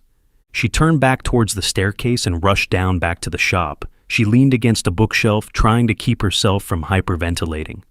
"Breathe, Peggy, just breathe," she thought to herself. Suddenly something caught her attention, a strange section of the floor near the back of the store. An old rug pushed to the side, exposing strange, odd wooden planks that shifted slightly underfoot, as if they were hiding something. The sensation of magic was stronger here, coating the air with an electric hum. She approached carefully and crouched down to examine the area more closely. Her heart raced. Pulling back the rug, she noticed that the floorboards appeared different. Newer wood, perhaps, or simply polished from frequent movement. "Is this some sort of hiding place?" she wondered aloud, her breath catching in her throat. Peggy ran her fingers along the edges of the floorboards and detected a slight seam. Thinking quickly, she pressed down and suddenly felt a mechanism click beneath her touch. With a low groan, a section of the floor slowly lifted to reveal a hidden trapdoor. Peggy's heart thudded loudly in her chest. This was it. Whatever lay beneath this door could finally provide the answers she sought. Peggy lifted the trapdoor and peered into the dimly lit space below. A narrow staircase spiraled down into darkness, the air cool and damp, wrapping around her like an embrace, both comforting and foreboding. For a moment, she hesitated, the weight of the leather-bound book in her hands serving as a reminder of her purpose. With a resolute nod, Peggy reached for a switch on the wall near the staircase, her heart racing with anticipation. The moment she flicked the switch, a dim light flickered to life, casting an eerie glow down the narrow staircase. Shadows danced along the walls, and the soft hum of electricity filled the air. Taking a deep breath, she descended the staircase, each creaking step echoing in the quiet. The scent of earth and something faintly metallic tickled her nostrils, heightening her senses. As she continued down, the light illuminated the path ahead, but the shadows clung to the corners, twisting and shifting in the periphery of her vision, making it difficult to discern what lurked within the darkness. Once at the bottom, Peggy found herself in a chamber that felt ancient and heavy with secrets. The walls, damp and lined with dark stone, were covered in strange symbols that seemed to twist and writhe when she looked at them too long. In the center stood an altar, worn and etched with the same arcane designs she had seen in the book. Her breath hitched as she approached the altar, instinctively feeling that she was stepping onto sacred ground where dark rituals had once occurred. The book's energy thrummed in her hands, urging her to explore and understand the mysteries contained within these walls. As she examined the altar, Peggy noticed a circle of old candles. Their wax dripped and hardened over time. Were these used in rituals? She wondered aloud, running her fingers along the smooth surface. Her heart raced with anticipation, her wide eyes darting around the chamber, eager to uncover its secrets. In the dim light, a glint caught her eye, drawing her attention to a small iron chest tucked away against the wall. Curiosity sparked within her, and she approached it cautiously. "What do I have here?" she murmured, kneeling next to the chest to inspect it more closely. The iron was cold beneath her fingertips, its surface rough and pitted with age. She searched for a lock, but there was none. Just a simple latch. With a deep breath, Peggy pulled it open, the hinge creaking. Inside lay an assortment of items, an old revolver, its barrel tarnished but still gleaming with potential, dozens of coins made of gold and silver, several of pieces of jewelry, their edges dulled by time, and a stack of neatly bundled savings bonds, their worth in the tens of thousands at least. Her breath quickened. "What is all of this doing down here?" Peggy whispered, unsure whether to feel excitement or trepidation. This discovery hinted at the cult's resources, but also suggested they had maintained a certain veil of normalcy to conceal their true actions. Peggy rummaged through the contents of the chest, then a chill gripped her. The atmosphere around her seemed to shift, light dimming, as if the very air was thickening. Shadows deepened, and the temperature dropped suddenly, causing her to shiver involuntarily. She left the chest and turned to the walls, scanning the room for any clues or remnants that could shed light on the cult's activities. Drawings etched into stone appeared to be both ritualistic and chaotic, figures intertwined with twisting vines, eyes wide and mouths open as if in screams. Peggy's pulse quickened as she recognized the imagery. These were echoes of the cult's dark practices, manifestations of their rituals. She swallowed hard, feeling an inexplicable pull towards the drawings, a magnetic force urging her to understand. As she scanned the walls, she recalled something from the book, a passage about guardian spirits summoned to protect a space from intruders, to ward off those who sought to trespass. "They guard against thieves and enemies," she recalled, her heart racing with both apprehension and resolve. If it saw her as an intruder, what would their response be? Suddenly a whisper filled the chamber, a voice that felt familiar, yet distinctly otherworldly. Who are you?" It hissed, echoing off the stone walls. The sound sent chills down her spine, its icy breath a palpable sensation that stabbed at her skin like 1,000 needles. "Guardian spirits, I mean no harm," Peggy pleaded softly, realizing the precarious nature of her presence here. "I seek only to understand what has happened, not to disrupt." "Leave now!" the voice commanded, a hint of authority threading through its tone. The warning resonated, echoing ominously as the air grew heavier around her, suffocating and charged with an unshakable dread. Peggy hesitated, her heart racing as the oppressive presence of the spirit intensified. "Show me," she demanded, tapping into her growing defiance. "Show me what happened here." The spirit's response was immediate and fierce, its voice a storm of fury that sent shockwaves reverberating through the chamber. "You do not belong here. This place is not for you. Leave!" The atmosphere shifted, and an icy gust swept through the room, wrapping around her like a serpent, squeezing the breath from her lungs. "I am bound to protect this place. Leave now, or rot on the floor where you stand." The spirit's wrath rattled the walls as eerie winds howled, drowning out her thoughts while dark forms twisted in the corners of her vision, gripping her with fear and despair. "No, I have to know." The defiance surged within her, but she could feel the air thickening, pressing against her with a suffocating weight, making each breath a struggle. The spirit advanced, its energy coiling around her like an invisible noose. "You will regret your intrusion," it growled, causing the temperature in the chamber to plummet even further. The cold was now a penetrating ache that settled deep within her bones, robbing her of warmth and fear. "Stop! You cannot leave!" The spirit's voice roared, resonating with an undeniable force that threatened to crush her spirit. "I won't be afraid!" Peggy shouted back, though doubt clawed at the edges of her resolve. She could feel the icy tendrils wrapping around her, attempting to ensnare her and pull her into the dark corners of the room. She knew she had to escape, to reach the trap door, but the spirit loomed, its howling breath drawing closer and closer. In a moment of sheer desperation, she recalled Garrett's words, the key phrase that might grant her protection. She clutched the leather-bound book tightly, feeling its energy pulsing beneath her fingers. In a final act of defiance, as the spirit reared back to strike, Peggy shouted, "In the silence where shadows dwell, bind the light to break the spell." The impact was immediate. As if responding to her command, torches ignited in each corner of the room, igniting it in a brilliant golden glow. The warm light cut through the darkness, forcing the spirit to recoil, howling in betrayal as it was thrust back, losing its grip on reality. With the spirit momentarily banished, Peggy's heart raced with a mix of fear and exhilaration. The oppressive atmosphere lifted, allowing her to breathe freely once more. Staying grounded, Peggy steadied herself against the altar, determination surging through her veins. She knew she had a precious window of time before the spirit could return. The newly lit torches flickered brightly, illuminating the chamber and casting away the beads of darkness.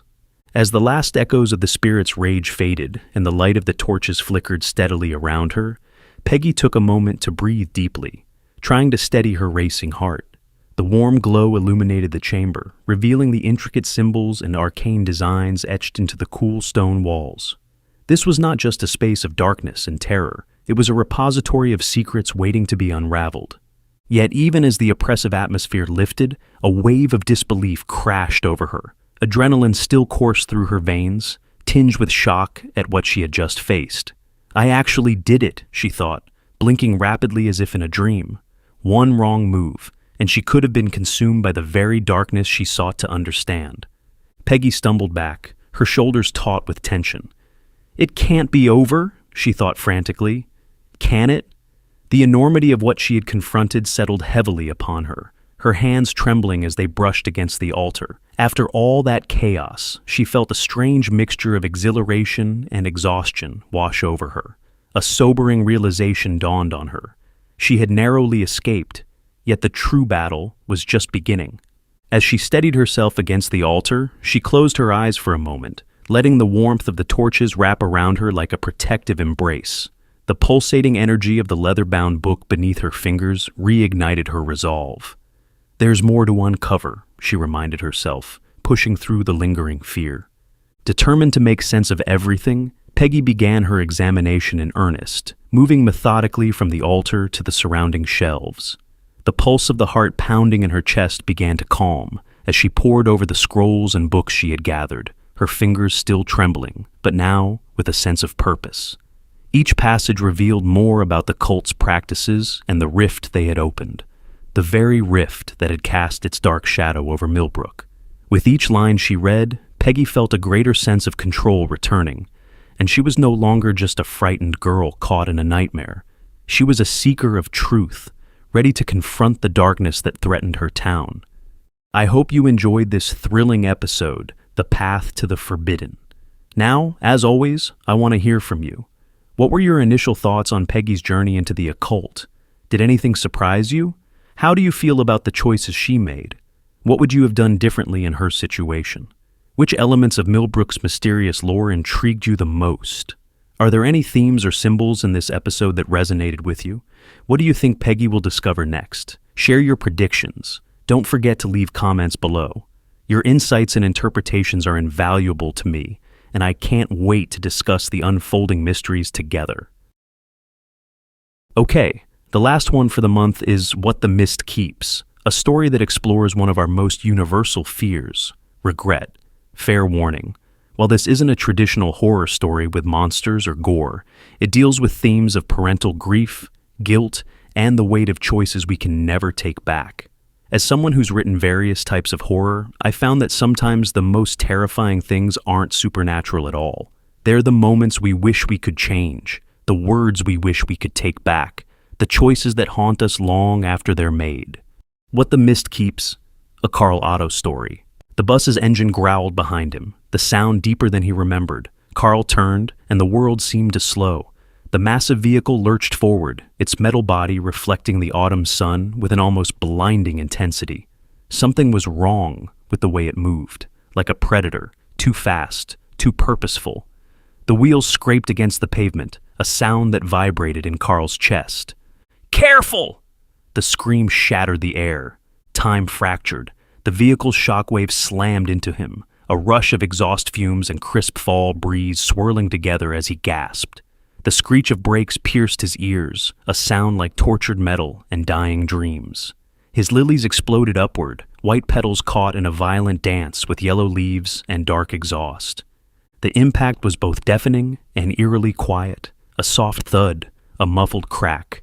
A shape in a dark coat rolled beneath the massive wheels, features mercifully obscured by the storm of flowers and leaves. A single shoe, brown leather, skittered across the pavement like a frightened animal. "Jesus!" Carl whispered, his hands shaking. "That could have been me, if I'd stepped just a second earlier." A crowd was gathering. An elderly woman pressed her hands to her mouth. "Someone call an ambulance." "I'm trying," a man in a green jacket said, holding his phone. No signal. Carl stepped forward. "Here, I have full bars." "We need to cover him," the elderly woman said, looking past Carl to the body. "It's not right, leaving him like that." "Did anyone see what happened?" A cemetery worker approached, his face pale. "I did," Carl said. "The bus just—" "He came out of nowhere," the man with the phone interrupted. "1 minute the path was empty, then—" "Such a young man, too," the elderly woman sighed. "About my son's age." Carl touched the woman's shoulder, trying to give her comfort. "Are you okay?" "It's getting cold," she said, wrapping her coat tighter. "Should we wait for the police?" The cemetery worker nodded. "They're on their way. Best clear the area." "I can give a statement," Carl insisted. "I saw everything." "Poor soul," the woman murmured. "At least it was quick." Carl felt uncomfortable in the presence of the body and decided not to wait. There were plenty of people to give the police their statements. His mother's grave wasn't far. He could cut across the burial plots instead of taking the long way around. The Ohlsdorf Cemetery sprawled across nearly 1,000 acres, making it the largest rural cemetery in the world. Its park-like grounds housed over 1 million graves beneath ancient trees, a city of the dead in the heart of Hamburg. He'd visited his mother's grave twice a month since the funeral. How could he be lost?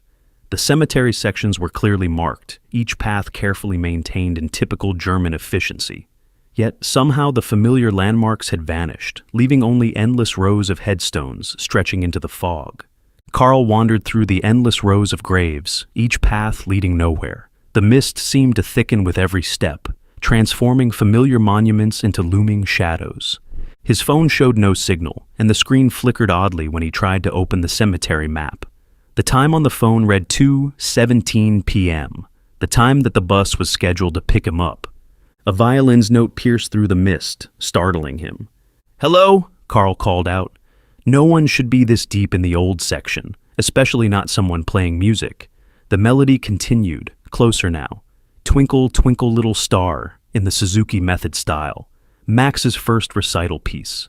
The one he'd practiced every morning for 3 months, dragging his violin case with the superhero stickers all over it into Carl's home office.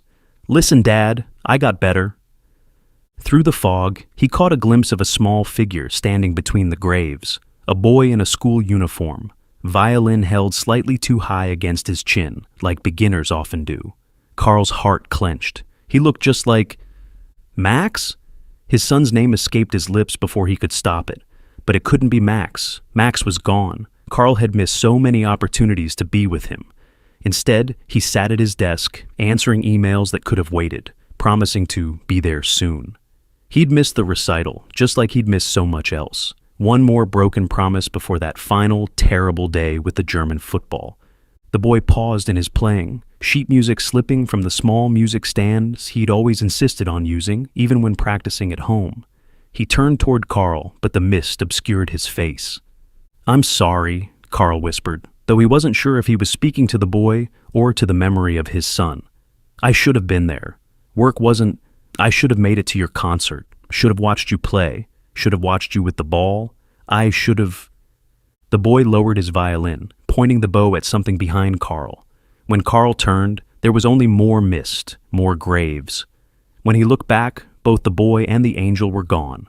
A bus rumbled somewhere in the distance, its engine sound distorting in the mist, like screaming brakes, like impact, like regret. The air grew heavy with the scent of wet stone and decaying leaves. Each breath felt thick, as if the fog itself was trying to smother him. In the distance, church bells tolled with a hollow, mournful sound that seemed to come from everywhere and nowhere at once. "I'm sorry," he whispered to the memory of Max, but he was long gone, leaving him alone with his guilt. Or almost alone. Through the fog, he caught glimpses of other figures moving between the graves. Some wore modern clothes, others in styles from decades past. None of them seemed to notice him. "You promised, Carl." Elise's voice cut through the mist, sharp as the day she'd left. "You promised things would be different."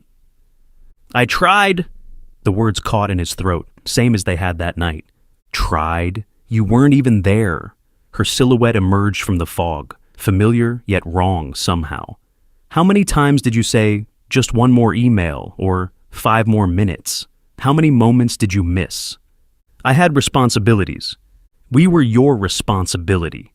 The force of her words seemed to make the mist itself recoil. "He needed you. He was counting on you. And you chose." "Please," Carl reached for her, but she was already fading. "Elise, I didn't know. How could I have known?" "You knew exactly what you were doing." Her voice grew distant. "Every time you looked at your phone instead of him, every time you chose the office over home, you knew. You just didn't care enough to change." The mist swallowed her form, leaving Carl alone with the echo of words spoken years ago, or minutes ago. Time felt strange here, fluid like the fog that wrapped around his ankles. A violin's note hung in the air, a single perfect tone that seemed to freeze his blood. From somewhere in the darkness, a child's voice called out, "Dad, are you coming?" "Max?" Carl spun around, but there was only more mist, more graves, more regret. A German football bounced past his feet, moving its way through the gray mist. Carl's chest tightened. Not this memory. Not here. "Dad!" a boy's voice called from the fog. "Watch me." "Max?" Carl's voice cracked. "No, please." But the memory was already unfolding. Summer light pierced the mist, showing him fragments of that day 3 years ago. Max, his son, showing off his fledgling football skills in the backyard. Carl distracted, answering a business call he should have ignored. The ball bouncing toward the street. "Look what I can do!" Max's voice echoed through the cemetery. "Max, wait!" Carl called out, though he knew it was useless. You can't change memories. Can't undo the moment you chose to look at your phone instead of your son. Can't unsee. The screech of brakes cut through the mist. Carl fell to his knees, hands pressed against his ears, but he couldn't block out the sounds. The thud, the screams, Elise's voice crying, "Why weren't you watching him?" The days after were a blur of hospital corridors and funeral homes, of coffee gone cold and words that meant nothing. Elise wouldn't look at him. Couldn't. The silence between them grew like a living thing, fed by guilt and grief and things left unsaid. When she finally spoke, her voice was hollow. "I can't do this anymore, Carl. I can't keep watching you run away." They divorced 2 years ago, a year after Max's death. He'd moved away from Munich then, changed jobs, changed cities. Hadn't spoken to Elise since the divorce. Max's death 3 years ago had created a rift between them that no amount of time could heal.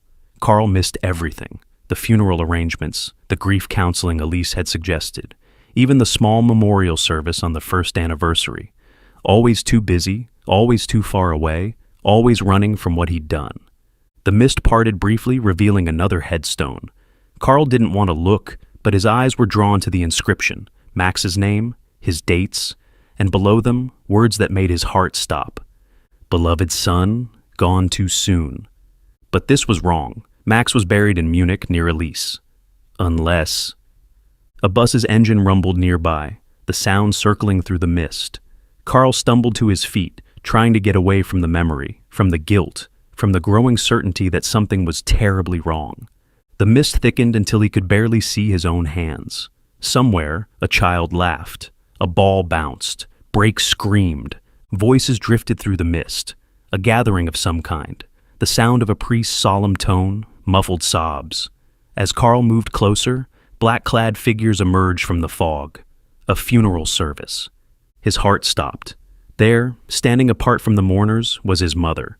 She wore the blue dress they'd buried her in, her silver hair arranged just as he remembered. But she looked whole, at peace. "Mom?" His voice cracked. She turned, a sad smile on her face. "Oh, Carl, you always carried so much weight on your shoulders. But you can't be." "Shh." She stepped closer, and he could smell her perfume, lavender and vanilla, just like when he was a child. The past is heavy, isn't it? All those regrets, those moments you wish you could change. "I made so many mistakes," Carl's voice broke. "Max, Elise, everyone. We all make mistakes, sweetheart, but at some point, you have to let them go.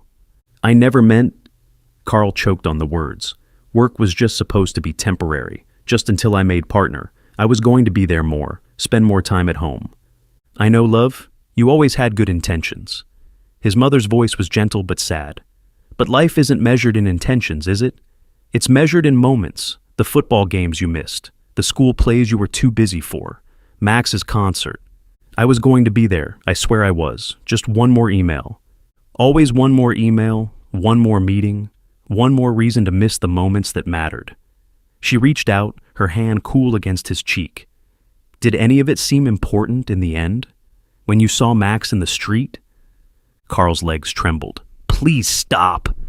You can't run from this anymore, Carl. You've been running for so long."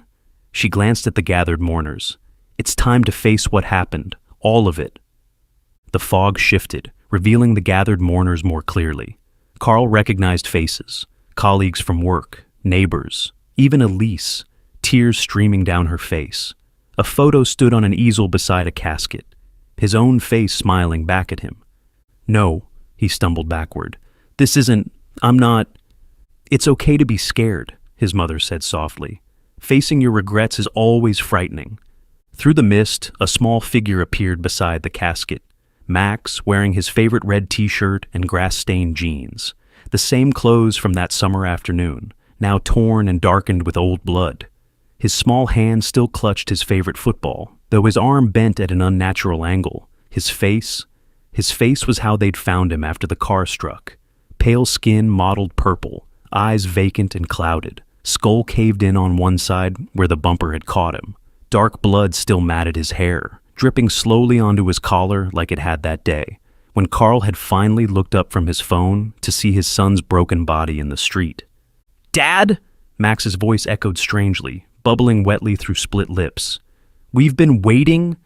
"No!" Carl turned to run, but his foot found empty air instead of solid ground. He was falling, tumbling into an open grave, his grave. Above him, dark figures gathered at the edge, shovels scraping against dirt piles. His mother's face appeared against the gray sky, her expression full of love and sorrow. "Rest now, Carl," she whispered as the first shovelful of earth fell. "Let go." The dirt hit his face, filling his mouth as he tried to scream. The bus's engine growled behind him, the sound deeper than he remembered. Carl turned, and the world seemed to slow. The massive vehicle lurched forward, its metal body reflecting the autumn sun with an almost blinding intensity. Something was wrong with the way it moved, like a predator, too fast, too purposeful. The wheels scraped against the pavement, a sound that vibrated in Carl's chest. "Careful!" The scream shattered the air.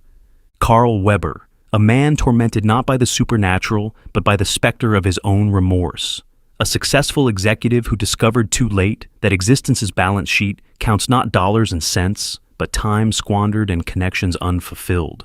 His cage wasn't fashioned from concrete and iron, but from just another moment and one last email.